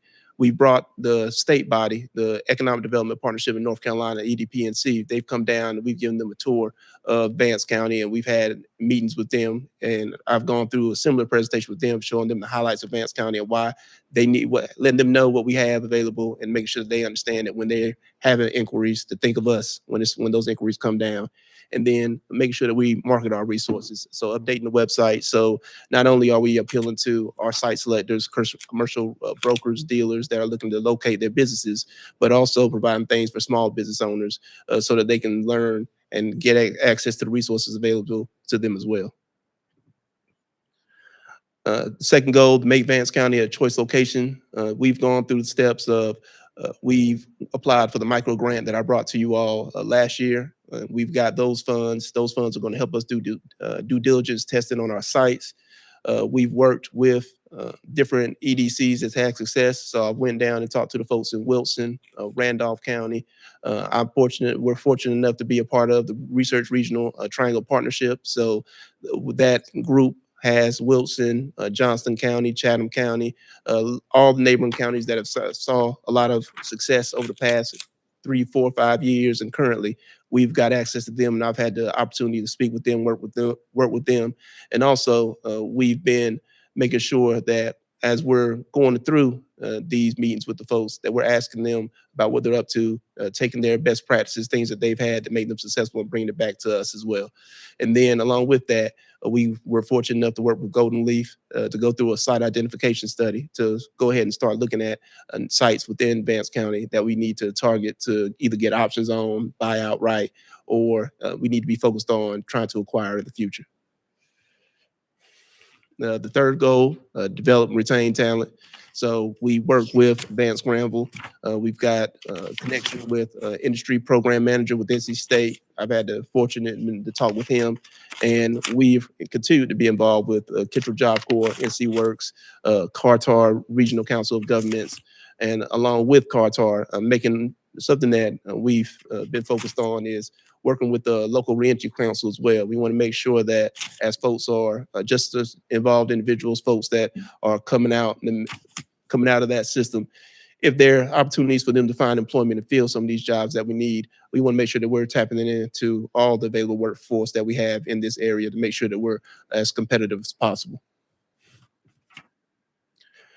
The fourth goal, to strengthen local regional connections. We've actively been engaged with Cartar. I've met with every director that's within our Cartar region. So I've had meetings with Franklin, Warren, Granville, and so I made sure to, in Person County, and I made sure to speak with them. We've all developed a relationship working together.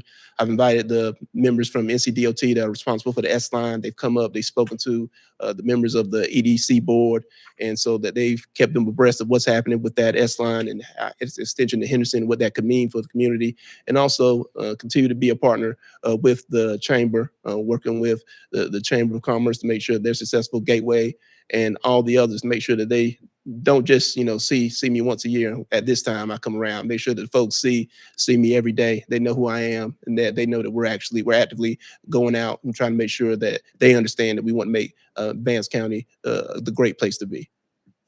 And also, we've produced an annual report. We just finished our annual report for the past year. That's completed. So I'll be showing that to the EDC board. Next Tuesday, we have that meeting, and then that'll be posted to the website, and I can provide copies for you all as well, and that'll be available to citizens to review.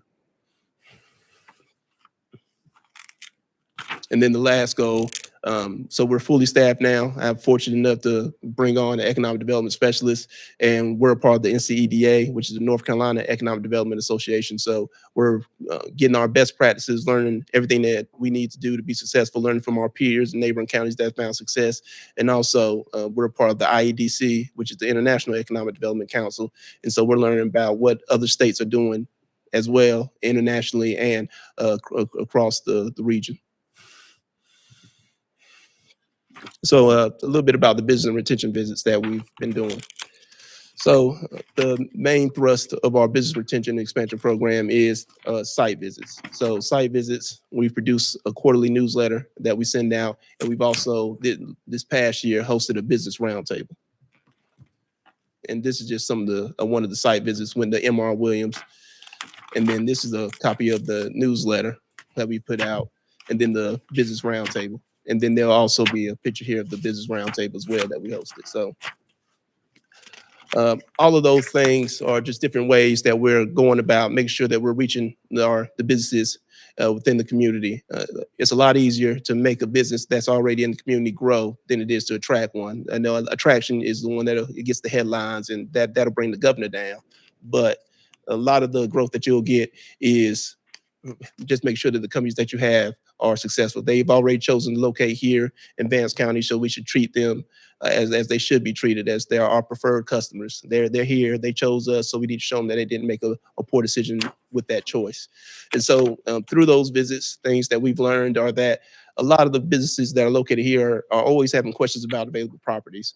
If they're looking to grow, they always want to know more about available warehouse space, land, things that they can help increase the productivity of the business, available incentives.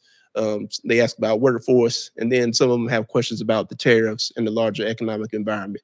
And so the newsletter answers those questions. The business roundtable that we hosted, we brought somebody down from EDPNC to kind of talk about how businesses can interact with them when it comes to foreign direct investment. Those things that some businesses may be asking questions about: how can I get into this market, or how can somebody who's from a different market come in and interact with us? I brought somebody in from EDPNC to kind of speak to that, and that's the type of value we want to have. If we're inviting businesses to come out, spend time with us, take an hour, 2 hours out of the day, we want to make sure that they're getting plenty of information, that they find it beneficial, and that we're being a value add to them in all capacities. So talk a little about how we market. Here is just, we've recently did a couple videos. We did drone shots of all the available sites that we have. And this video kind of showcases the parcels that are available in the industrial park in particular. And we use these videos to put them on our social media pages. So LinkedIn is something that we use a lot. Facebook for the general public. But these things are the type of marketing kind of breaks through. A lot of times when you put out videos and that type of digital media, those are the things that people click on. They want to see what the location looks like, what's available. They want to see the access to the road, the industry that surrounds it. And we've been intentional about, I guess, bumping up the amount of videos that we have, that type of digital content that we can put out to make sure that as we develop our brand, that it's we present it in the best light and people can actually see the difference and why they should locate in Vance County. And then these are some of the digital ads we put out. We recently put an ad within Expansion Solutions, one of the larger site selection magazines. We've done a Google ad campaign. So the rationale behind that is we can't be everywhere at once. So where we know that large industries are going to be, we want to make sure that we're maximizing our dollar and using the money that's allotted to us and making use the best use of taxpayer funds. So using Google Ads to kind of target those locations where we can't be, just make sure that we're blasting them with information about Vance County, fencing, creating a geofence around some of those areas. And the goal is that you won't get somebody the first time they look at it, but they see it 2-3 different times in different areas. Hopefully 3-4 months down the road, they may think about, hey, I got this, I need to locate to this site. I remember I saw something about a place. This comes to the top of their mind. They come back to it, and then that may generate into some type of a successful lead. And so that's how we approach a lot of our marketing, along with making sure that we sponsor events that we know that some of the industry, the folks that are making those decisions are located. And this is a breakdown of just for the past year, how many users we've had, views, and the average engagement. And then we use this information. So all this information is on our Google Analytics platform. So we're not just shooting out ads into the void. We see who's clicked on it, where they're from, and then from there we can kind of start targeting who the businesses are that we might be attracting. So as you can see, a lot of folks looked in India and China. And then China, we know that we actually had somebody come from China with Syntec. So just being intentional about that, using the information that we can glean from these digital ads, the social media pages and all that can help us be more smart about how we're targeting and using our dollars. And then another way we market is through sponsorships. So we put together an event last year, the Invest in the Triangle. This was a larger event where we partnered with our communities in Person County, Franklin, Warren, and Granville. And we invited everyone. We did it in Raleigh at NC State's Alumni Center. And we invited the commercial realtors that are in Raleigh, Durham, from those bigger firms.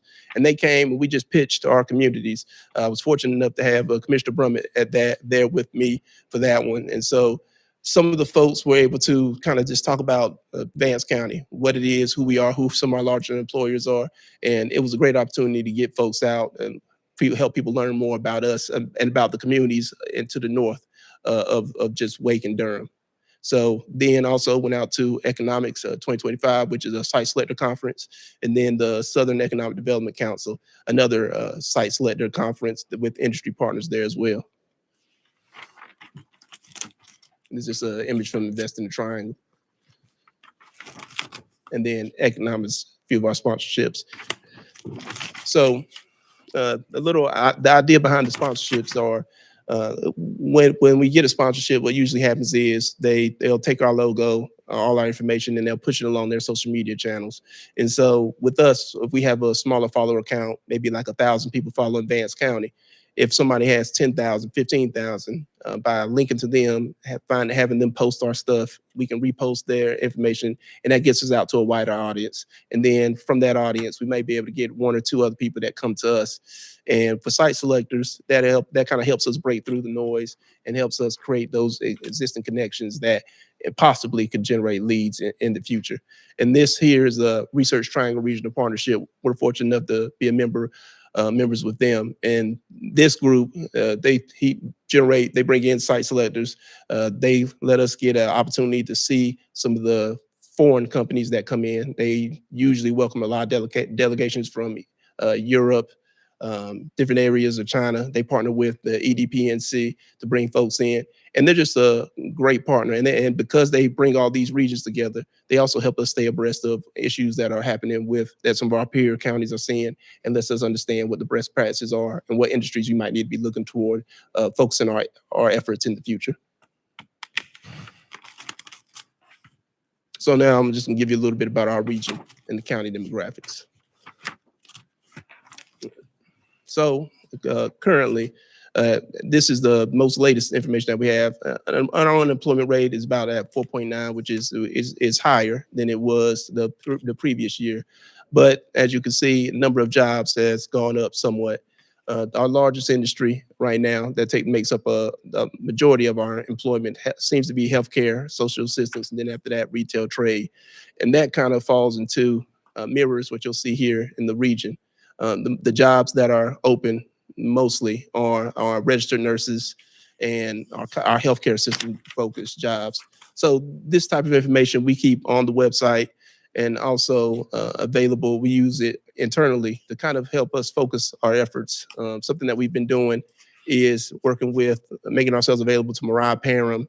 At one point in time, the city of Henderson was interested in trying to create a program to help bring in some of those professionals for nursing and the CNAs, those frontline employees, because if we don't have a good healthcare system or folks to take care of those needs, so it'll be harder for us to bring people in and keep people in. And so just making sure, that's one of the things we do, is make sure that we're partners with our folks, our major industries like Mariah Parham, the city, Cartar, that we're working with them to address workforce shortages and needs, and making sure that we are aware of what those needs are, and we're trying to put our best foot forward to help address them. So some of our challenges, right now, the biggest issue is our shovel-ready sites. A lot of times when something information comes down or request comes down from the state, they probably want you to respond within a week or so. And so a lot of times, some of the issues is a lot of those sites, the things that comes down, they'll want either an existing building that's 70,000, 80,000, 100,000 square feet on, additional 5-6 acres. And, we don't have a lot of that type of product. So just being aware that that's a limitation is one core constraint. And then after that, infrastructure. Some of our larger parcels of land where we have those 100-acre tracts, 50-acre tracts, they might not have all the utilities, or if they have utilities and roads, they might not have a fiber internet. Those things that a lot of the businesses now want before they decide to locate. Workforce availability, we just need to but that's always going to be a constant thing that we need to be focused on. And then housing constraints. And then one thing that is a constraint is, we're a victim of our own success. North Carolina this past year was the #1 state when it comes to economic development and business for another year. And usually we don't fall outside the top 3. So because, we're the best when it comes to business, that means a lot of our peer counties are operating at the highest level. So every day we're going against the best of the best in our own neighborhood. So we always have to make sure that we have dot every I, cross every T. And so that's a few of the core constraints. And as I spoke to a little bit before, that's what kind of how it impacts us. Makes us less competitive on time-sensitive projects, and when people want to know information within a week or two, and they want you to provide them with all the due diligence studies, how much water is available, how much energy is available, and they want to know access to sites and all that. If you don't have that information right at hand, that sometimes you'll be passed over. And so some of our recent success, as you know, we invited Syntec is coming here, a Chinese company. They make the medical components, precision components for those medical devices. Mars recently is going to bring back the arms line. So that's going to be an expansion. They brought in new equipment for it, and they're going to be expanding their existing facility to accommodate that production. We did get the North Carolina Railroad grant, so that'll help us with the due diligence studies that I was speaking about earlier. So the sites that we do have, we'll get those tested, and we'll have all the information. So when we do put them up to companies for them to use, we can provide them with that information as soon as they request it. And then Golden Leaf site selection. So we went through that site selection study. So we have some sites in the pipeline that we think that we need to target in the future, and we're currently doing another study with the Timmons Group. And that group, that'll give us another set of sites that are identified. And all these studies were free. So there were no cost to us. And the goal is that we'll use the information from the Golden Leaf site identification study along with the Timmons Group to find the truly best sites, and then focus our efforts to either getting options on that land or acquiring those properties. So moving forward, our goal is to develop shovel-ready sites. I want it so that we always have a pipeline of either sites that are either shell buildings or land that's available. Make sure that we're strengthening our infrastructure capacity, making sure that if we do identify a site, that we've got ready water, sewer, and we're making use of all the grants and money that's available to help create those utilities, bring those utilities to those areas, workforce development, housing, and making sure that we maintain a strong regional presence and that folks know who we are, and if they have any questions, that we're giving that information to them as quickly as possible. And so the only need is just continued support, the flexibility and freedom to pursue these grants, making sure that we're doing everything we can internally to put our best foot forward, and that we're working with our external partners, and just sustained commitment to making sure that we're identifying sites and getting options on those sites and developing them. And I think with all those things, we'll be able to put ourselves in a better, a good position, and make sure that we make Vance County more successful and continue to have the growth that we desire. So that's our goals for the future, is to develop those sites, make sure we get those due diligence studies done, and then continue to market the county. Yeah, so that's all I have for you all. Does anybody have any questions or comments? That was a great presentation. That was great. And you've been really busy. You've been really busy. Last year, we had a Great goal of presentation. 150 jobs and $10 million of investment. How do we end up in that? Well, we probably got to probably 80, 90. Well, with the 61 jobs from Syntec, and then there won't be any jobs with the Tuffy with that one. We did have somebody come in, Ideal Precast. There's going to be another 20 jobs that we were able. They wanted to come here from Orange County, so we probably got pretty close to that goal. pretty close to that Getting goal. any incentives, are they? No. Only folks that's getting incentives right now is Syntec. And then we've already, and there are a few other projects that are in the pipeline. So I feel strong that we'll hit that number, or either hit that number or exceed it probably this year.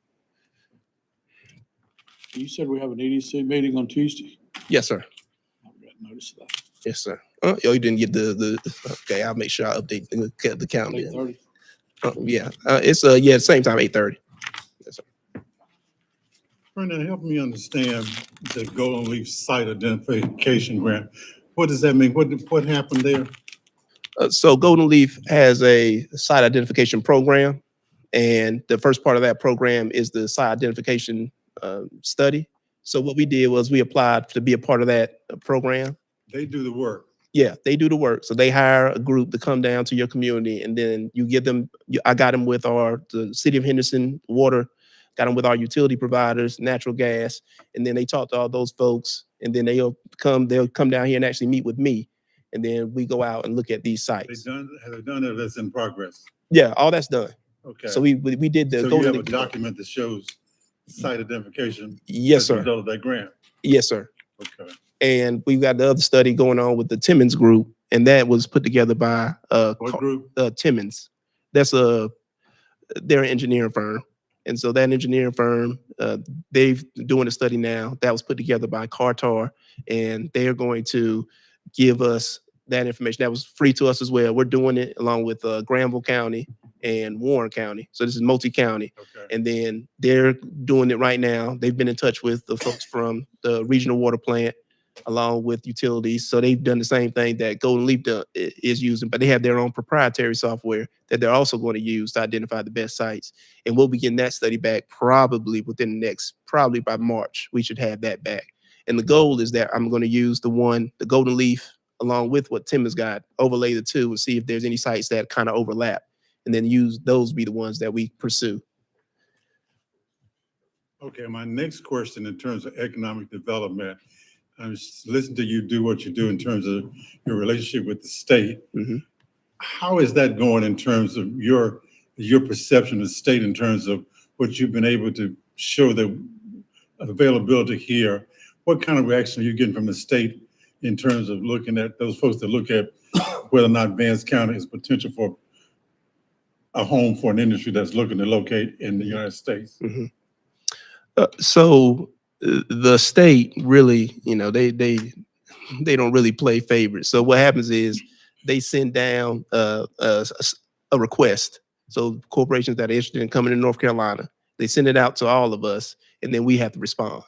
And so in that request, they come in, they give us all the information that the company's looking for, then we respond. What I've been able to do is, because I've been able to work with a couple of these folks, and I met a few of them when they came down, is I reach out to them, call them, ask them, try to build that rapport with them so that they know what we have. And a few of our sites they've recommended them going up because they've actually seen them and they know where we are. And then it really just becomes down to preference. Sometimes we'll lose a site just because they want to be closer to I-95, or they want to be close to a certain port that's closer to the eastern part of the state. Some of it's just by, even though we've got rail, highway, and all that, they then turn around and tell you they want to be closer to a port, closer to the city, closer to 95. Yeah, that's usually, then it comes down to preference. They want to be closer to a major metro. They want to be closer to a certain port. And then it just becomes, they start, picking, just finding anything to disqualify you. One thing that's going on now is with all the proposed tariffs and with some of the new agreements with the European nations, I think Finland is really strong in defense products. And North Carolina has one of the largest developments of military installations in the United States. So there's a lot of activity now around that. And I think the RTRP has been very proactive in producing site visits and those kind of things, and trips and presentations and so forth. So it's been some great activity on that. Okay. My other question, and I've been said, I always said, I'm amazed. Have you seen, if you go to Raleigh on US 1, turn at the sheets turn at CVS on the right, turn at the Shell service station, what did I tell you, 96, 98? 96. 96, go one block to the red light and turn left. There's a development called US 1 North. It's private investors. And it's amazing on, I guess, what, 10, 12 acres of land. They have built 5 buildings that stretches from here a block and a half each building. And I've heard that it's private partnership. Is any of that available to trying to attract anything in terms of, because I look at, we're on US 1, we got 85, we got rail. And I don't know what they're doing, but the buildings are just huge. I don't know what's going on and why a public-private partnership in terms of that area. And it's sitting in the woods, right off US 1. Yes, sir. So a lot of that is utilities. So usually what I've been able to find is that a lot of it really depends on what development you're looking for. So if you're talking about just building a shell building, a lot of those buildings are going up because their existing utilities are there. So they've got existing utilities. They've got water and sewer available. They've got power line, transmission lines that are running there. And so they choose those. And then proximity to places like Raleigh and Wake County. Private investment isn't, I say we could get private investment, but I think a lot of it is they want you to have probably they want you to probably do a lot of that work on the front end. So due diligence, so know that what the wetlands are, that they don't exist, that you got the phase 1 environmental studies done, so they know what type of ground they're using. They want you to do a little of that preliminary work, and then they really want you to hand it to them pretty much all that due diligence done, and then all they got to do is build. And then that's where a lot of the private investment comes from. They're working with these different, I guess, government organizations or economic development groups. They're giving them this due diligence, and then from there, the ones that kind of rise to the top is where that private development is going. They want to make sure that when they put this money in, that they're going to get a return. And so, I would say that's something that's possible, but that we would have to. Next time you go to Raleigh, you want to go where, look at US 1, kind of what they're doing. Okay. Because we've got the land. We've got everything. This is open field. We've got water, we got gas, we got rail. I don't know, how they were able to do that. And it's just big, large buildings and with big truck bays that open up. I don't know what's going on, but it's called US 1 North. Yeah, no, it's in Franklin County. It's in Franklin County. Yeah. So somebody just be nosy, investigate. Yeah. Find out what they're doing, see if you can bring it to Vance County. Yeah. But thanks for all you do. Oh, no, thank you, sir. Get us some jobs. Get us some business. I'm sorry to interrupt, but I was listening. I live not too far from the area you're talking about. Okay. And I didn't know that was private investment, but buildings in the area that you're talking about, it is pretty impressive. Isn't it impressive? It was, but I can tell you, I don't know what's in every building, but Amazon has taken one of those big buildings, using it as warehouse space. Okay. And parcel of one building is a company called Southwire that is located already in Youngsville. Yeah. And I don't think they left their building. I think they've expanded their business. So they've got, they're a mile or two down the road. Okay. And they're in part of that. And there's a couple other smaller businesses in there. And there's still some vacant spots, but it's growing pretty fast. But is it that's private park? That I didn't know. I just drive. I live out. Isn't it amazing? Yeah, it's come around. It was just an open field, right? It was just an open field. Yeah, it's down where there's a car auction place that's been there for years. It's back down the road from that just a bit. Yeah. Yeah, no. You can see it from Highway 1 this time of year. Yeah. Can you see it from Highway 1? Yeah.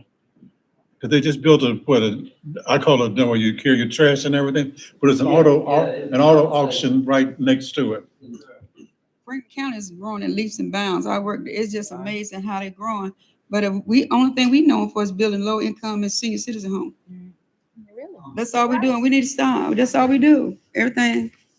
I totally agree. This is just food for thought, because I certainly don't have the knowledge that you guys have. But I have a young son and grandson and stuff, and I hear from Granville County and parts of Wake County, Franklin County, in that area, a lot of the young people that are looking, trying to save their money to move and get their homes. Like my son, he said, I was planning on trying to save for $250,000, $300,000 investment. Out that way, it's turned to $450,000 investment. Somebody in their 20s is pretty tough to do. The other thing that I'm hearing from his friends and people that I know since they were kids, now they're having kids, is the school systems. They don't want to move somewhere. Everybody's worried about, and I know I told my son, I said, you may have to look at going Mitchell, Vance County, the other side of Oxford, move out a little bit away from Wake Forest where things are a little more affordable and go from there. And he said, yeah, but she don't want to move out there because the schools suck. Schools suck, and I don't know what we can do about the schools, but that is another long-term thing. If we start trying to build them up a little bit along the area, make a much more appeasing picture. Instead of having half the picture look good and this half over here not, it's just another issue we might have to try to build up a little bit. How that's done, I don't know. But I do hear that talk. Young friends, they're all in their mid-20s to early 30s, so they're the ones that the future's going to be banking on, somewhat. And like this, piggyback what you said, we discussed this a while back. My son, he's 30. He's blessed to have family land where we at because he can't live in the low income because he makes too much. And then sometimes we don't have that, the upper part is too amazing. So they have nothing in the middle class that draws the people that want to stay. They want to invest and they want to come back home, but they don't have anything to come back home to unless you do have the family land. And so he's here because of the fact we have family land. But outside of that, they make too much for the low income homes, or so it's that we're not building for the working class, we building for low end or retirement. And I'm not against that. It's great. But we got to somehow look at growing the middle class to come and be attracted to our county and bring in. We all age out. Yeah. The future is Yeah, and they want to come back home. They get educated, but they have to move out. But they want to stay home and invest in their own. But So what? That's our growth, yeah. growth is Yeah. So My son moved back to Henderson, and they were looking at a house and everything. And they thought, in terms of range, what you're talking about. But then they started looking in Franklin County, the lot they looked at, they thought they could afford a house. Yeah. And the lot they looked at was $100,000. They said, we can't do that. So Do that because that's then you got to build on that. So. But thank you. You did an excellent job. You got a Great excellent presentation. job. Thank you for that presentation. Goals. Next. Yeah, what do you think? Thank you, Ferdinand. No, you're welcome. You got some more? Oh. Okay, so I think I'll switch go back to- around. It's on. That should be our last. 'Cause I got to leave for 2:30. Oh, here you go. Thank you. I got to leave for So the last thing on your agenda is your goals.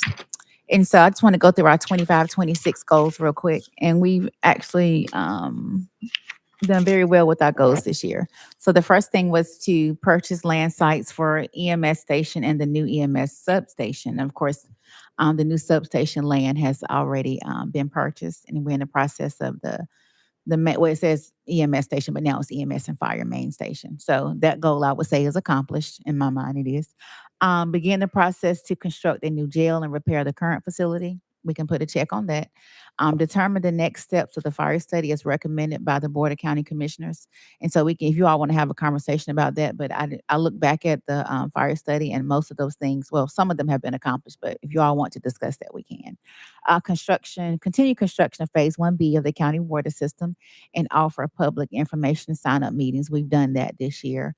And the project will be done, what's my date, Frankie? March 2026. Okay. Work with the city of Henderson to build a better relationship. I would say that we've done that. When you think about the agreement that we have for the new city and the contributions that we're giving for the new 911 tower, as well as the city and the county code enforcement agreement that we've done, and what Mr. Rosh presented earlier today about a combined location for us. Begin planning and identifying opportunities to distribute and utilize our opioid funds. Of course, the committee has been established, and Ms. Pettaway is working on trying to get our first meeting for February. January just didn't work out for everyone, and we want the majority there. And the other is retain or assist in the creation of 150 new jobs and $10 million in new investment. And Ferdinand spoke about that a few minutes ago. So I would say for the most part, we've accomplished most of those goals for this year. So kudos to all of us for that. So that's just amazing work, and it shows that we're working hard every day here. And so I won't read all of the proposed goals as submitted, but we can just, I guess, go through the list if you all want to. But the common theme that I saw was, of course, pushing economic development, which I know we need to do that, and opioid funds amongst the commissioners that submitted their goals.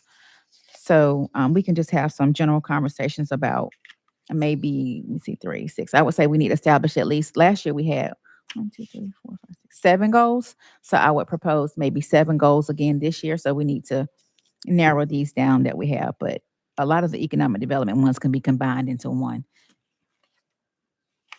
So if anyone wants to just start on that conversation, what are you guys thinking? So the one you have for prioritization for 26, 27, that's what you took outside of what was submitted? No, it's right. Yeah. So right here. That's what I'm talking about. I'm looking The at Word document. Yes, ma'am. And it's the second half of the proposed goals are those that are submitted by commissioners that submitted goals.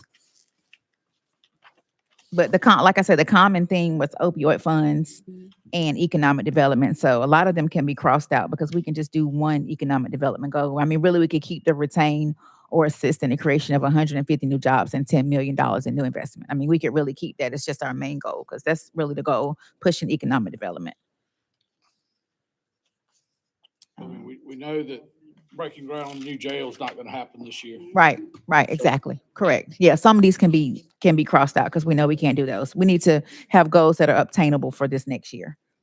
Another thing I've heard was pushing education and communication from county government. So I think we can work on that because we talked about the tax office and issues that we've experienced before. So we could talk about pushing education, town hall meetings so that citizens can engage with, we can, Okay, so keep. We had Triangle North had a meeting with a realtor and discussed some of the opportunities and some of the things that happen when people start searching for Vance County. And a lot of what was presented in that was the first thing they do is Google. And then when they Google, they look at city and county meetings. All the negatives, of course. All the negative Absolutely. stuff. Then the other thing is they look at the school systems. And when you look at this book, our school systems are way down on the list as far as performance in North Carolina. And so there need to be some challenges, and throwing money at it's not the answer.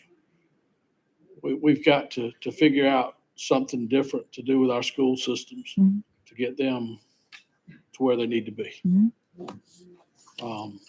I think in the book, I think there are 116 school systems in North Carolina. We rank 112. And that's not acceptable. And to keep saying that we need to throw money, last year we increased the supplements. In 23, they told us these people that came in and spoke and said that, our supplements were one of the lowest in the state. We were number 46 out of 100 counties in our supplement based on this information. So it's not money. And then plus we increased it. So we need to have a conversation with the school system. Yeah, we need to have conversation with the school system. That's where the future is going to be. And some of that happens with growth as new construction comes in and different people move in, as long as, you know, you're bringing in new people with new education objectives. And we need to have stronger objectives in our education system. You know, Vance Gramwell does a tremendous job of facilitating our business development and all when we have these opportunities. But we need to continue to support them and move forward on that. That's but you know, there's a school board there that's to do that. And we need to see what we need to do to support that effort. All of those you in terms of education, I think Carolyn would support this. We say we've got to do more in terms of not throwing money at it, but I think the key problem to education in Vance County, unfortunately, is parental involvement. Until you change parental involvement, Frank and I will give you an example in terms of going to school, and I hate to use in terms of charter school. Grandparents, aunts, uncles, parents are involved in terms of transporting the kids to school. They're involved in the education of the kids that go to charter school. Unfortunately, when folks send their kids to the public school, they forget them. They say it's the school's problem, it's the school issue. Until something happens, and the school board can't change that. Carol and them as a teacher can't change the parent involvement. I don't know how you ever change that. I've heard some parents say, I've heard this said from parents, like a parent got called in for discipline of a child. And the parent said, I was in line someplace, and they said, you got him 6 hours, you take care of him. It's not my problem, it's your problem. And education is never going to change until somehow we get to the parent. And I don't know how you change that. Like you said, in terms of giving them more money, the teachers unfortunately have an awesome job trying to deal with that on a daily basis. They expect them to be counselors, parents, everything but teacher. And I think that I like to start with the state as well, because a lot of things that you get, like for the charter schools, we got all these charter schools in Vance County. It's not that we don't have great teachers in the public schools, it's that the charter schools have more a leeway to do things that the public school will not do. But see, that's what bothers me too. That's what bothers me in terms of public school. They give the charter school leeway to do that. Give it to the public school to do it. And parents want that discipline. They want their child safe. So it's not that we don't have great teachers. Yeah, you have it's great at the teachers. state. Somehow I need to start at the state, that the rules and regulation things that they have put in place that won't allow the public school to be great. But you gotta have parental involvement.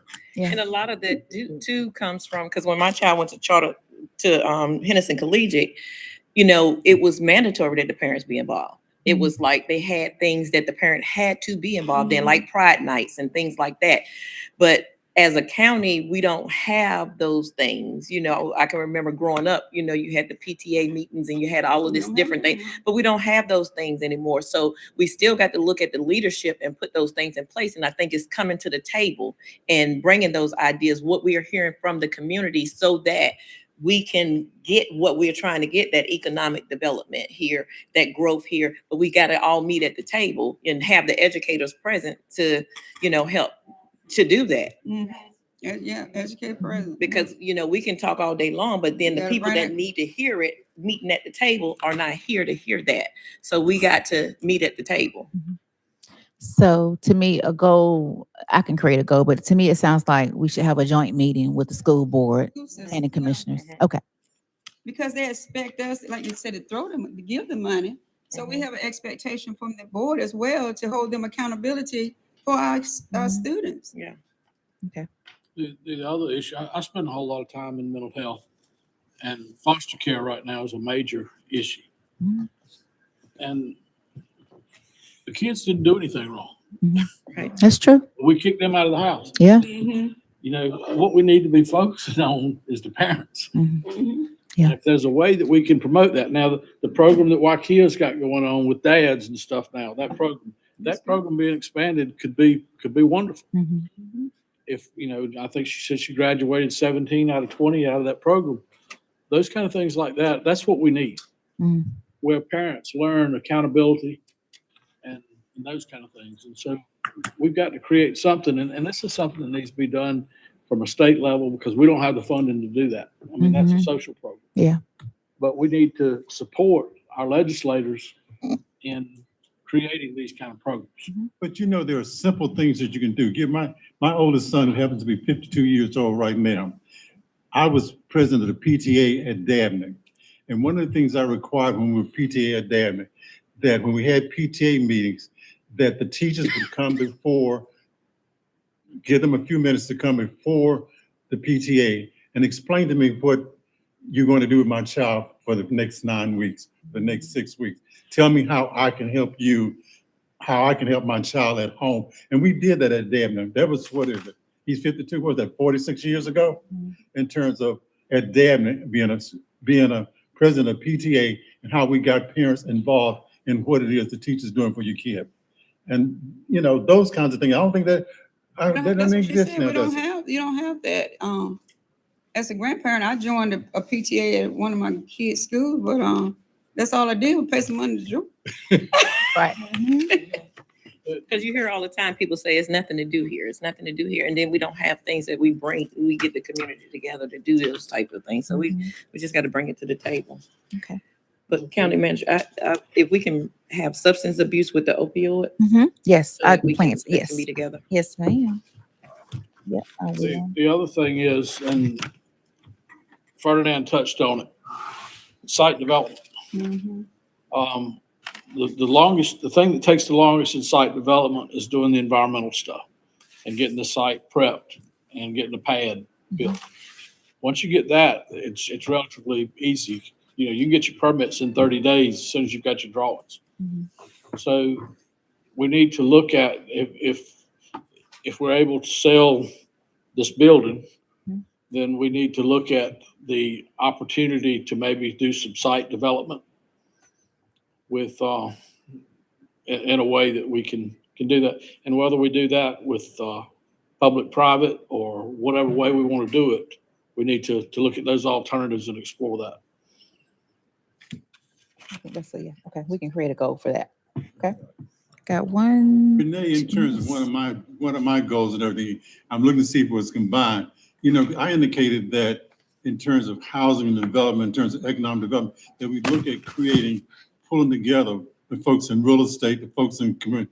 Where is that up there? It's on How did the. you- It's how did you probably on the manage next. that? It's probably on the next slide. It's actually. I think it's actually in your book, Mr. Kelly.